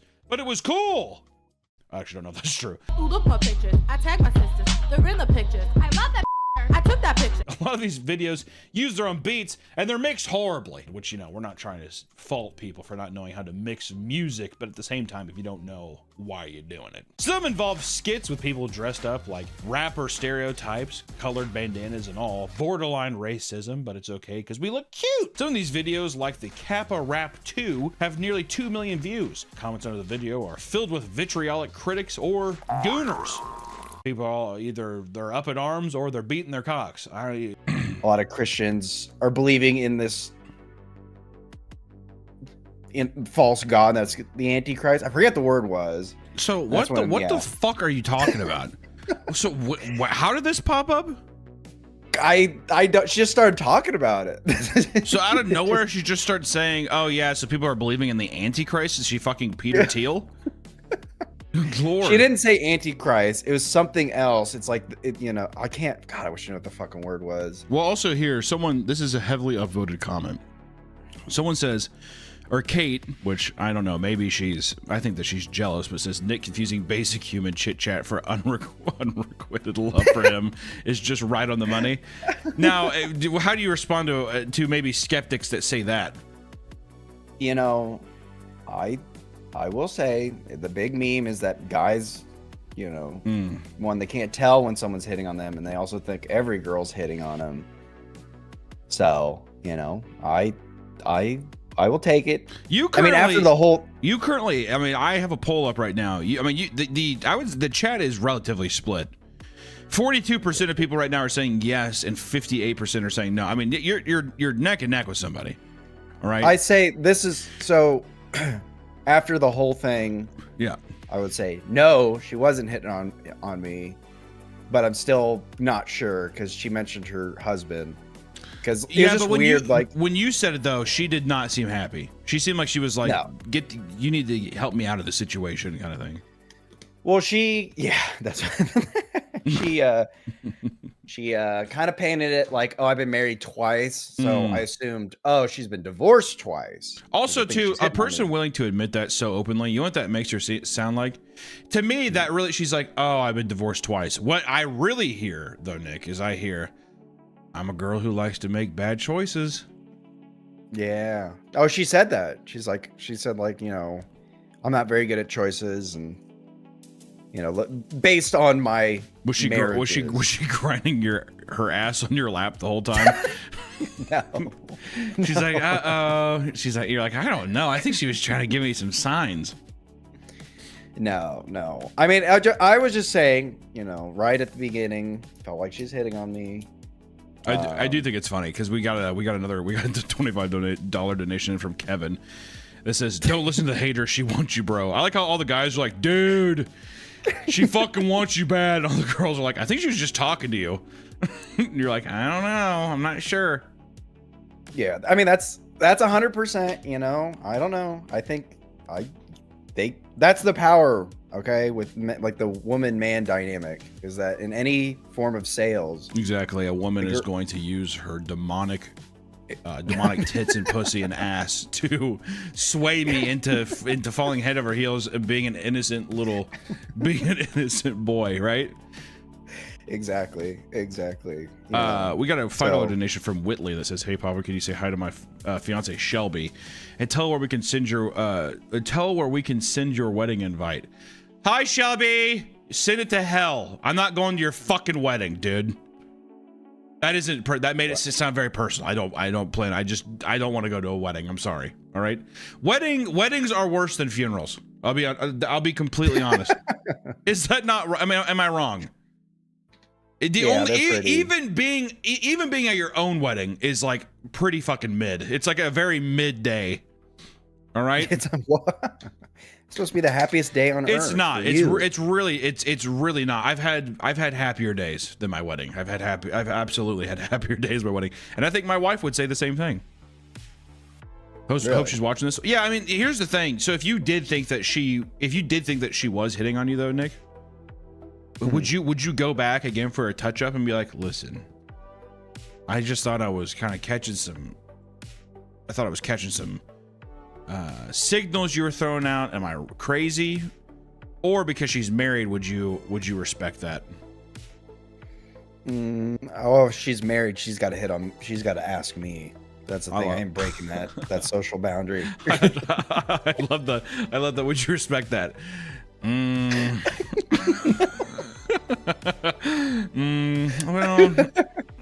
I guess if I have to respect it, I will. My whole thing was like, man, I hope she doesn't ask me out on a date because I don't know how I'm gonna respond. Because I don't want to. How many times have you been asked out on a date by a girl? That's what never, not once. And see, this ladies and gentlemen, this is why I love men's brains. Is it's always just like, God, it's gonna be uncomfortable if she asks me out right now. It happened. Yeah, her pussy's all wet from getting me a new haircut. I feel so weird. Be like, baby, you did this to me, baby. Come on. But I was like, well, maybe. Yeah. But she never did, so it's a pipe dream. Yeah, really, you dodged a bullet with that one. I mean, I think you know what's fucked up. I think if she did, well, actually, did I ask you this? The number one question is, did you find her attractive? No, not physically or not physically or emotionally. Yeah, she's very nice. Very nice. Oh, okay. Hey, message received loud and clear. I'm gonna message you something right now. And just say yes or no. Oh no, she wasn't. All right. Yeah. Yeah. No, she was not. She was actually very thin. Okay, well, you're just immediately you immediately sold my message down the river. Okay. God. All right. Well, you know what? Whatever, man. Hit him with a good personality thing. My God. No, but she would like I will go back for another haircut. So she won my business. I think she's very cool. I love that. I love it. I hope that somehow she finds this video and then next time you come in and you're like, hey, happy to come back. I just thought you're cool. She's just like, what the fuck were you on about? She's like, I was just talking to you. Oh, also, well, there you go. I mean, I don't know what else to say. Besides, also, I will say, I think the haircut looks good, Nick. I think the haircut looks good. It looks solid. You should be very proud. Proud of that haircut. Thank you. What was the first name of your barber? I won't give that information away. You can't say someone's first name? Okay, nope. No, all right, fine. I'll say the first letter, B. Right. B? Mm-hmm. If I guess it right, will you say yes? Yes. I only get one guess, though. Yeah. Brittany. Oh, my God.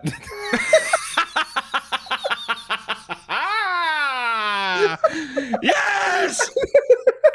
Oh, my God. I love it. So good. We're not gonna say where it was at or anything, but yeah. That's really funny. We got this in the mail. I haven't tried it yet. We got sent some Grog America. Look at these fucking grifters, dude. I was looking at this. I grabbed 2 cans out of my fridge. One was a Grog America, which I think we had a it was so obvious. Okay, well there's also Becky, dude. I mean, there's other fucking B names for women. Grow up, man. 60% alcohol, by the way. I mean, it's pretty fucking. That's pretty heavy, right? Oh yeah. That's 6, yeah. Looking at some of these in the back here, just want to point out that it's 120 calories. Now, see, my beautiful, nutritious Mountain Dew is 170. So for 50 more calories, I can just have a Mountain Dew. And I'm not going to get into the schematics of how much sugar and all that kind of, that's irrelevant. But we're going to sit here. Let's do a little ASMR test here. Let's see.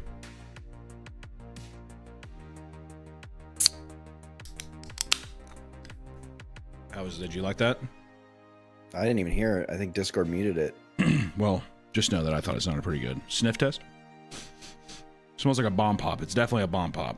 I guess that's pretty obvious, but it smells good. Smells good. Smells like a bomb pop. Is Grog one of the best YouTuber like drink products or something? You think?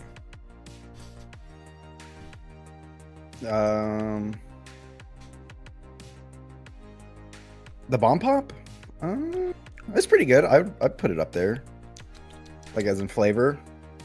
No, I'm just saying Grog. Do you think Grog is Oh, Grog.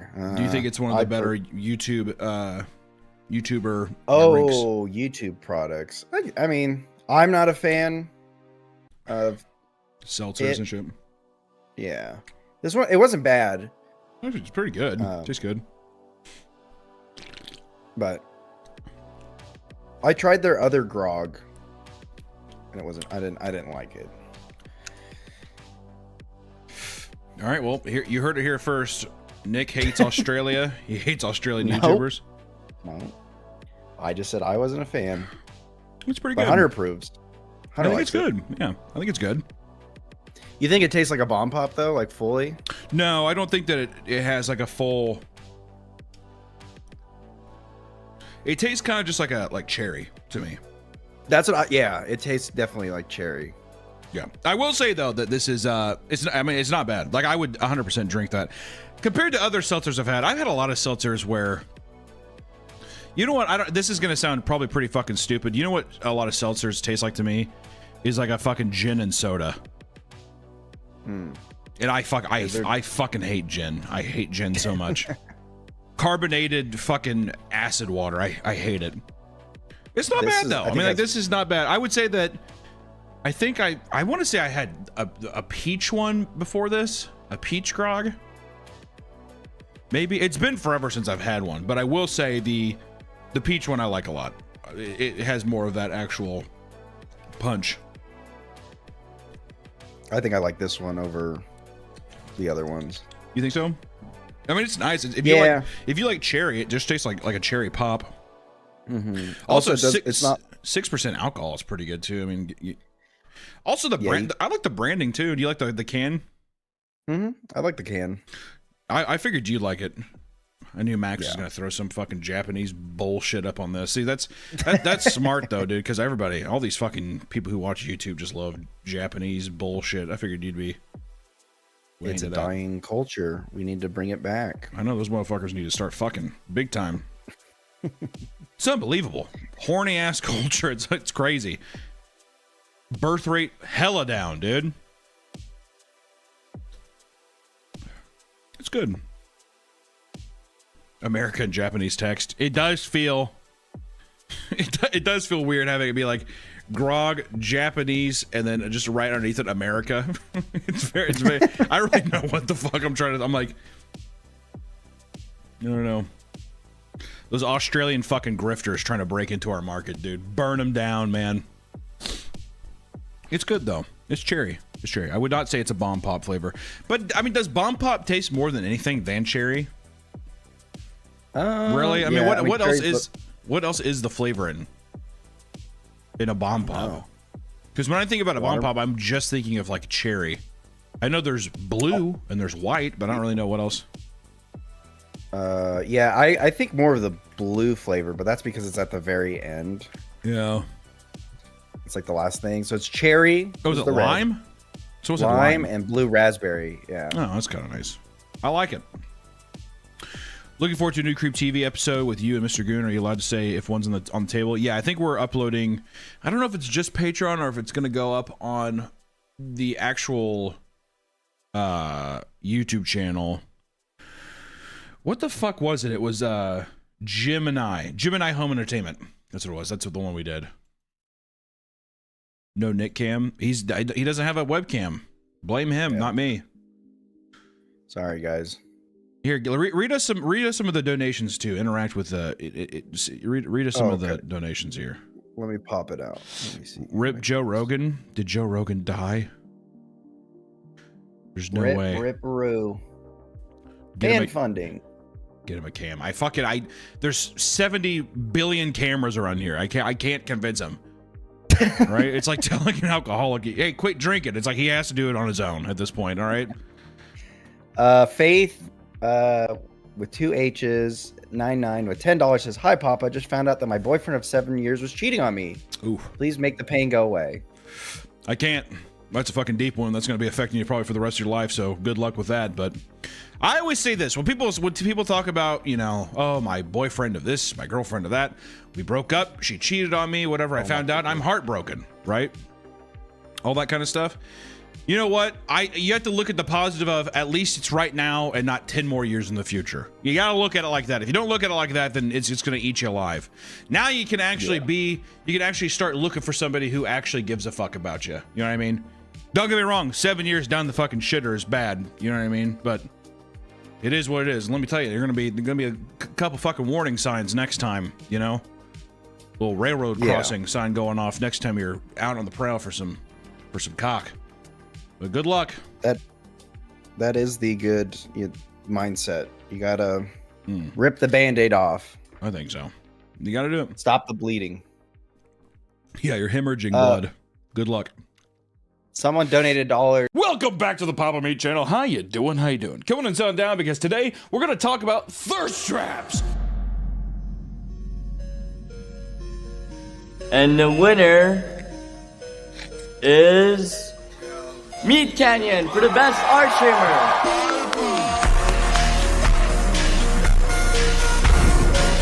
But he hates science. He's like me. He's into Meat Canyon videos. Ooh, do it to him. Oh, get that shit in my face. Get that shit in my face. That was hot. Thirst traps have been a staple of the internet for well over a decade now. People taking sexy, flirtatious photos for the purpose of gaining the admiration of their peers. Thirst is defined as desperate need for attention, especially that of sexual nature. You can even find guides online on how to make high-quality thirst traps, from lighting tips to getting the perfect angle, and even more advanced tips like using body oil to make your skin pop. We've all been on the internet long enough to see women posting thirst traps, right? Old news. Dead meme, bored. But how about male thirst traps? Now we're talking. Over time, we've seen a lot more men participating in the trend and getting their own piece of the pie. Most male thirst traps are exactly what you would expect. An in-shape man making flirty faces and getting sexy up for the camera. Getting sexy for you at home. And that being said, there seems to be a wider range of different subcategories that I thought we would take a look at because let me tell you, it's fun. It's a good time. But first off, how did thirst traps start? Let's take a walk down memory lane. Urban Dictionary defines a thirst trap as a sexy photograph or a flirty message posted on social media for the intent of causing others to publicly profess their attraction. And early on, people would post selfies on their MySpace profile to their small circle of friends and classmates, but now it has become a way to create a massive audience of fawning viewers. Nay is the time of internet goers lifting up their shirt in their bathroom with their scene band, their verb to noun band. I had a friend who did this. It worked great for him. It was insane. I was too fat. I couldn't do it. I wish I could thirst trap. I'd thirst trap in a heartbeat. Okay, I'll try. This is me thirst trapping. I'm gonna do one for you now. Put it up quickly. That's all you get. Today's episode sponsored by Gamer Subs. We have our own flavor, raw meat. Go drink raw meat right now. Do you like summer in a glass? Then drink raw meat. Gamer Subs, zero sugar, right? Nice caffeine. Or if you don't like caffeine, they have caffeine-free options. Raw meat. Go get raw meat. Use promo code PapaMeat and checkout. I swear to God, you're gonna get it. You're gonna love it. Please go buy this. If everyone just got one, right, it would end world hunger. That's a fact. If everyone got one right now, if you're watching this fucking video and you go get it, world hunger's done. Ring a ding ding ding. Go drink it! Raw meat! Raw meat! That's my flavor. Raw meat! Go drink it. Thank you so much, GamerSubs, for sponsoring this video. Go fucking get this. I'm not even joking.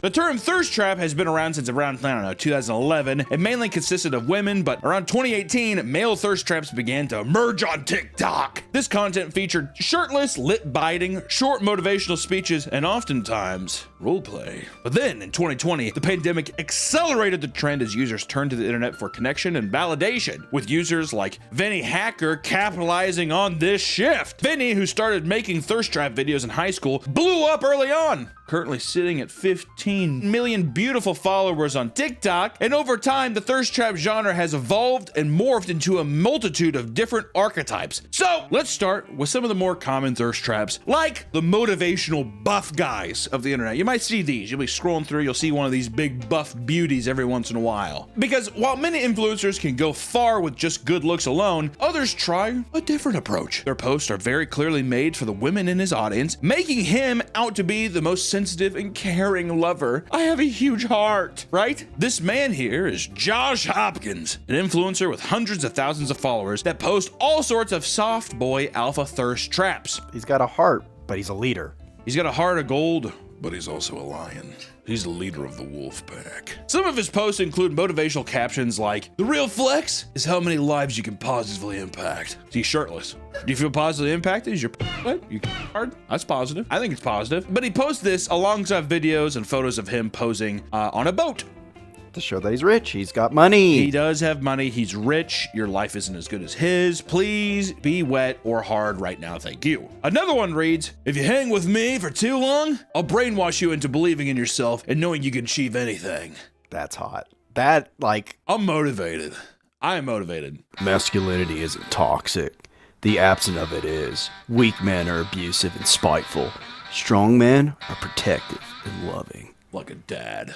Yeah. Posts like these get flooded with comments from older women praising him for his positivity, as well as begging to spend time with him. Which it's funny, the parallels. It's human beings being human beings, but, you know, younger women posting provocative pictures almost always has creepy older guys in the comments being like, "You are so beautiful, princess." So it's funny to see the vice versa of like older women. I'll tell you what, the is aggressive too. Take it off! That's how my grandma and aunt were to my one of my friends' brother. he was like 4 or 5 years older, and every time they're like, "Ooh, we want to see him." And then one time he gained weight, and then we were like, "Ugh." Of course, he has his fair share of overly horny posts, some of which border on excessive. Some of them, not all of them, well, a lot of them, but still. There's clearly a market for thirst trap content that focuses more on emotions than just pure sex appeal. But what about when that concept is taken into a slightly different direction? That's when you enter Calvin Reef. I feel like I'm giving these boys a nice little platform, huh? Yeah, you gotta promoting them. I want to say, if we talk about anybody here, I want you to go there. I want you to just say, "Zam, Zaddy." Give one of those. They're burning up, nothing but positivity going towards them. No negativity. I don't with that. These are just handsome boys doing what handsome boys do. Right? Now, Calvin Reef is a young TikToker that focuses on making relatable content. So, in his own words, quote, "People don't have to feel alone throughout hard times." He makes dramatically emotional POV videos, and while they aren't overly sexual, they feel like a sort of emotional thirst trap in a way, if that makes sense. He often posts stories about touchy subjects in order to get emotional responses from his audience and have his videos blow the fuck up. He even says, "I try to make people cry."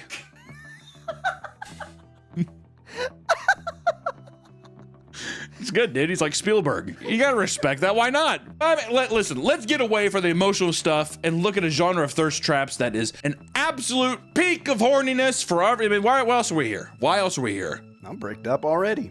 I would say by far on the internet, the biggest male thirst trap ever is the cooking thirst traps, which is just AKA it's food. Literal food.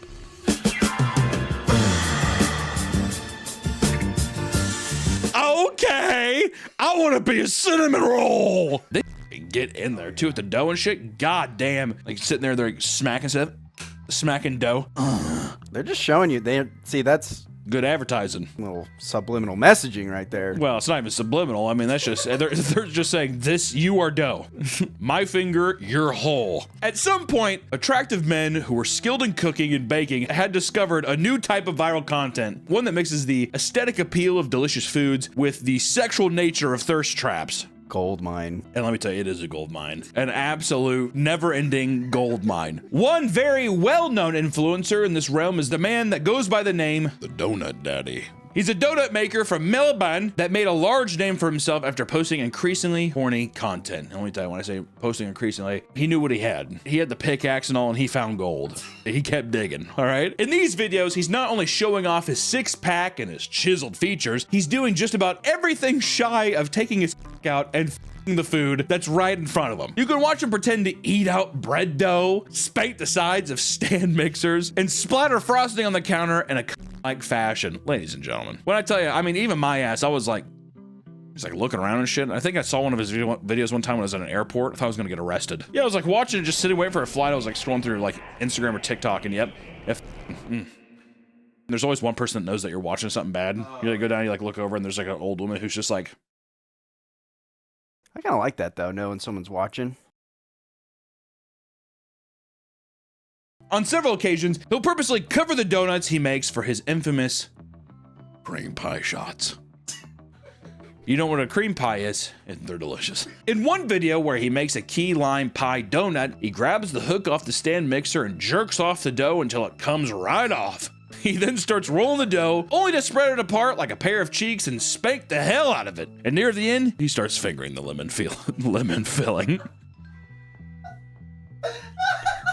Actually saying this out loud, it's gross. It really is gross. Like, I'm just like, oh my God. And he just like spreads it open and starts fingering the hole. You're like, God damn. Is this gonna get us demonetized? I don't know. Maybe. It's food. He has his own donut shop and dessert bar in Melbourne and serves handcrafted donuts, which is the primary thing he uses his content to promote. Which, you know what? That's a small business owner getting his, right? It's a donut maker trying to get people to eat donuts. What am I supposed to tell you? One of the biggest cooking thirst trap accounts on YouTube is without a doubt Cedric Lorenzen, who makes similar content for his 6.3 million followers on YouTube. It seems that people who make this kind of content are always trying to find new ways to up the ante to see how far they can take the sexual side of the content while also making it different from their competitors. You gotta reel people in with what's similar, but what makes you stand out? What makes you a little zebra amongst horses, am I right? And for some reason, Cedric's signature move is spitting on the camera. You think he's hogging a loogie? You better believe he's getting some phlegm from the back of his throat. Oh, especially a man eating a bunch of sugary shit like that. Oh, I bet you he's got some phlegm. In one video that feels almost too graphic for TikTok, Cedric makes an Indonesian dish called es camper, a cold and sweet dessert consisting of various fruits. In the video, cuts open a coconut, jams his finger deep inside, and fingers it aggressively. All right. Cedric aims to open his own restaurant one day, thinks of his content as a good stepping stone to that goal, which once again, if you're popular online and you can get the bag, motherfucker can open up a nice steakhouse at some point, I bet. It kind of reminds me, like, have you seen those videos where the guys, like, they make the chocolate, like, I've seen a lot of bananas, chocolate ones. Yeah. And they, like, hump them in their face? Yeah. That's what he's gonna do. Okay, maybe not. I don't think I. Oh, you haven't seen that? That last part was, I don't know. They'll sexually like doll up like a banana, like dip it in chocolate and put sprinkles on it, and then like put it near their fucking like stand up on the table and like shove it in their mouth. I hate that you reenacted all of that. Men have begun seeing so much success from their thirst trap content that it's starting to be seen as a smart marketing tactic for more than just individual influencers trying to make a quick buck. So let's talk about the national park thirst traps. People were shocked to see that Yellowstone National Park was seemingly posting thirst trap videos to TikTok in order to advertise their park. Big brain. Big brain material. The formula for these posts would consist of sexy men thirst trapping just before hard cutting to a landscape view from the park, which it is a beautiful view, isn't it? Isn't that nice? Other clips would stitch videos from rugged influencers like Thorin Bradley, cutting from him splitting a log in half with their bare hands to a shot of a snowy mountain. Oh, dude, that's gotta work. Yeah, it works. Are you kidding me? Absolutely. They should do it for both men and women. Get some men in there, get some women in there, maybe get both of them at the same time. Who knows? And guess what? Boom! You're in the forest. These videos would pop off on TikTok, and soon people realized that this was not actually the official Yellowstone TikTok page. Instead, people were making fake accounts in order to trick people into creating awareness for national parks to increase tourism due to the cuts being made at the National Park Services. But you know what? That's the community coming together. They're like, they know brain rot. Capitalizing brain rot for the better good for national parks. We need it. Yellowstone needs to step up and start doing it, dude. They should do it for like educational videos. Hell yeah, they should. Now let's talk about one of the most popular types of aesthetic that men on social media have utilized for their thirst traps. And it's probably, I would say this is probably my least favorite one out of all of them. I'd probably say this is the most popular. This is the one I probably see the most. This is the one that inspired the video because it was happening so much. I'd be taking a shit on Instagram and you'd scroll through and you're like, why am I getting fed these? I'm just watching them over and over again. I'm of course talking about the country boy thirst traps. Yeah. There's no shortage of men using the rugged Western country boy lifestyle as a tool for getting women to fawn after them. The amount of TikToks I see of shirtless men in blue jeans catching footballs with one hand and then slow motion turning around to the that.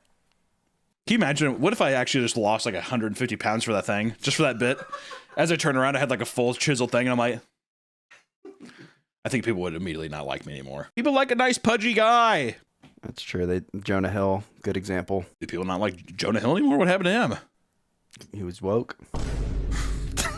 These videos often consist of fit men, usually wearing only pants and a cowboy hat, spending time at a farm or around their pickup truck while lip singing to country music, like stadium country music, you know what I mean? Dirt road, cold beer, blue jeans, a red pickup. What was that Bo Burnham thing, right? One of these influencers, Dalton Chandler, has multiple videos where he uses all the country boy stereotypes at once. They almost always fit the exact same format, and Dalton gets out of the pickup truck to reveal he's only wearing a blue jeans and a cowboy hat. He opens the back to reveal a cute dog, then walks off screen as if he isn't just going to turn around once they get the take. They're gonna walk over, he's gonna tell his dog, get in the truck. Get in the truck. Arf, arf, arf. Get in the truck. Slams the door arf, on his paw. Arf, arf. I don't know if that happens, but still. And another one of his favorite types of thirst traps is a shirtless Dalton gets thrown a football, catches it, turns around in slow motion, and smiles. He's done this more times than I could ever tell you. It's a lot. And I'll tell you what, other guys like this, they all, there's been copies of it or he's copied it before. I don't know who the originator is of it, but there's a lot. Some other men that follow the country boy aesthetic have countless videos where they just walk towards the camera and smile. One thing I don't, what is the psychological thing you think that makes like licking your lips supposed to be attractive? You know how many times we see that? Biting your lips and then licking them or something? What do you think it is actually? I don't know. It's just like, it just shows interest. Yeah, it's the eyes, man. Maybe it is supposed to be like, oh, you're a snack. Oh, you're delicious. You look at her the same way that you look at like a porterhouse steak. Get like a knife and a fork. My boy Danny Baker is a great example of this. He has had a ludicrous amount of videos where the only thing he does is walk forward, smile, and occasionally, not all the time, occasionally tip his hat. And occasionally with wholesome motivational quotes and Bible verses layered on top. Not a bad formula. What's the one that you shouldn't like on your friend's belly? There's a Bible verse that says don't on your friend's belly? Yeah, it's like don't waste your seed on your best friend's belly. Is that Tummy Sticks 1614? The Book of Tummy Sticks. It's surprising just how many types of thirst trap videos are out there. There's a category out there for everyone. For example, the police officer thirst trap. Even police officers should try to take sexy videos of themselves, often decked out in full gear, and a popular trend that police officers on TikTok take part in is the hip walk, where people film their hips as they walk in a suggestive way. Oh, because they're brandishing their guns. They're brandishing their guns. These boots are made for walking. But they're not the only people in uniform that participate in the thirst trap trends. There are people in the military that do this as well. Like in 2020, people in the US military started getting in trouble for poor conduct after being caught making thirst trap videos that were making the rounds on TikTok. And although people in the military are banned from using social media sites such as TikTok, people inevitably find a way to access and gain followers posting content they deem inappropriate. My boy Garrett Nolan, for example, will post videos of him making sexy faces, while influencers like John Bland take a much more revealing route, which is really funny with his name. There ain't nothing bland about John Bland. Both of them have gained massive followings, which the Pentagon views as a threat, believing that China will be able to gather important intel from the US military. Many people think think this is a silly thing to be concerned about, seeing as they're just doing what most young people do and aren't hurting anyone, right? Regardless, John's TikTok seems to have completely disappeared, but remnants of them still exist in compilations posted to YouTube. Don't worry, guys, his abs are still out there. Oh, thank God, John.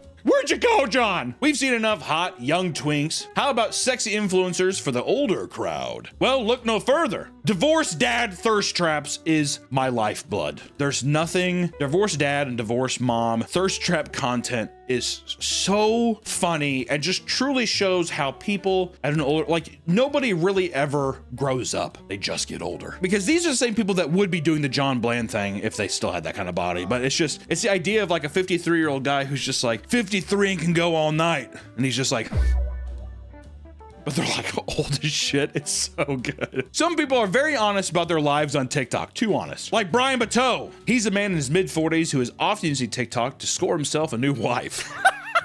In fact, he brings up the fact that he got divorced from his wife of nearly 20 years on a regular basis. In one video, he dances and lip sings while pleading to his audience to blow up his video to stick it to her. Oh, that's such a good idea. It's so desperate.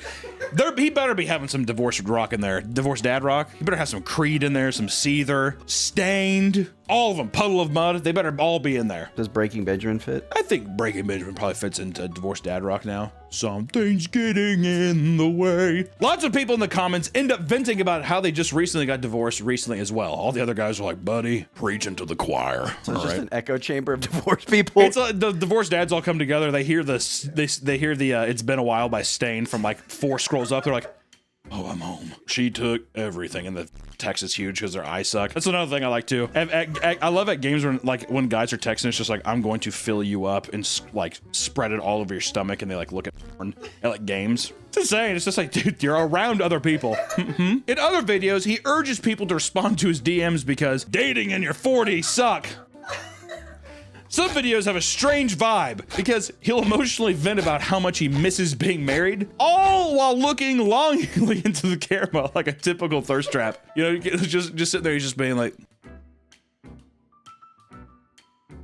This picture says, loving someone you know loves you back, family gets-togethers, no longer being part of a team, guaranteed hugs after a long day. I do miss those guaranteed hugs after a long day, bro. My boy Brian, he's spitting facts. It's been a while since I could hold my head up high. It's been a while since I first saw you. That's a good one, dude. I don't know if I like It's Been a While. That might be my favorite Divorced Dad Rock song. Or I like that Creed song though too. My Own Prison. Should have been dead on a Sunday morning, banging my head. No time for moaning. Ain't got no time. My dad would blast that at like 6 a.m. in the morning. Good for him, dude. Court is in session. A verdict is it. He's like doing the dishes real loud and shit. He wants people to be like, Dad, what's wrong? Nothing, go to bed.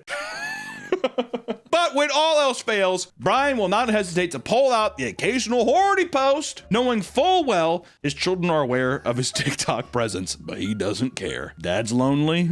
Hey, keep scrolling, sweetheart. In fact, this is a new issue that people have to confront in the age of TikTok. A 15-year-old teenage girl posted an advice page about how to handle her 53-year-old father posting thirst traps to TikToks. The father, a physically fit, bearded gym coach that occasionally works gigs as a mall Santa, decided to start posting thirst trap videos to TikTok. She was humiliated to find out that her friends discovered them and started showing them to her. In them, her father's wearing tight, revealing pants while he flexes and dances to sexual music.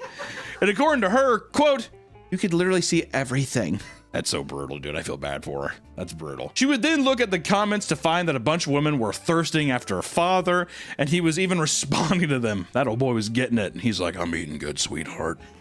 Your dad's full. The man is not divorced and has a wife that is also very uncomfortable with him making these posts. What? He's doing it for the attention. I thought he was divorced. I got mixed up with Brian. He just wants the attention. You're playing with fire right there, old boy. God damn. He's role-playing as a divorced dad. He's a divorced dad and a mall Santa.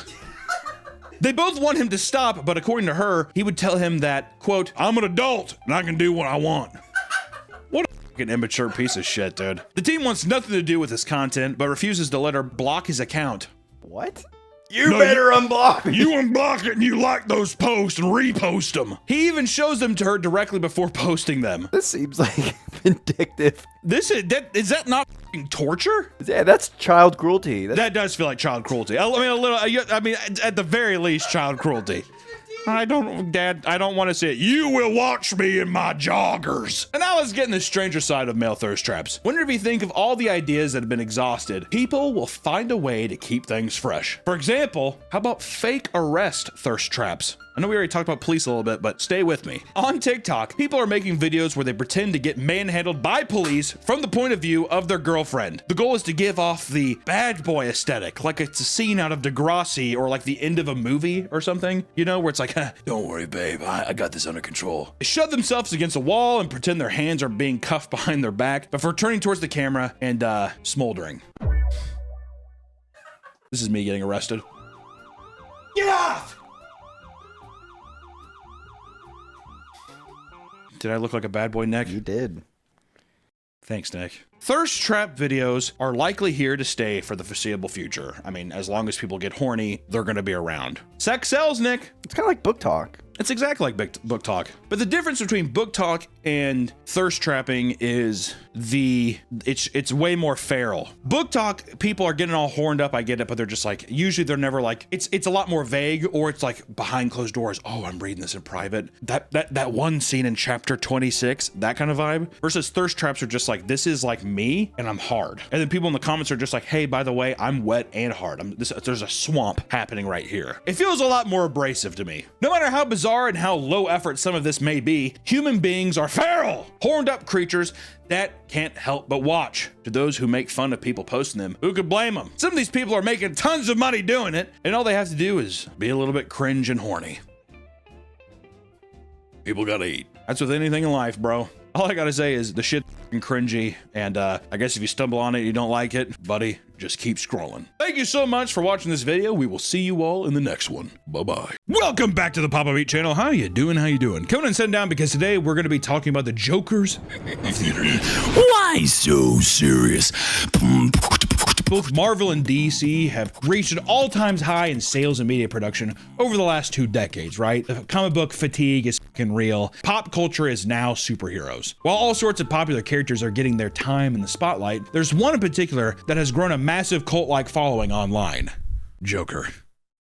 The Joker, the arch nemesis of Batman, is one of the most iconic villains in comic book history, and thanks to recent mainstream movies, has seen a massive surge in popularity. Maybe, dare I say, he's at least top 3. I feel like Joker's probably more popular than Batman at this point. The top 3, in my opinion, is I probably think Spider-Man's the most popular, Iron Man, and I'd probably say fucking Joker. That's the 3, I would say. I think Robert Downey Jr. It's just that popular. The love and passion for this character, however, has become a strange obsession among fans. Cosplay exists in all communities, but many people mold their whole personality and lifestyle to fit that of the Joker. This can mean dressing up as him, getting tattoos, wrapping their cars, and even committing crimes, all to be like their favorite villain. The same even goes for Harley Quinn, who has also grown more popular for all the wrong reasons. So, let's take a look at the phenomenon that is the Joker and see just how weird certain sides of the internet can get and their endless idolization of this character. I would definitely say he's the most popular villain of all time, like without a shadow of a doubt. I can't even think of another villain. I refuse to. Though Joker has been blowing up recently, he has always been a beloved character with a long history. The Joker first appeared all the way back in the first issue of Batman comics released in April of 1940, and over the years, there have been multiple renditions of the Joker, all with different origins, making him a dynamic character in the DC universe that allowed him to stay fresh in fans' minds, right? Different generations have their different Joker. The same with other, superheroes, other iterations of Batman, Superman, Spider-Man, all that shit. It's survived through the decades by being transformed over and over again, and the Joker keeps transforming to be every time a little more cringe.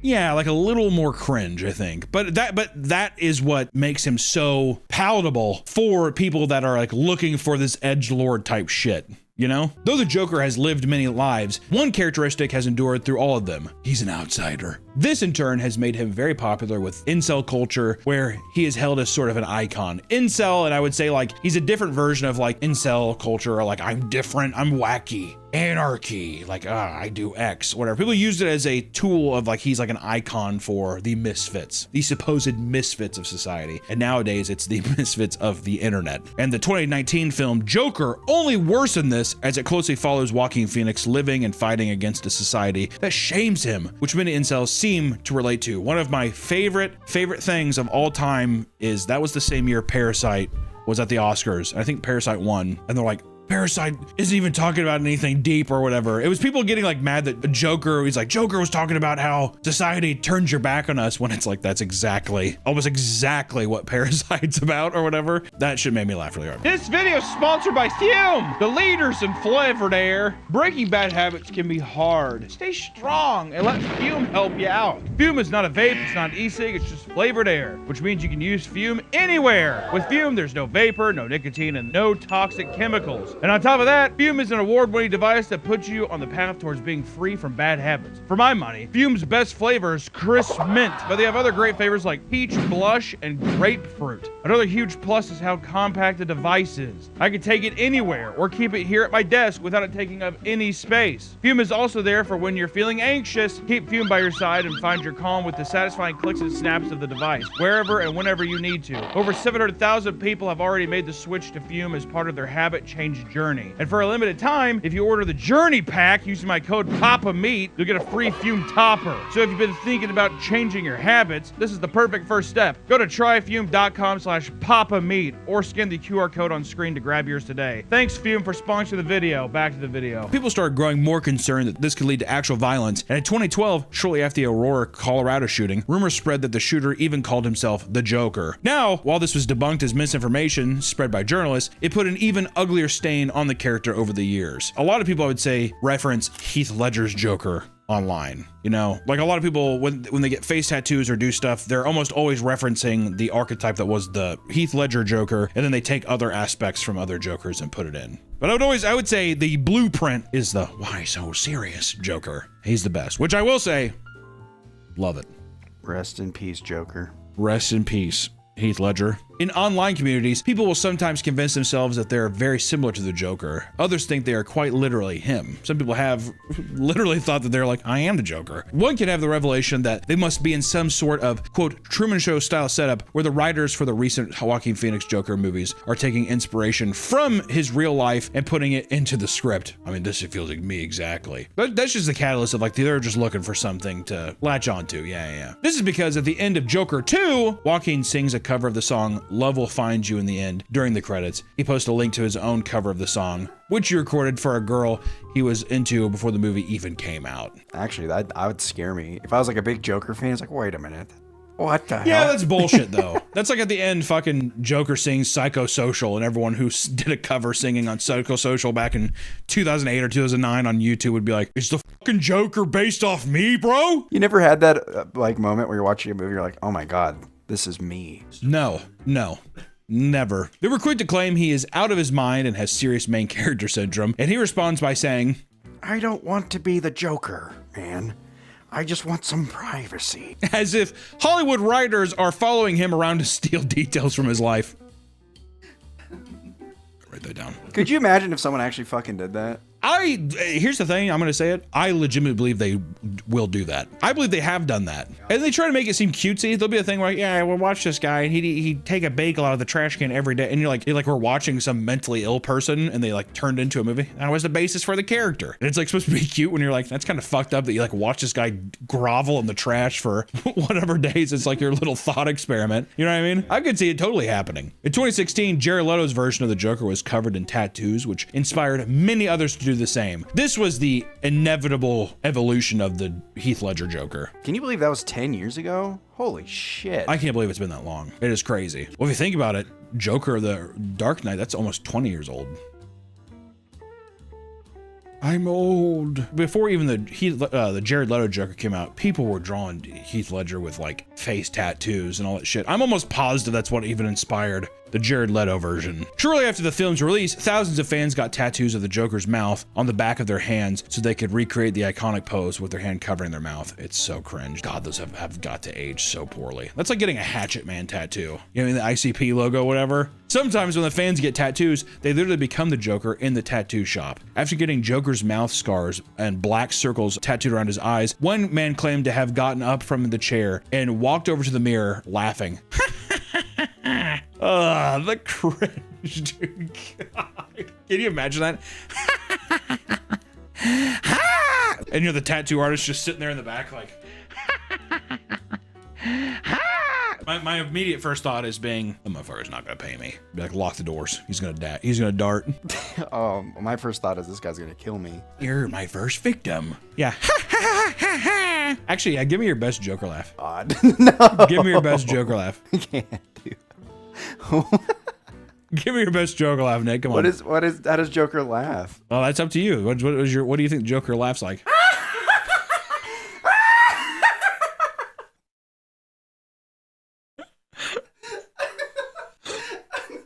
You know what though? That was pretty good. I'll give you credit. That was good. I like the ones with, there's a bunch of videos where like they have no self-confidence. They're just like, well, exactly. I when people were just like me doing Joker, those to me, those are the best YouTube videos. Laughing like Joker is just like.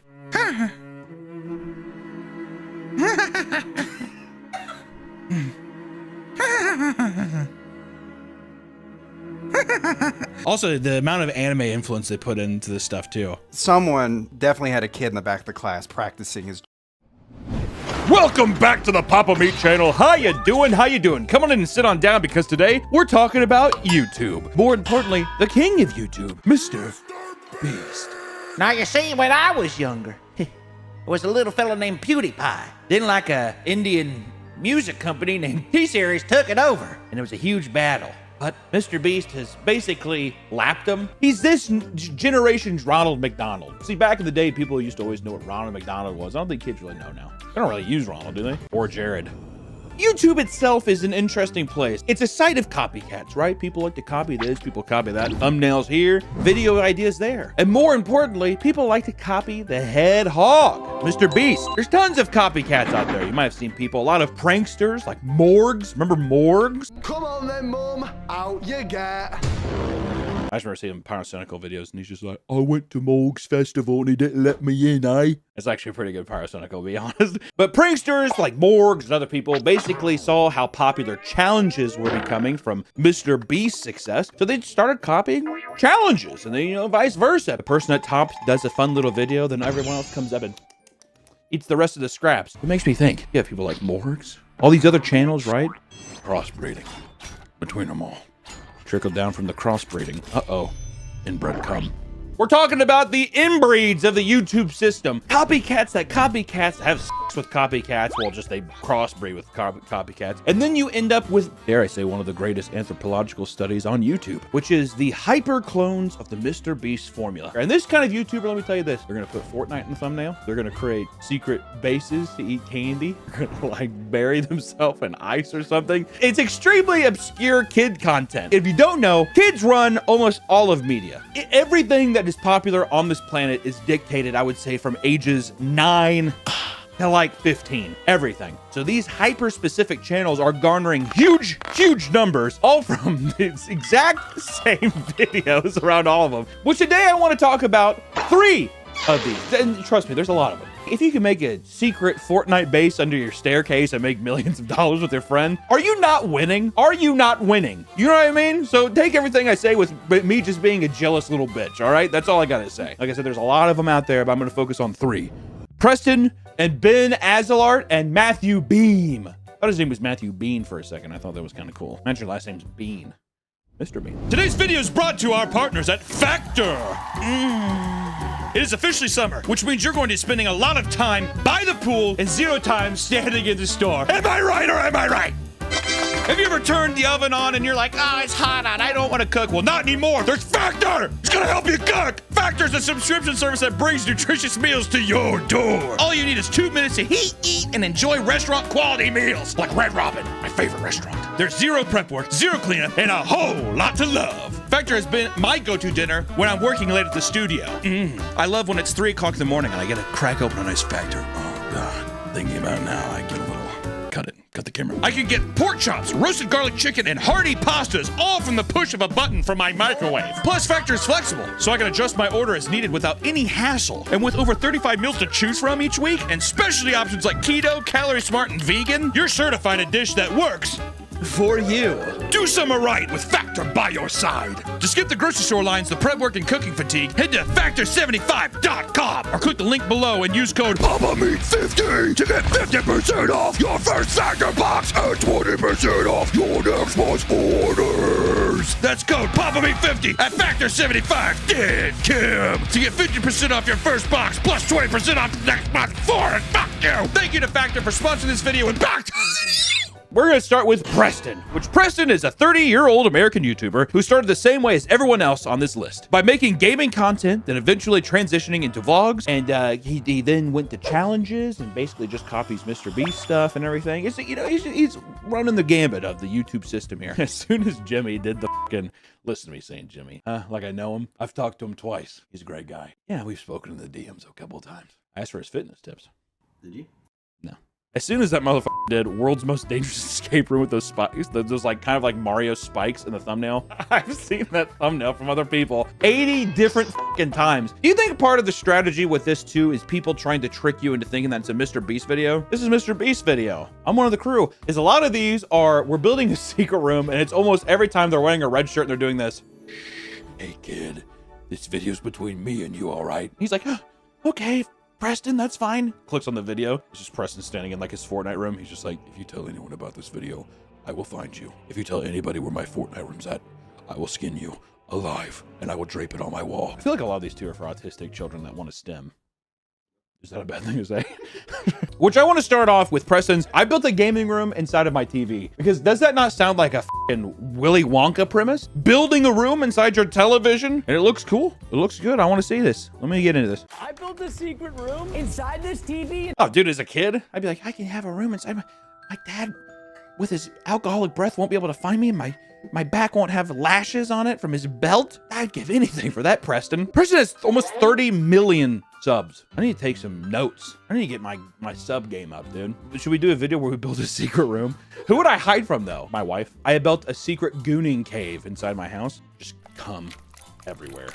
I built an anti-subpoena room. She can't take half of everything if she can't find me. And I'm gonna see if any of these 12 delivery drivers can find me. So the objective is you're hiding from delivery drivers. Don't get me wrong, I know that they're actors, but still just the idea of just like, you're telling a kid being like, you should create a secret room and order pizzas. And they'll come in your house and try to find you. You're like, are the pizza people just gonna enter the house? They'll probably just leave it at the door. We'll get all the free pizza in the world. See in the TV? Preston? They definitely were not told that Preston is in the TV. Don't go anywhere near the TV. For every minute they take to find me, their tip goes down by $100. That's pretty f***ing steep, Preston. It'd be so funny if like in one of these videos where people are running around that someone got trampled to death. It'd be horrible. Don't get me wrong, it'd be horrible. But think about the CNN. On Preston's YouTube channel, someone was dressed as a pizza delivery driver, got trampled over $17. I rigged this entire house with traps because if they drop my pizza, they're eliminated. Preston kind of be looking like my sleep paralysis demon, dude. We have 3 new products at Fire Merch right now, including this one for Valentine's Day. And we have this one too. And finally, last but not least, these beautiful joggers. Oh, Preston, you're doing your merch plug and you're gonna ruin your swagger here, bruh. This is Preston Brand for a merch plug. Please don't let me down. Go to firemerch.com right now. Link in the description. I do like this. And you know what's weird too is we do have merch as well available right now. I'm gonna emotionally manipulate you because there's a man standing outside my window right now and he's gonna cut off my face. He's gonna have sex with my dead body. So if he hears me talking right now, yeah, I'm probably gonna get shot in the back of the head. So please click the link below. Seriously, I am selling merch, and there's no discounts or anything. It's full price. You have to pay full price. All right, not a single discount. And there's a heavy shipping fee. Heavy shipping fee because we're shipping from China. God damn, back that GoPro off her face. Good lord, dude. I'm having a panic attack watching that bitch walk through the hallway. So like, Where is he at? Hello, Preston? Are you in here? I can't believe they found him. I don't understand the secret room. There's the element of a challenge, right? Do kids still play hide and seek? Is that still an appealing thing? What's your thoughts, Nick? I think kids love Minecraft and Fortnite. And what do you do in those games? You build. And you build secret rooms in those games. So it's like the aspect of like, oh, this is cool. Like me and my buddies can hang out in this secret room and play video games. We can play Fortnite and Minecraft. What kids are you talking to figure that out, man? Hey, I was a kid once. I was a kid once. Yeah, 60 years ago, dude. Also, he's doing the Sheldon Cooper Bazinga thing where he puts the iPad on a little roly-poly thing. Yeah, Preston, I see the Big Bang Theory reference, all right? And I'm a fan too. Bazinga. Another thing these YouTubers do as well, and I don't know why, is like encasing themselves inside prisons or like ice or cardboard. Like Preston's video, frozen in 10,000 pounds of ice. Did they just discover David Blaine? Like, what is the thought trajectory of being like, I can't escape? This is one layer of ice. Let's make it 1,000. Also, I've noticed that stuff a lot too in these videos. These videos, people like jolt their head through the walls. Here's Matt Beam. We technically have to make a hole big enough for us to fit in, because if we don't, we get trapped in here by this. Preston, are we supposed to believe that you would indefinitely be in there? Is this a jigsaw trap that you're setting up? If we don't get through this 100 layers of ice, this steel door will lock all the oxygen in this room and I'll suffocate and die.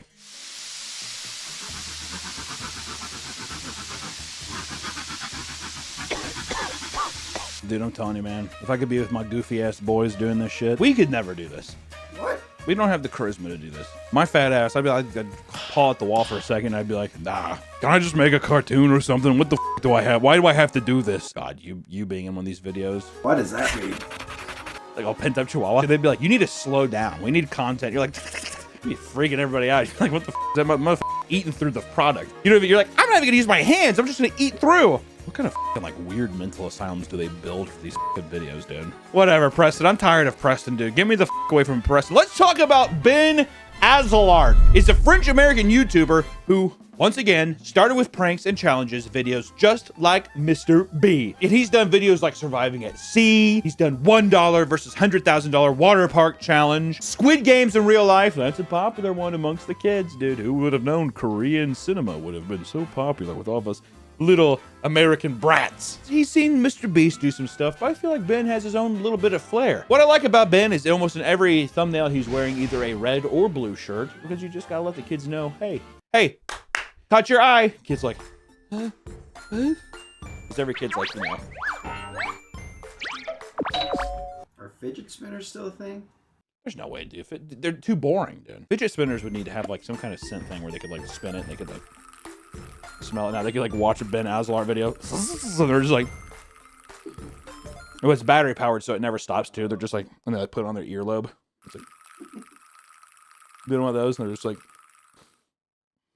First, I want to stop with one of Ben's videos, one of my faves, dude. I built a secret tree house in my backyard, which what I like about that is, one, here's the first question before I dive into this. How many trees do you have back there?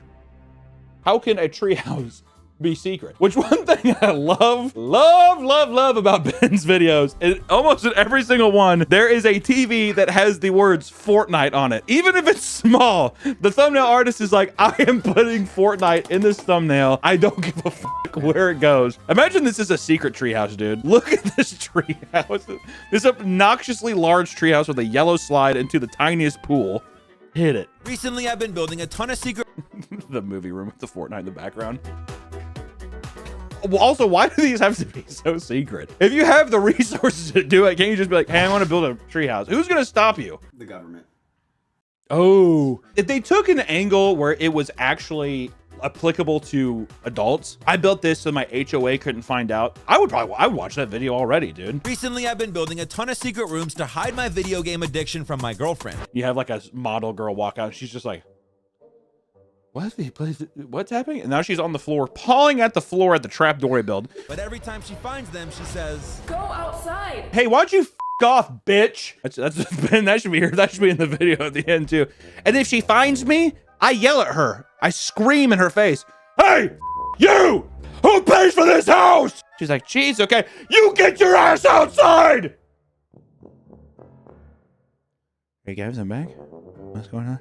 So today, I'm listening to her and bringing all my video games outside and building a secret gaming treehouse. Oh, see, now he's getting the rules because go outside. All right, bitch, well, well, I'm going to build a giant-ass mansion and you're not allowed in. I love just the poses every time. It's just... And then on the screen is Fortnite and Minecraft. I'm going to be playing both of them at the same time. Oh, maybe this wasn't a good idea. Ben, I'm stuck! Ben, I'm stuck. What are you doing? I'm stuck. Help me out. This is like some serious like Blue's Clues shit. What are you doing up there? Get down! I built a secret McDonald's in my room. What does that mean? What the hell does that mean? Are you telling me that McDonald's is like, I mean, we could probably set up like a workstation or something to help you out here. I set up an entire franchise in my backyard. Today, I'm building 3 secret... That shush face with that blue underlighting is evil. Don't tell anybody about it. Today, I'm building 3 secret restaurants in my house. And you're probably wondering why. Well, my house is filled with the coolest secret rooms, and I want to give them... Dude, these are all the same. This is all the same shit, man. If you were younger, would you be into this shit, you think? Probably. I always dreamed of a secret room. Me too. You know why too, though? It's because like never ending story. All these kids who go to a place and then they like escape to somewhere else. You'd be too is I'd like go to my room and I'd like go to the basement and like look like I feel like I could probably do something with this. I'm attempting the impossible to transform all my secret rooms into secret restaurants. Like imagine sitting at home and only having to take a few steps to get your favorite food. Who's gonna make the food for you, Ben? What if you actually had people, it's like your job is to be back there? To be fair, if you work there too, it's only one guy. You have to imagine if he's doing that shit, he has to be tyrannical. Did you look at me? I'll take a double cheeseburger. Okay, one double cheeseburger. Take a bully. One double cheeseburger. He never actually hits him, but he's just like, don't you even look at me, dude. I'll knock those teeth right out of your mouth, cocksucker. Okay, so McRib. Now I'm so confident these restaurants will be perfect that I called a world-class food critic to brutally judge which restaurant is the best. Lie. Okay, first off, you can't say world-class food critic and he does like a little like Inspector Gadget, like... 2 things, how good our restaurant looks and how good the food tastes. This is gonna be tough. What if I built a secret restaurant underneath the stairs? This is also prime candidate shit for people that feel like I bet like a trafficking, human trafficking. These kind of people building all kinds of secret rooms and stuff. You trying to tell me that one of these people don't have a room for human trafficking? Well, I don't even want to speculate. How do I know Ben's not going to find where I live? Human traffic me and my wife. That would be in one of his videos. And that'd be pretty good. Makes me work at like the Starbucks in his house. All right, a nice caramel macchiato here. Just take it. I built my secret restaurant inside the fireplace. It'd be so funny if she did that and they're just like, we're just going to start a random fire. What do you guys want me to cook you? Burger! They all get like horrible food poisoning. I got a Happy Meal for one lucky person. The world's biggest Happy Meal! Why do all this shit look so bad too? All this fucking money you're making, you tell me you can't get like one guy to like print out a goddamn giant Happy Meal box? He got a PS5 in his Happy Meal! Where's the burger?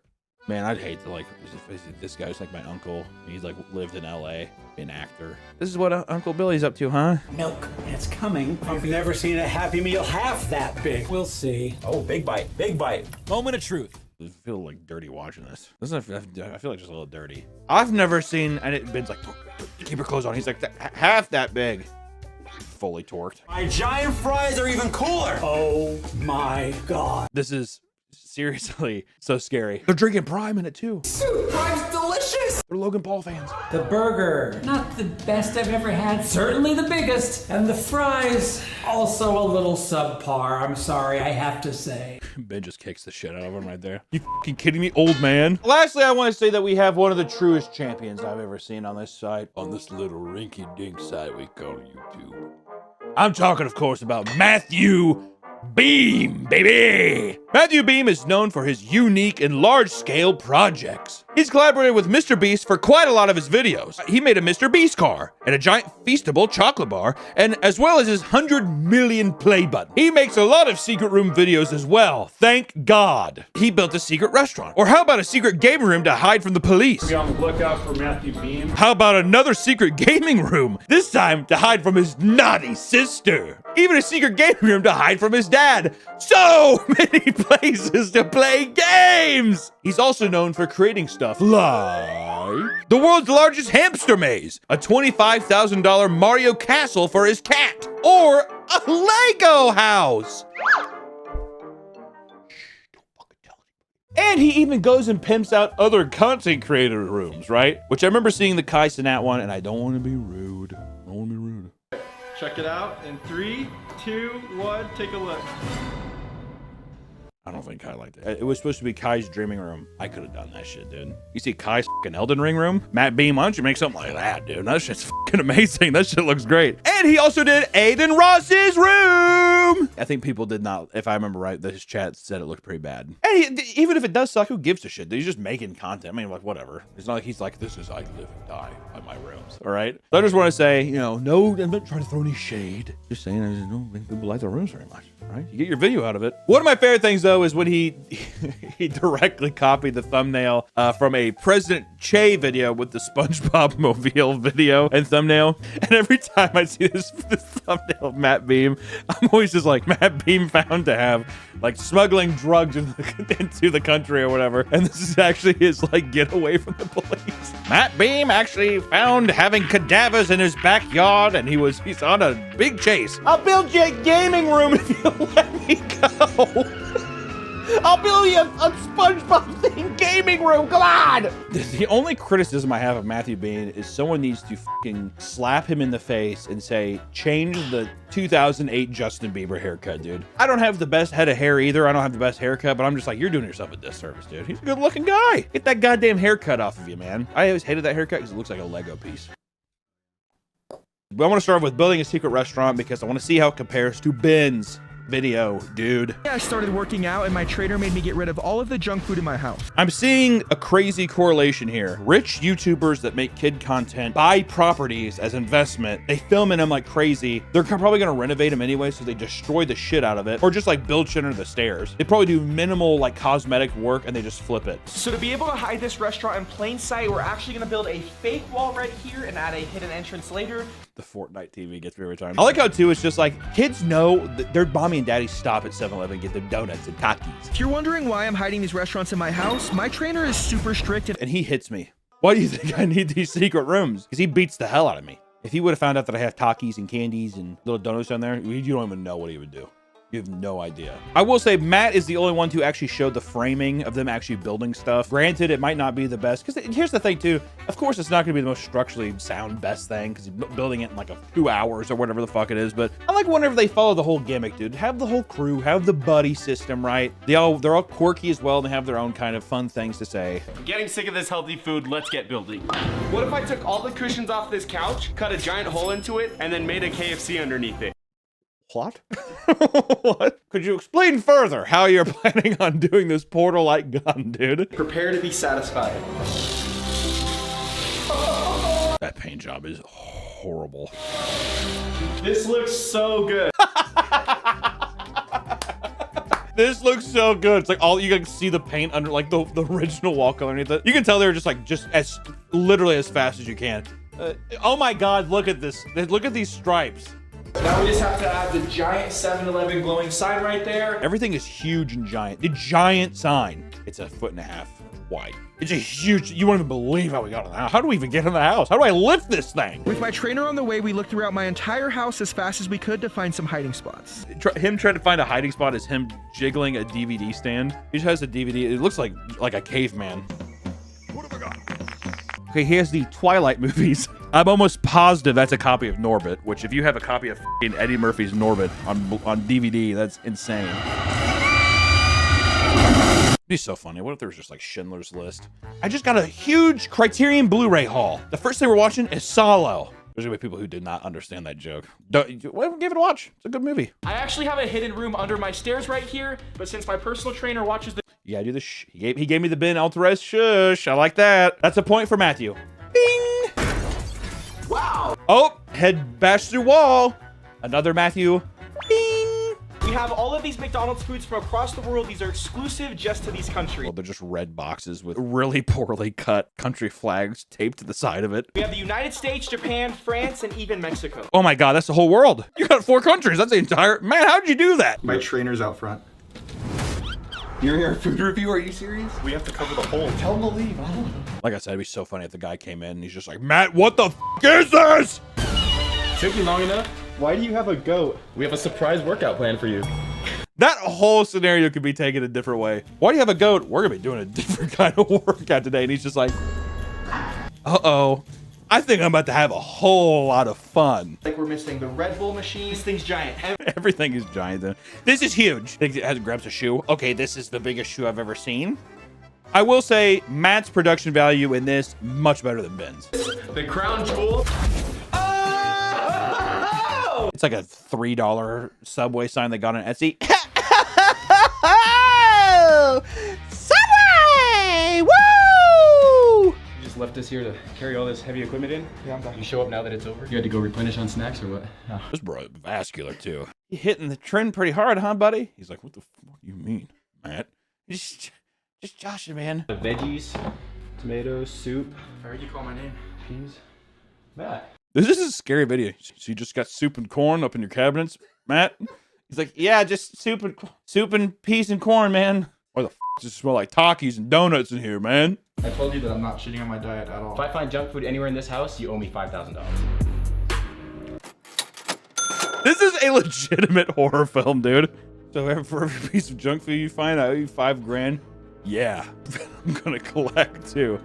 I'll be back here bright and early tomorrow morning, and I need you to be ready for that first workout. Now that my trainer's gone, we can finish our secret restaurants. Imagine having this trainer who's like, seriously, if you break this diet, I'll find you. Whatever. And he's like, okay, no problem, no big deal. And as soon as he leaves, he's like, man, it's not worth it, man. Now I'm gonna add a giant flat screen TV that actually opens up, leading into my secret room. Dude, stop it with the digital Fortnite. There's gotta be another game that kids like besides Fortnite and Minecraft. Put up some fucking Skibbity toilet. Also, they're not even going into a gaming room. They're going into a 7-Eleven. It's just a random TV. It always has that Fortnite on it. From now on, I'm gonna try all 3 of the restaurants without my trainer finding them.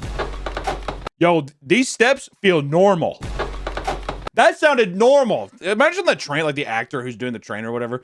They burst through the steps, or he like cuts his leg up. He's like, oh, fuck, Matt. Matt. He's like, uh-oh, so you found my secret room. He's like, shut the fuck up and take me to the hospital, please. You came to the workout with no water? Would you mind getting anyone upstairs in the kitchen?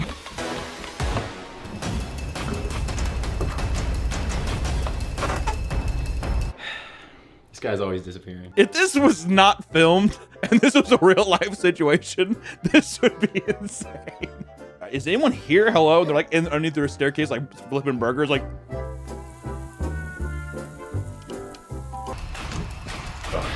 What's up, buddy? How are you?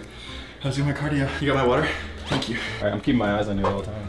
Can you smell that? It's sizzling so loud. There's so many flames back here. Have chips, cookies, brownies, Prime, Feastables. I'm in hell. We got Prime. Did I tell you how we have Prime? Did you drink your Prime yet?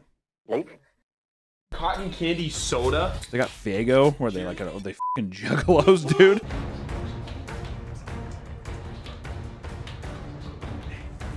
Feed me some chips. You fat fuck. And then Matt basically got brutally assaulted and murdered in his video. Like the absurdity and surrealist horror that all of these things dip into, it's nothing beyond fascinating. I love it so much. And I think that this is the trajectory of where content's going forward. So no more of us being fucking bullies and me eating food all the time. I'm gonna get my trainer in here and build up secret rooms where I can eat Takis. And I'm gonna build a Panda Express in my backyard. I'm gonna SWAT myself. I'm gonna hide from the SWAT team in the all right, that's all I got. Fuck you, I'm leaving. Bye. Who is that cute little lesbian? And how tight is her pussy?